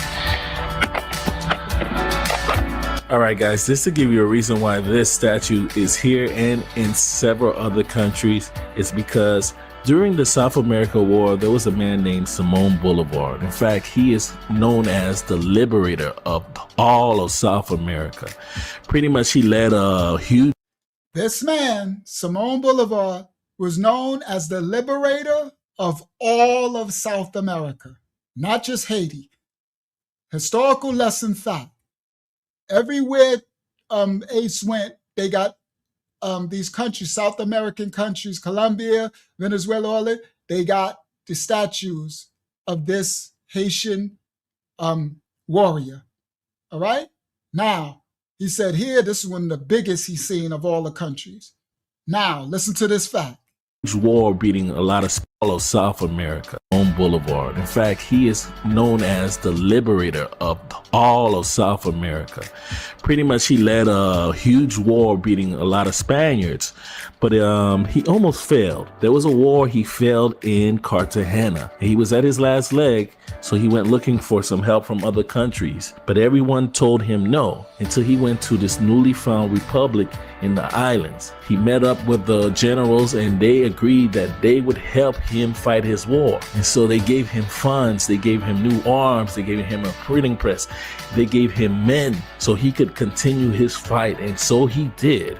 They used the island as a place to strategize. They made their flags there, everything. And that republic, that newly found republic, was Haiti. And so I thought it was appropriate that I tell you this because a lot of people don't know the involvement of Haiti when it comes to these huge countries. But I can help you by reminding you. Every time you look at the Colombian flag, Venezuelan, Ecuadorian flag, just know that came from one flag, the Grand Colombia flag, which Simon Bolivar helped create. That flag was made in Haiti. But since we're in Venezuela, let's be more particular. The Venezuelan flag, yes, the Venezuelan flag was also made in Haiti. Anyways, guys, just wanted to share with you. So this is some of the fact they don't let you know. The Grand Colombian flag is where all the South American flags come from, and it came from this Haitian warrior, this man, Simon Bolivar. Flag was also made in Haiti. Anyways, guys, just wanted to yes, let's be more particular. And Colombia flag, which Simon Bolivar helped know that came from one flag, the Grand Colombia flag, which Simon Bolivar helped create. That flag. So he fought the French and all them for South America's indigenous or melanated for freedom. And that was all made in Haiti. And they looked down on Haiti too, right? It's crazy. So that was the Haitian. I know y'all thought it was going to be something negative. No, it ain't negative. Shout out to the righteous Haitian brothers and sisters. All right, now let's go. Now let's close out with our banger banger. All right? Banger banger. Yeah, he lining it all up. Here we go. So I'm going to go to this one. Watch this. Copyright disclaimers are in effect for educational purposes only. For reactionary purposes. So there is a second order crypto effect here where since for going back a decade now, my reporting was back in 2017, because of spiraling inflation of the Bolivar, a lot of people had turned to cryptocurrencies, mining Ethereum and Bitcoin in their homes in order to just have a stable source of cash. But the other side of this is the fact that there are multiple reports that the government itself has been looking to evade sanctions by doing sales of oil in Tether, which they then move into Bitcoin. And so much of this market moves on. Now, let me explain what they're talking about, which y'all don't know. I know because I'm in cryptocurrency. In our crypto class, I've been showing this for years now, months and stuff, right? What the Venezuelan Maduro was doing was setting up miners to mine the Bitcoin with the oil, right? The energy, right?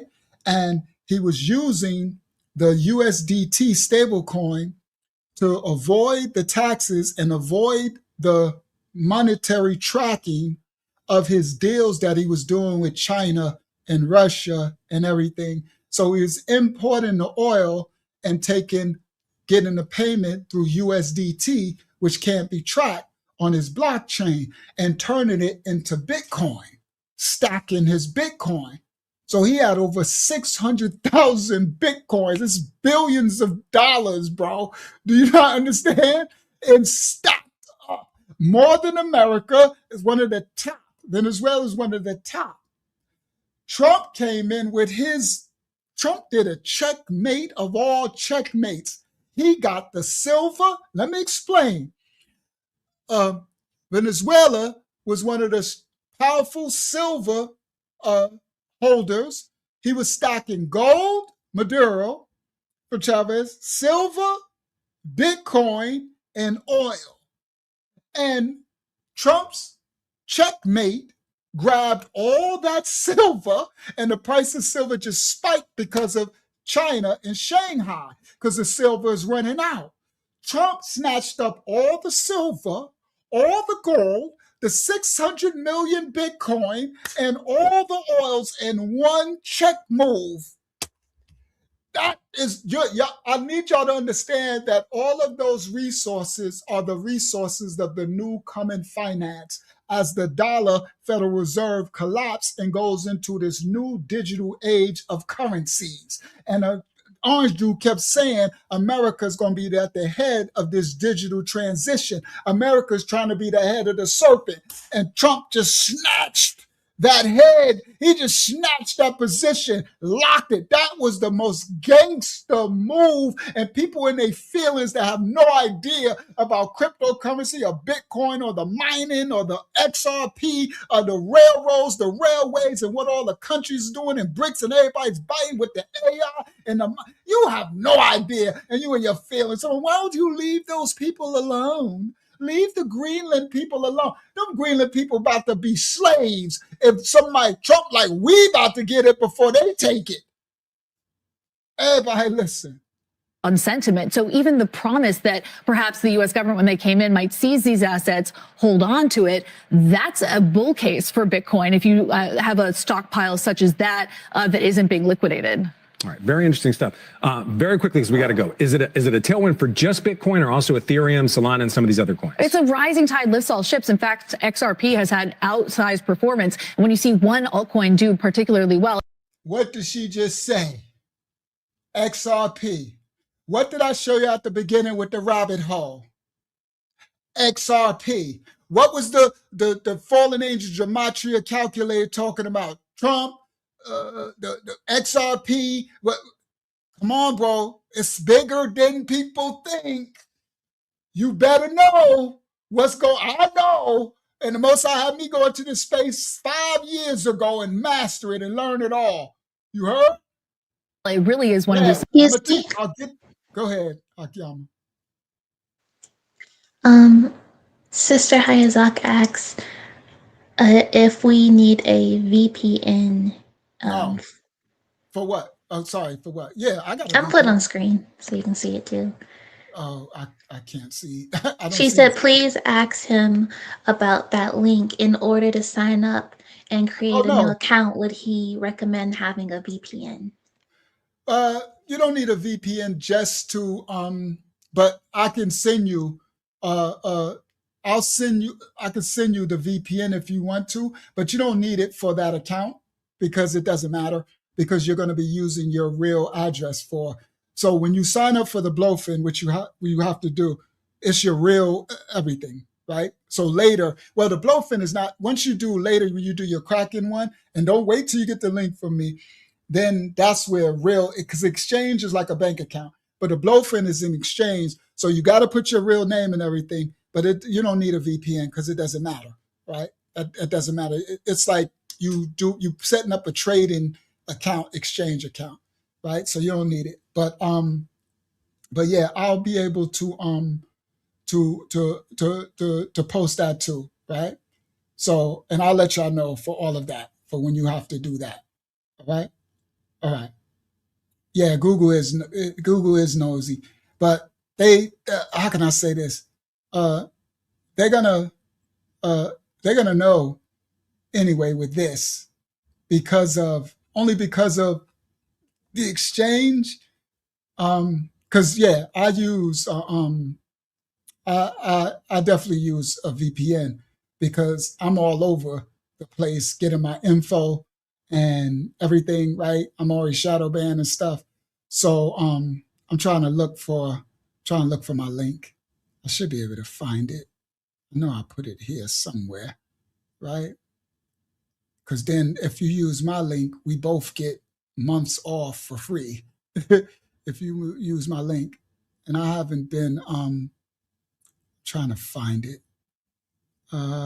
Where is it? I think I got it. For my Nord? You talking about Bitcoin? Oh, that one? No, I'm talking about my I was referring to Yarlana. Oh, okay. I'm trying to find my NORD one. Where is it? I didn't put it here. I'll find it. Because I want you to go through mine because we'll both get 3 months off. Right? And I don't use it. I use it. You don't see me making like commercials for it, but I have all of these affiliations with these companies because I use it, and I'll be using the stuff later. You know what I mean? But I'll send it to you. Hayazak, I'll send it to you. I need to start posting it anyway. Sorry, I don't want to take. All right, I'll continue. It's somewhere, right? I got so many, right? So that's kinesis. That's for your silver and stuff. All right, I'll find it. It's somewhere. All right. So let me continue. So just to open your BLOFIN, you don't need it. It's fine. You can just open it. It's fine. It doesn't matter. All right. So because that's going to be income that's going to be reported, right? So you'll have all of that. You'll see. This is the world currency where it's going. All right, so now Signs of a risk-on environment. All right, let me continue. Let's go to the next clip so we can close out. Trump, copyright disclaimers are in effect. For educational purposes only. We don't own rights to this video. The president. Hold on. The White House is explicitly putting the threat of military action against a NATO ally on the table in the case of Greenland. This is a new statement from Caroline Leavitt just into CNBC moments ago. She says President Trump has made it well known that acquiring Greenland is a national security priority of the United States, and it's vital to deter our adversaries in the Arctic region. The president and his team are discussing a range of options to pursue this important foreign policy goal. And of course, utilizing the U.S. military is always an option at the commander-in-chief's disposal. Now, this statement from Caroline Leavitt following on some reporting from Reuters news service just within the past half hour or so. Reuters reporting earlier that the president and his team are discussing a range of options for acquiring Greenland, and that utilizing the military is an option. Leavitt's statement now putting that on the record. The president and his advisors, according to Reuters, are discussing options including purchasing the territory from Denmark. Buying a country, Greenland. But the orange dude said, we need it. We're going to take it no matter what. So he's basically like, Greenland, you need to allow us to purchase it, or we coming to get it before China comes and get it, before Russia comes and get it. All right? We're forming a compact of free association with the island. Those steps obviously below the threshold of military activity. The president would like to acquire Greenland during his current term in office. A senior official tells Reuters, and the president has made clear that acquiring Greenland is a national security priority that a senior U.S. official says is not going away anytime soon. Now, we saw the prime minister of Denmark, which controls Greenland, putting out a statement over the past 24 hours, Morgan, saying that any military action against Greenland by the United States would mean the end of NATO. NATO, of course, the military alliance of Western countries that has enforced the peace throughout the Cold War and the post-World War II period. That is something we just haven't seen before, Morgan. This is sort of uncharted territory here, at least rhetorically, for one NATO. So what this means, everybody, we're at a different stage of world politics. This is the rush for who's going to be the head of the serpent. Now, Trump is trying to tell Denmark and Greenland, you're part of the NATO compact. You're under our umbrella. You are an ally. Now it's time for all the allies to get in line. We need to lock down. I don't need you doing no other deals outside because it's a rush grab now. These serpents are trying to grab up most of the world to see who's going to be the head of the serpent. So take the peaceful offer. Don't have us, because Trump said we need it and we're going to acquire it one way or the other. And the people are, Trump is being a bully. And you don't understand what's happening. If he don't get it, they're going to get it. And it's only 1,200 miles outside of America. It's like all those enemy countries are in the waters. Their ships are in the waters, the maritime, and they're hovering around Greenland. And Trump need to latch it down. He need to go to the cell in the prison yard and stand in front of Greenland in the cell and mark his territory. He need to piss on the tree, right? Mark his turf. You understand? You got to. Yeah, they call them all type of stuff because they don't understand politics. You fools, you want us to be somebody's slave? Yeah, he like by any because it's 22. It's going. This thing is going into the 2030 agenda. This new world, this 2026 thing marked something coming. Facts. Member to be threatening military action, or at least placing the prospect of military action against another on the table in an on the record explicit mode, as the White House has just done now. Clearly, the acquisition of Greenland is a key priority for President Trump. I'll just start with a quote from Donald Trump for you. We have to have Greenland. It's not a question of can we do without it? We can't. How will that frame policy? Trump said we have to have Greenland. It's not a question if we can do without it, we can't. Because he understands that that is a marker that has to be in our control, lest they have a portal, an entry. It's a wound. They can shoot us in the head. Do you understand? So they're coming for it. You have to cover your weak spots. He says we have to take it. Well, I think the president's saying that Greenland is essential to U.S. national security. And when he makes a statement like that, he's telling everyone in the United States government, I expect to have action taken to realize what I think is a national security imperative, that Greenland have a closer relationship with the United States. Yeah, I was going to say, what sort of action does that mean? Look, I think it can mean a number of different things. And I think we have to look short, medium, and long term.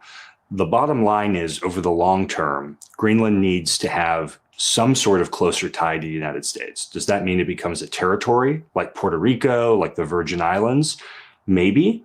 Does that mean that over time we have some sort of compact of free association like we do with islands in the Pacific, where it is an independent sovereign state, but it has a very close defense relationship and economic relationship? I think that's a very good option. But the bottom line is, President Trump is right. If we don't have a closer relationship with Greenland in the long term, China and Russia will. Why does Greenland matter strategically? Right. Well, it matters for the same reasons it's mattered for 150 years to us. It's about 1,200 miles from the east coast of the United States. During the Cold War, we had a significant presence in Greenland because Soviet submarines would come down through the gap between the UK, Iceland, and Greenland, and they'd threaten the east coast of the United States. Today, we have a space base in Greenland, and there are some very sensitive space issues that affect U.S. homeland security that have to do with Greenland's strategic location. So taking kind of traditional security concerns, sea, air, and then the new dimension of space, this is a direct threat to the U.S. homeland if Greenland was ever under the influence of a foreign adversary.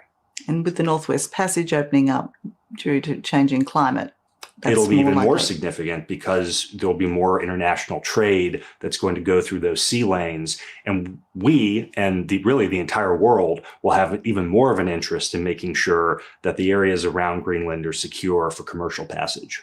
So even though Greenland feels so far away and isolated, it's actually right on your doorstep. It's right on our doorstep. And as commercial traffic increases, what happens in Greenland is not going to be confined to Greenland. It's going to have ripple effects all over the world.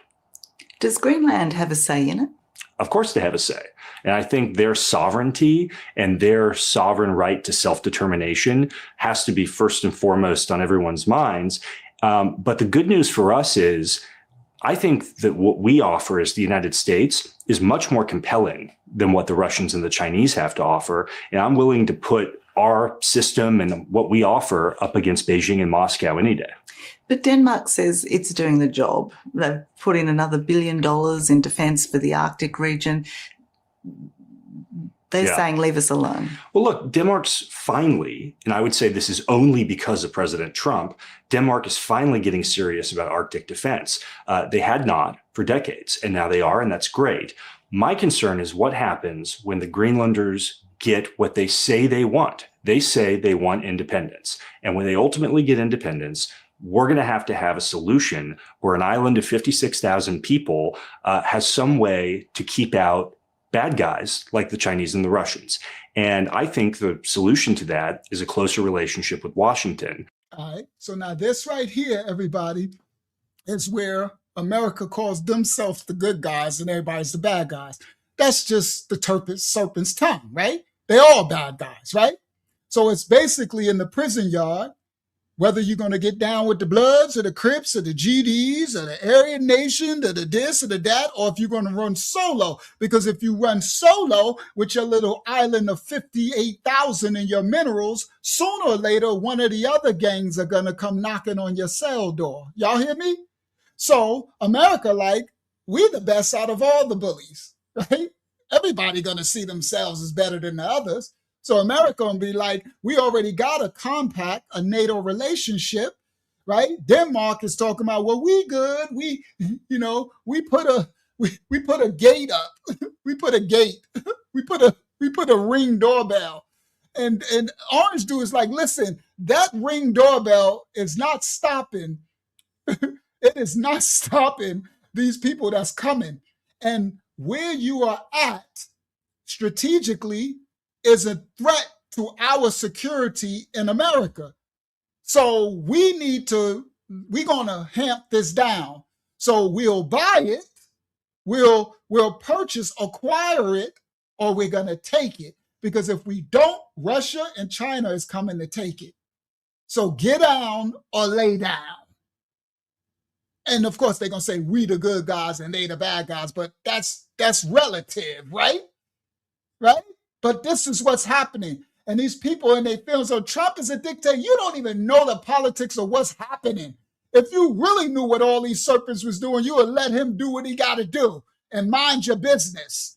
Honestly, you understand? You need to prepare for in case he fails. That's what you should be preparing for, because if he fails and they take over, we're going to get invaded, and then you got a whole nother thing, all right? Out bad guys like the Chinese and the Russians. And I think the solution to that is a closer relationship with Washington. But again, this is going to have to be a conversation with them. But I think that's the best option on the table, is a better relationship between us and Greenland. But Denmark's not going to walk away from protecting or defending that part of the world. Well, when ultimately Greenland's independent, I think it's going to be very much an open question about whether they still want their former colonial power to have a very close defense relationship. I think very... these words, remember, they say defense relationship. Do y'all know what that means? That means this colonial power, slavery power, whether it's America, Russia, China, is defending your country. You need to be defended. It's like your house, right? You need to have a defense. Listen clearly. Your front door locked or something, or a doorbell or a gun or something, right? In case they come in, right? Now, they're saying they want independence, but the Orange Dude and the world powers know this ain't the time to be claiming independence, because the world they're about the one world order is coming. And everybody's grabbing for straws, power plays. So that independence, where you can exist Greenland as this beautiful land and you got all your minerals and just leave us alone. Can we all just get along? Those days are over. He's telling you they're coming through the back door, and you are our ally. They coming to steal my chips. So Trump like, listen, I'm coming to take my chips, or you're going to give them to me.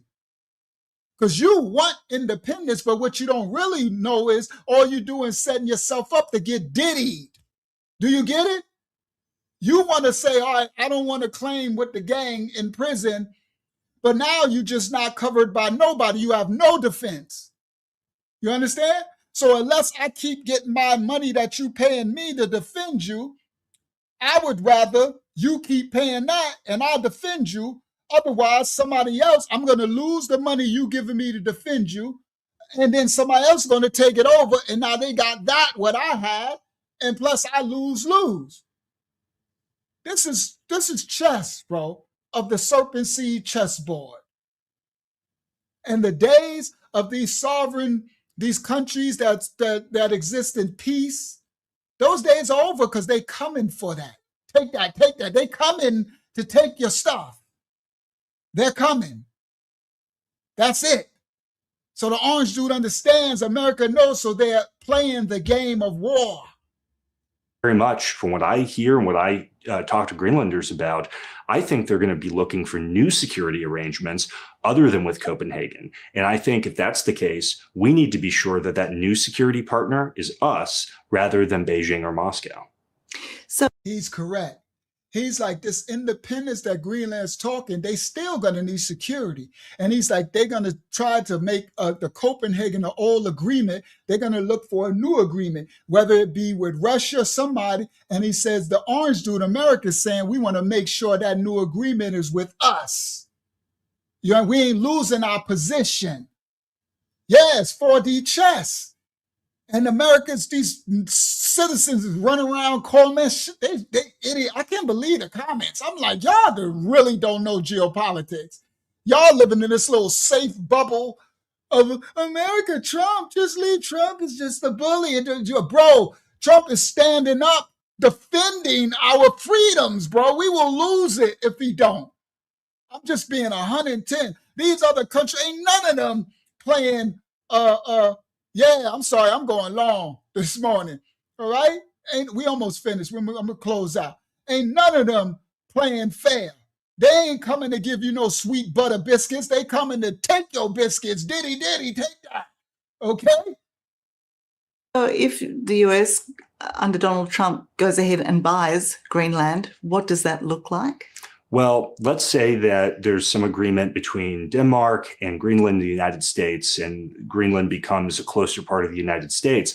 I think one option, if it were to become a territory, or we call it an insular area of the United States, it could look something like the Virgin Islands, which we purchased from from Denmark in 1917, where there's local self-government. The United States manages foreign and defense policy. There's a legislature. There's a non-voting member of Congress. I mean, that would be a great situation if the Greenlanders wanted that.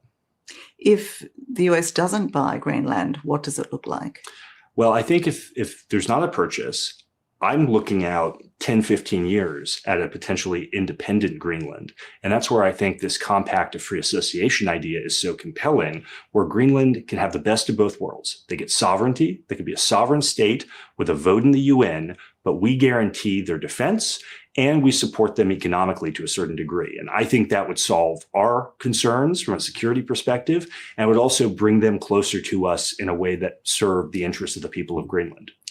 You know, obviously you're aware that there is a very generalized response to that, and that is leave us alone. Well, we're a people, stop talking about us like we don't count, leave us alone. Well, what I hear from the Greenlanders is not. See, that's the part, everybody. Ain't nobody leaving you alone. In prison, you can't be in prison and say, just leave me alone. They're not going to leave you alone. They're going to keep looking at your cell, keep coming to try to conquer you. So it ain't going away. You're going to have to pay protection from somebody.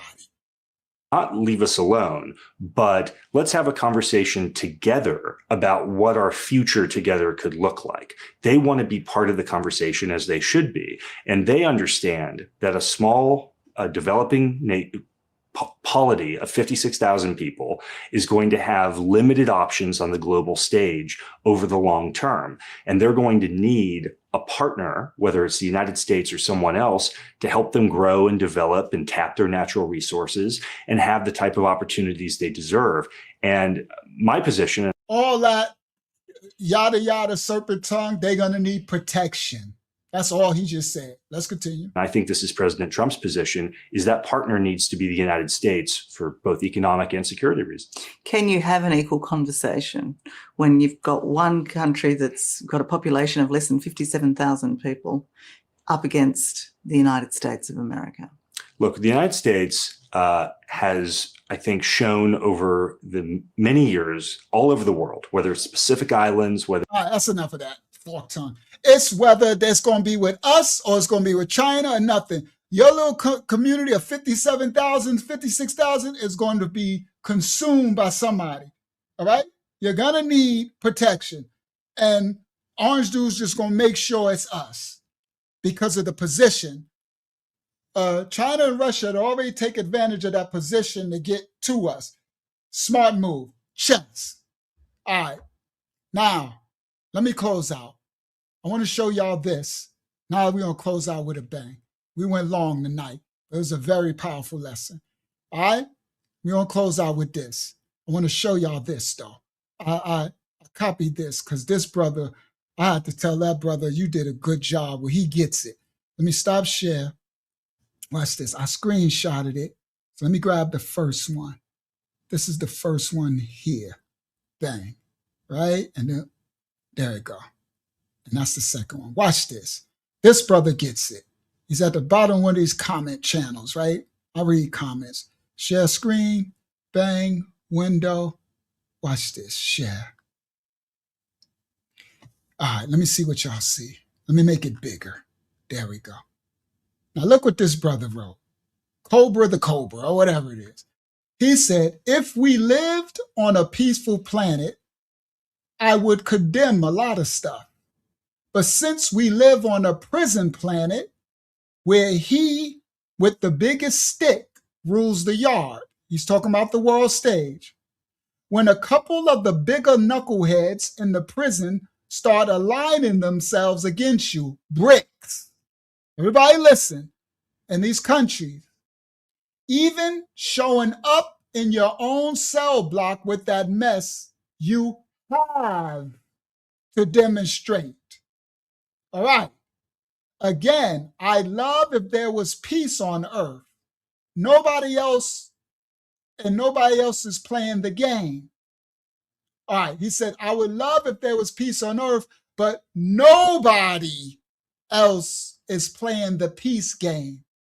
If you try to play the peace on earth game, you will end up in the cell block being extorted. Hold on. If you try, you will end up in the cell block being extorted by the worst people in the worst ways. I could tell this person in prison. Facts. You will end up with the nastiest ditties at your cell door trying to play the can we all just get along, live in peace game.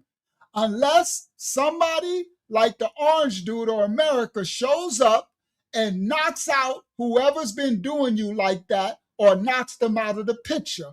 Unless Unc show up, me, because I was one, I look out for people, but I know the politics. I won't get in the way, but I always had a certain level of respect and power once I established myself wherever I'm at, right? That I can show up and try to give you a treaty that I can offer you some protection, right? Because some of these, what they're going to do to you, I might not want to see that happen to you. So unless somebody like America shows up and knocks whoever's been doing you like that out of the picture, but understand this, you still live in a prison planet, everybody. So you owe something for this. You got to pay protection. You owe something for this and the continual protection and investments. It seems like this guy understands that. Maduro understood that. He was just taking all the wealth for himself, the president of Venezuela, and backdooring his own people to China, Russia, Iran, and Cuba. In prison, you lose your life for that. Yes, he would. We live on a prison planet, not a peace planet. I wrote him and I said, you get it, my brother. Finally, someone that really understands what's happening.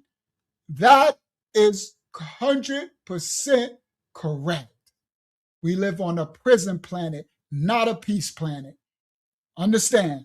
Now, I'm going to close out with this powerful this powerful word. Let me grab, I did y'all a backdrop, right? Let me find it. Bang, share. Right? Make sure it's sharing. Yeah. Make it full screen. Here we go. Now my close out. I got some facts to show y'all. All right? To break down for y'all. This is the whole truth, and nothing but the truth. What they don't want you to understand, what's really happening. All right? Now, I told y'all, on January 1st, 2026 at midnight Beijing time, China activated the interest-bearing functionality for its digital coin, the yuan, to do with Venezuela to cut America totally out of the picture. Get all the oil and use it where America gets nothing, no taxes, break the agreement America had with Venezuela, all of that. Get through the sanctions and take all the oil, and they were strategically aligning themselves to later come out of America. So 48 hours later, on January 3rd, the United States executed Operation Absolute Resolve. Okay. And they sent the 150 plus aircraft, captured Maduro, the Venezuelan sitting president, brought him to America, and it's nothing to play with. Now, by December 2025, Venezuela had eliminated the US dollar from 99% of its oil transactions. Okay. And they was using a USDT stable coin to do it. 746,000 barrels a day flowing to China of oil. But on January 1st, China was erasing that stable coin and using their yuan, giving them more power. All right. Now, this is how they do debt swap mechanisms. All right. The world's largest proven oil reserves, right? They had 303 billion barrels of oil, and it had officially exited the petrodollar system. It was going to leave the petrodollar system. And so the orange dude in the United States responded with military force. Tonight, I'm going to break down what exactly happened. All right? Now, in November 2025, we're going to start there. Venezuela's oil exports peaked at 921,000 barrels a day, okay, that they was exporting out. 921,000 barrels a day. But by the next year, by December, following the U.S. blockade announcement, their export number of barrels dropped to 500,000 barrels a day. Almost 400,000 barrels less. Now, this is what's important about that. Before that collapse, 80% of Venezuela's exports were going straight to China.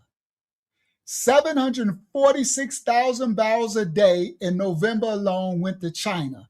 Now, this is where it gets interesting. When you understand how they were paying for it. By December 2025, a state oil company, PDVSA, was collecting 80% of its oil revenue in cryptocurrency, stablecoin, USDT tether, not dollars. Not the yuan yet, but cryptocurrency. Right. Now listen clearly. On November 1st, 2026, China announced it's going to be yuan, and orange dude struck. This is chess. Right? Everybody calling out stuff they don't know about what's going on with these governments. Now, do the math with me. Venezuela's daily oil revenue in November 2025, all right, was roughly $50 to $60 million per day. That's based on the 746,000 barrels at $65 to $80 a barrel. That's $18 to $20 billion a year, all right?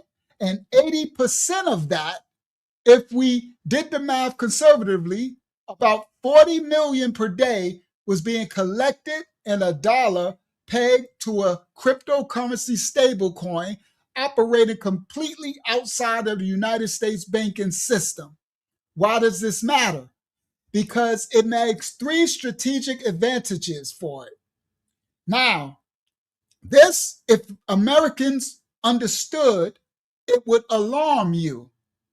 First, they was able, the Venezuelan Maduro, to evade the sanctions that America placed against them for him playing with these other countries, our enemies. The USDT stablecoin bypassed the traditional banking systems, and it bypassed any intermediaries that the United States could flag it, seize it, or freeze it, or monitor it, right? Second, it made immediate settlement. The cryptocurrency of using that stablecoin eliminated the multiple delays of money wire transfers. So it eliminated the risk of money being frozen mid-transactions, all right? And that's a real risk that all countries face that have sanctions with bigger countries. These sanctions are in place so that you honor our contract. You can't backdoor me. But if they was using the crypto, then they got the money immediately. And the third was anonymity. The blockchain obfuscation hid the beneficiaries. So Venezuela can do a deal with some South African dictator or some country, and it would hide who's actually they doing it with. So they can lie to the United States, and they can be doing a side deal with your enemy, right? And you won't be able to trace the money, guys. Everybody listen clearly. This is what really happened. It's crypto. Understand? So the United States wanted them to continue using the dollar so we can track who they dealing with, so you don't deal with my enemies and empower my enemies to come against me. But Venezuela started using crypto, and now they can hide who is the beneficiaries of who they doing the deals with and how much, and get paid immediately, immediate transaction. So the Venezuelan government authorized banks and exchange houses to convert to USDT. All right? Now, it made the trail of money from the enemies of America and the Chinese buyers through intermediaries of Venezuelan accounts impossible to track. All right? So the timeline shows the PDVSA began experimenting with cryptocurrency stablecoin USDT in 2023. By Q1 of 2024, they required new clients to use digital wallets in USDT for all their deals. By July 2024, Venezuela's central bank was selling 119 million in cryptocurrency to the private sector a month. And Venezuela was stacking their Bitcoin. By December 2025, they had 80% adoption, all cryptocurrency. All right? Now, the crypto wasn't only the weapon in Venezuela's arsenal. Since 2017, Venezuela priced oil in Chinese yuans rather than US dollars. All right? So they were the first oil producer, Venezuela, major oil producer, to systematically abandon the dollar pricing. All right. Now, this is some of the areas. All right. Now, since 2007, China extended over $60 billion to Venezuela. By December 2025, approximately $12 billion remained outstanding. So instead of cash repayments from Venezuela, getting that money extended to them from China, Venezuela committed to delivering oil directly to China as paying off the debt. All right? China developed bank loans, prearranged prices, and large volume commitments with $0 exposure because they use crypto to do it. All right? Now, then you have Chevron, the sole U.S. oil company operating in Venezuela under general license 41A and 41B. Chevron utilized a debt for oil mechanism, 50% joint venture went to Chevron as compensation for unpaid debts to PDVSA. Now, the critical details, the zero direct cash payments, zero taxes, zero royalties to Maduro government for using crypto. All right? In November 2025, Chevron exported 150,000 barrels per day to the United States refineries from Venezuela.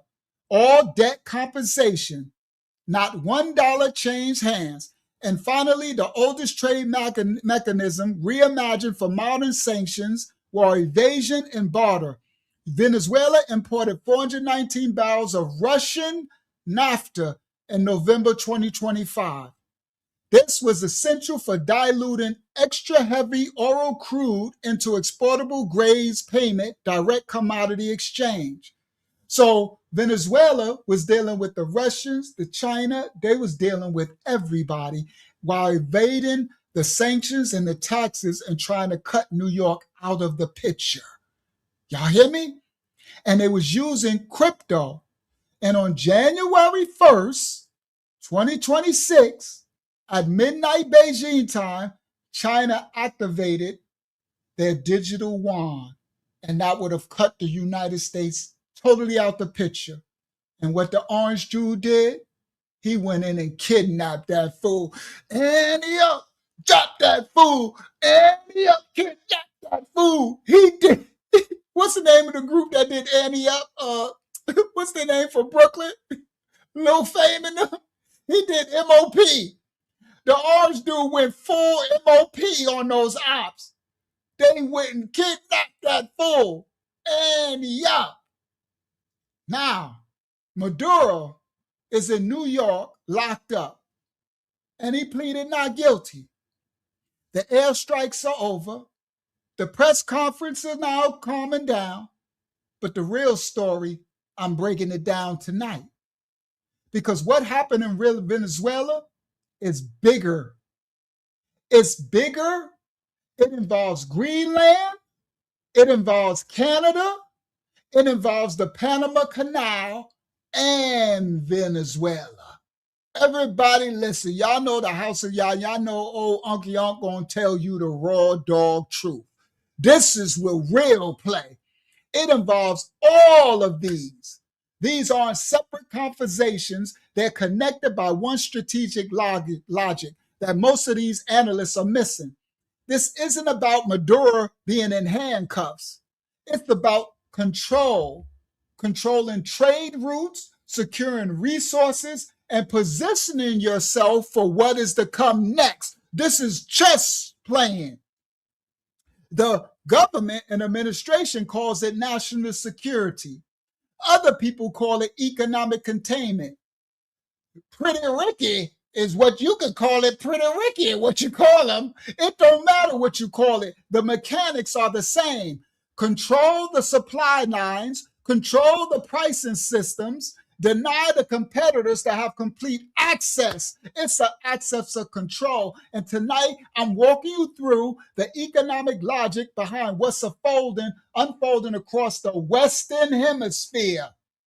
Not the politics, not the personalities, but the structural moves that are reshaping energy markets and global positioning. They're getting themselves into position on the world chessboard. Global positioning, geopolitics. Three things matter the most right now. The oil reserves and who controls them, the currency and what it is, digital or fiat, and the way the currency flows and what system prices the flow. See, China's expanded economic footprint in regions that the United States considers strategic is what this is about. China positioned themselves in places like Greenland, places that are strategic attacks. Tonight, I'm going to show you everything that's happening. South America is an economic battlefield right now. But these foolish Americans want to act like they ain't at war. South America, hold on, let me put it back. I made it short, but it's okay. Should have made it longer. Play. All right? We closing out. This is my closeout to break down the fullness. South America, everybody, is in a economic war. Okay, literally. All right, an economic battlefield. Now, what most people are missing in their coverage is this part. Venezuela this didn't happen to Venezuela in isolation. It's one move in a continental economic contest. They having a war, a pissing contest. It's a continental economic contest that's been building for over 20 years. China and Latin America trade hit $518 billion in 2024. South America is what they after. Latin America, trade, oil, drugs, money. That's not hype. This is a fact. $518 billion traded from China and Latin America in 2024. Over $500 billion, and that is growing roughly at a 30% a year. More and more a year goes. More and more a year. 20 years ago, China accounted for less than 2% of Latin America's exports. Today, China is South America's largest trading partner. Brazil trades more with China than they do with the United States. So does Chile, so does Peru, and Ecuador just signed a free trade agreement with Beijing in 2024. Shout out to Ahabayan. All right? Everybody listen, because they sitting up there calling the orange dude a dictator and all this. They have no idea what they talking about. They know no geopolitics. You literally, these people are setting the chessboard up to enslave us, and y'all sitting up there calling the orange dude a dictator and stuff. You understand? Foolish. Everybody listen. Peru, Chile, Brazil, all of South America just does more trade with China than America. Ecuador just signed this free trade agreement with Beijing in 2024. Nicaragua followed suit and did the same. 22 out of 33 Latin American and Caribbean nations have joined China's Belt and Road Initiative. So while y'all sitting up here side-eyeing and questioning the orange dude, China is sweeping up buying all the monopoly boards. China's buying all the boardwalks in South America. They already ran through Africa. Do you not understand what's happening? And got foolish Willie D talking about, I like China, I trust China. Y'all are fools. Listen clearly. China, 22 out of 33 Latin American and Caribbean nations have joined China's Belt and Road Initiative. This isn't just trade stats. This is infrastructure. China now owns and operates all major ports in Peru, Brazil, Panama, and Ecuador. The port of Huancayo in Peru, which just opened, is designed to handle exports from 6 South American countries directly to Asia, cutting the United States totally out of the supply chain. So when you hear about Venezuela, I'm teaching you to understand the context. The United States is watching this historical sphere of influence shift economically towards China and Beijing. And the shift is not abstract, it's literal. Its ports, its railroads, its energy contracts, and its monetary payment systems of using the yuan stablecoin. See, the Secretary of State, Marco Rubio's portfolio is Latin America. See, the orange dude, there's certain plays at play that most people don't know is going on. Y'all think the orange dude is really dumb. He's not as dumb as you think he is. That's a strategic move. Marco Rubio, the Secretary of State, his portfolio is Latin America. That's his focus, his expertise. And his strategic goal is clear: reassert American economic leverage in the Western Hemisphere without having full military occupation. And Venezuela is the signal.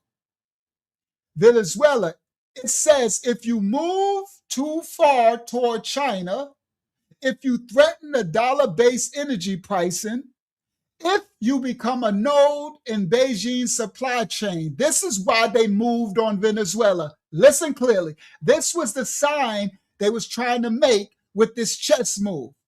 This chess move is telling these countries, if you move too far in your conjunction with China, if you threaten the US dollar-based energy pricing, if you become a node in Beijing's supply chains, there's consequences.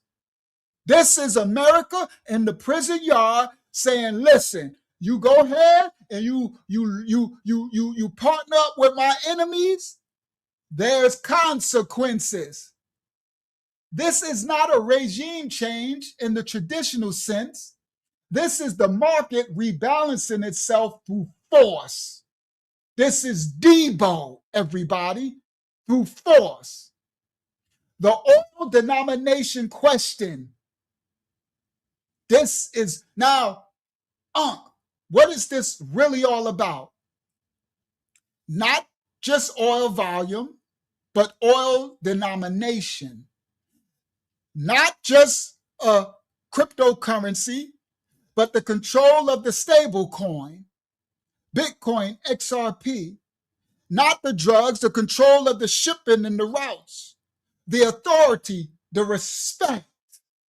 Okay? This is establishing your authority, the head of the serpent. Okay? It's about Venezuela having the largest proven oil reserves on earth. All right? Roughly 300 billion barrels. That's trillions and trillions of dollars. But their production collapsed under Maduro. Under Maduro, the output fell from over 3 million barrels per day to less than 1 million. They let the infrastructure decay. They stopped investing. The skilled workers fled. They destroyed the country. So if Venezuela isn't producing much oil, then why does it matter strategically, You know why? Because it's not about the current oil production. It's about future control. Everybody, this is chess. When you play chess, you don't worry, you think 3 moves ahead. Y'all don't, these fools that want to blame the orange dude, let this government play chess, because if not, we going to be somebody's checkmate, America. And those freedoms that you so used to, you will be complaining when they're gone. It's not about what's current production, it's about future control. For 50 years, the global oil has been priced in US dollars. This system is called the petrodollar. It creates automatic demand for American currency. Every country that needs oil needs dollars to buy it. That demand allows the United States to borrow cheaply, print money without immediate inflation consequences, and finances debt at lower interest rates than economic fundamentals would otherwise allow. But that system is now fracturing. Saudi Arabia refused to renew its exclusive dollar agreement because everybody's going crypto, guys. BRICS nations, Brazil, Russia, India, China, South Africa, are increasingly settling energy trades in their local currencies or the Chinese yuan. And Venezuela, according to multiple reports, was preparing to fully integrate its energy sector into China's cross-border interbank payment system and price its oil in a basket of currencies led by the crypto yuan. Now, if that had happened, China could then buy Venezuelan oil without holding no dollars. And if China doesn't need to hold no dollars, then the demand for the U.S. currency drops. If the demand drops, the dollar value falls. If the dollar value falls, the cost of service American debt skyrockets. This is the threat. Not that Venezuela would sell 1 million barrels a day to China, but that Venezuela sitting on 300 billion barrels would prove you can price oil outside of the dollar system and still survive. And that's what America couldn't allow. So they removed the government. They went in there and kidnapped that fool. And they removed Maduro. The orange dude said explicitly at his press conference, he said U.S. oil companies would go in, they're going to rebuild the infrastructure, they're going to extract the wealth. He said the oil would go to other countries, that's what the orange dude said, and to the United States as, quote, reimbursement for damages done, that they had to come in there and kidnap that fool. And Rubio walked it back the next day, and he said, the United States don't need Venezuelan oil. This is about governance, not resources. So they got to play the serpent's tongue, right? That contradiction tells you everything. Trump says what the operation really is, and Rubio matches the diplomatic fallout. Y'all better understand politics. The reality is somewhere in between. The United States don't need Venezuelan oil today, but it needs control over the oil. It needs to ensure that those reserves stay dominated in dollars, whether that be USD digital dollars or the dollar, because it's going digital. That's why China wanted to make it digital. The United States needs to prevent China from securing independent energy supply outside of the American financial system. This wasn't about liberating Venezuela. They didn't go in there for the Venezuela. Thank you. Sorry, these serpents don't care about us. They care about power. Do you understand? So they didn't go in there to liberate Venezuela. This is about locking it back into the dollar framework, positioning America for what comes next. All right? And what people are ignoring, this ain't just about today's oil market. It's about pre-war positioning. All right? The United States is consolidating itself in the Western Hemisphere. Its hemisphere is consolidating its hemisphere in case the conflict comes. World war, whatever. If you look at the pattern, they're giving pressure on Canada over trade. They're talking about Greenland and its mineral resources. They got renewed focus on the Panama Canal and who controls the shipping lanes. And now the direct intervention in Venezuela. These moves all share a common logic. These moves say, secure the backyard, America, control the critical supply lines, deny all the adversaries access to resources and infrastructure in the Western Hemisphere. See, before you fight a pure power, you have to secure your rear end. They coming to diddy you. Secure the flank. A shout out to America. This is strategic chess moves. We bringing it on home. Before you fight pure power, you secure your rear. You make sure your energy is reliable. You make sure your trade routes are protected. And you make sure your neighbors aren't providing strategic intel to your opponents. You make sure your neighbors ain't doing backyard deals against with your opponents. And Venezuela fit that calculus. See, this ain't about just fighting the Chinese euro, the euro or the yuan. It's about ensuring that if tensions with China escalate, that South America's largest oil reserves don't become a Chinese energy lifeline. This is strategic husbandry. This is chess. A Chinese energy lifeline would empower the enemy. This is about securing resources, locking in contracts, controlling insurance and shipping frameworks before they are needed in the crisis. You act beforehand. Chess, you play 3 moves ahead. This is the domestic political framing of the United States. It's a different framework, okay? Now, I'm closing right now. they talk about the Monroe Compact, right? That's the old compact with NATO and stuff that we had all of these deals set up in the Western Hemisphere. But all these countries, because the new currency is now becoming digital, they're trying to renege on those contracts. So China and Russia, they're making new contracts. So America got to step in, right? So there's talks of course, the administration talks about the Monroe Doctrine and about national security, about defending the hemisphere. That language they speak so that it can resonate with American voters so they can understand. It sounds decisive, strong, protective, but the underlying strategy is really economic containment, preventing China from securing independent access to critical resources using military force to enforce that containment when the economic pressure fails. So the orange dude went into war. The orange dude went in Annie up and kidnapped that fool. This part. So what does it mean for the actual markets and the prices, for oil prices, gasoline at the pump? In the short term, it don't really mean much. Venezuela's current production of oil was so low, less than 1 million barrels per day, that removing it from the global supply doesn't move the prices right away. OPEC already got spare capacity. U.S. shale can ramp up there, right? That's why Rubio said, we don't need the oil. See, it's a bigger play. The market will just absorb this disruption. But markets don't just react to current supply.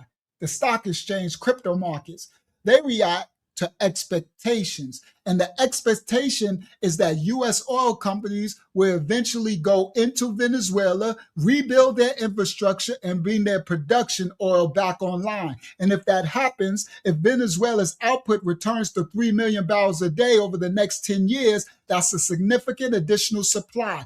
Heavy crude compatible with the Gulf Coast refineries priced in U.S. dollars or U.S. stablecoins, energy stocks have already started pricing that scenario. That's why Ripple went up 30% after they went in and kidnapped that fool. XRP. Do you understand? Yeah, he's protecting the battleship. So expectations of contract reset, sanctions easing for select operators, preferential access for American firms. And then when you talk about Europe's role in this, because while military action happened in Venezuela, financial pressure is happening in the European capitals. The European governments has frozen Venezuelan government assets. The banks have been told to scrutinize any transaction, and insurers are reviewing coverage for any Venezuelan-linked shipping. This creates choke points that go beyond the military operation. Because if you can't insure a shipping tanker, then you can't move the oil. And if you can't clear the payments through European banks, then you can't settle the contracts. If your assets are frozen in London or Frankfurt, Germany, you lose liquidity. See, this is how modern economic warfare works, children of the Most High. You know the Most High gonna have Unc break it down. Study to show yourself approved. Modern economic warfare, and the United States is providing military pressure. Your cooker. Because all of these powers are going to try to use their choke points to gain their power. United States provides military pressure. Europe provides financial isolation. Together, they create a system where resistance becomes economically unsustainable for the Venezuelan elites. This is a crisis. Their wealth is being tied up in foreign accounts, real estate, all in Miami, in Spain, Madrid, investments in international markets in England, London. If those assets are frozen or seized, their ability to operate politically collapses. Venezuela. This gives the United States negotiation leverage, not just with Maduro's inner circle, but with whoever becomes next. The message is clear. Cooperate and your assets are safe. America and its allies is telling them, get down or lay down. Cooperate and your assets are safe. Resist and you are financially isolated. Checkmate. Checkmate. And that's the story, children of Yah. The story ain't the arrest of Maduro. The story ain't the big conferences. The real story is the reshaping of economic power in the Western Hemisphere. And the orange dude came to play. And we, as American citizens, need to be thankful that we ain't got a chump in office right now. Because the world stage is gathering, they trying to gather all of Latin America, China, Russia, the resources, China all in Africa. The sage is set, guys. Now, y'all have the full understanding. This was Trump, Haiti, Tesla, Venezuela. We exposed the rabbit hole. We went 5-6 hours. Sorry, Hakyama, we went extra long, but you looked wide awake. That meant it was good. That meant it was interesting. It kept you up. You know, the Mossad says, teach my children, and I got to go in and study and show myself approved to bring the fruit that others don't even bring out. So the stuff that you will learn in this ministry and what we bring out, you won't see it other places. You won't have the spiritual connection and breakdown. You understand? We're going to always rightly divide and bring the full truth. You heard? The whole truth and nothing but the truth. This has been Trump, Haiti, Tesla, Venezuela. May the Most High cover and bless you as you go forth in your days. I know y'all got to get up and go to work. Stop share. Let me close out. I'm closing right now. Share screen, window. Where is it? Where you at? Right there.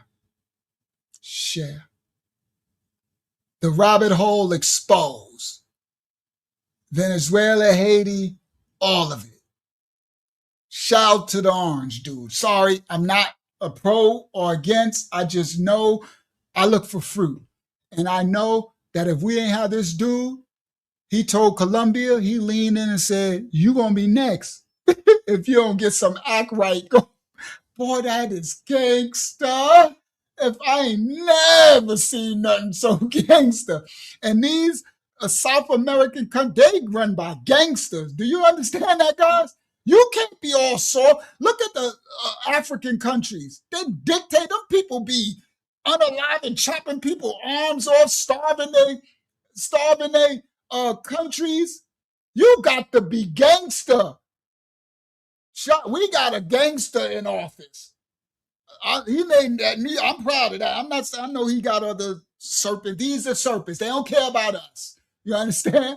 They don't care. But we are part of, we're under their umbrella. You understand? You behind somebody's enemy line, somebody's line. Ours is America, the freest country on earth. You understand? One of them. All right. May the Most High cover and bless you all.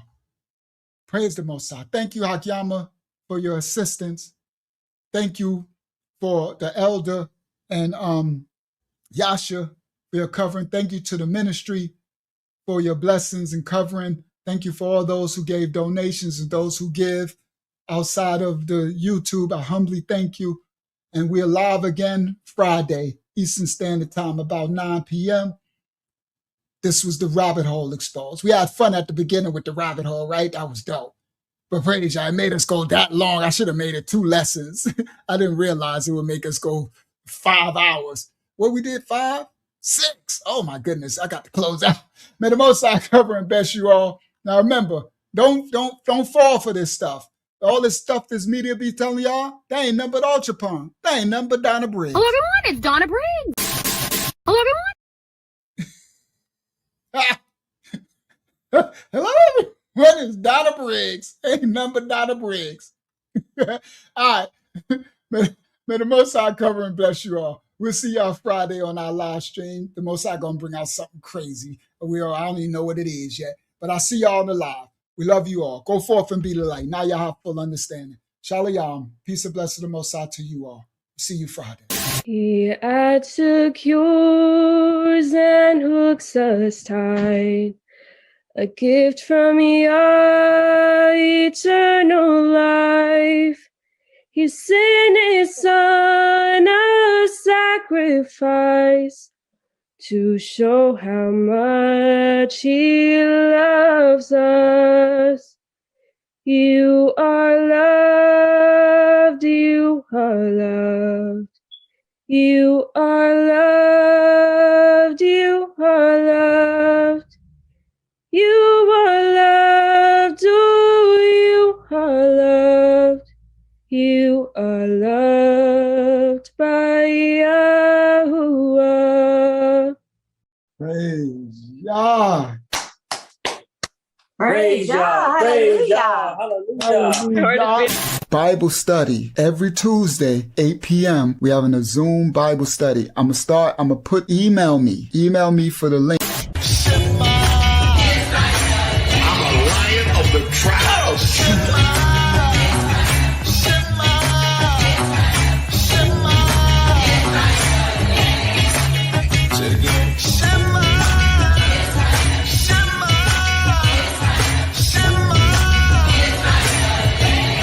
Precious chosen people of the Most High.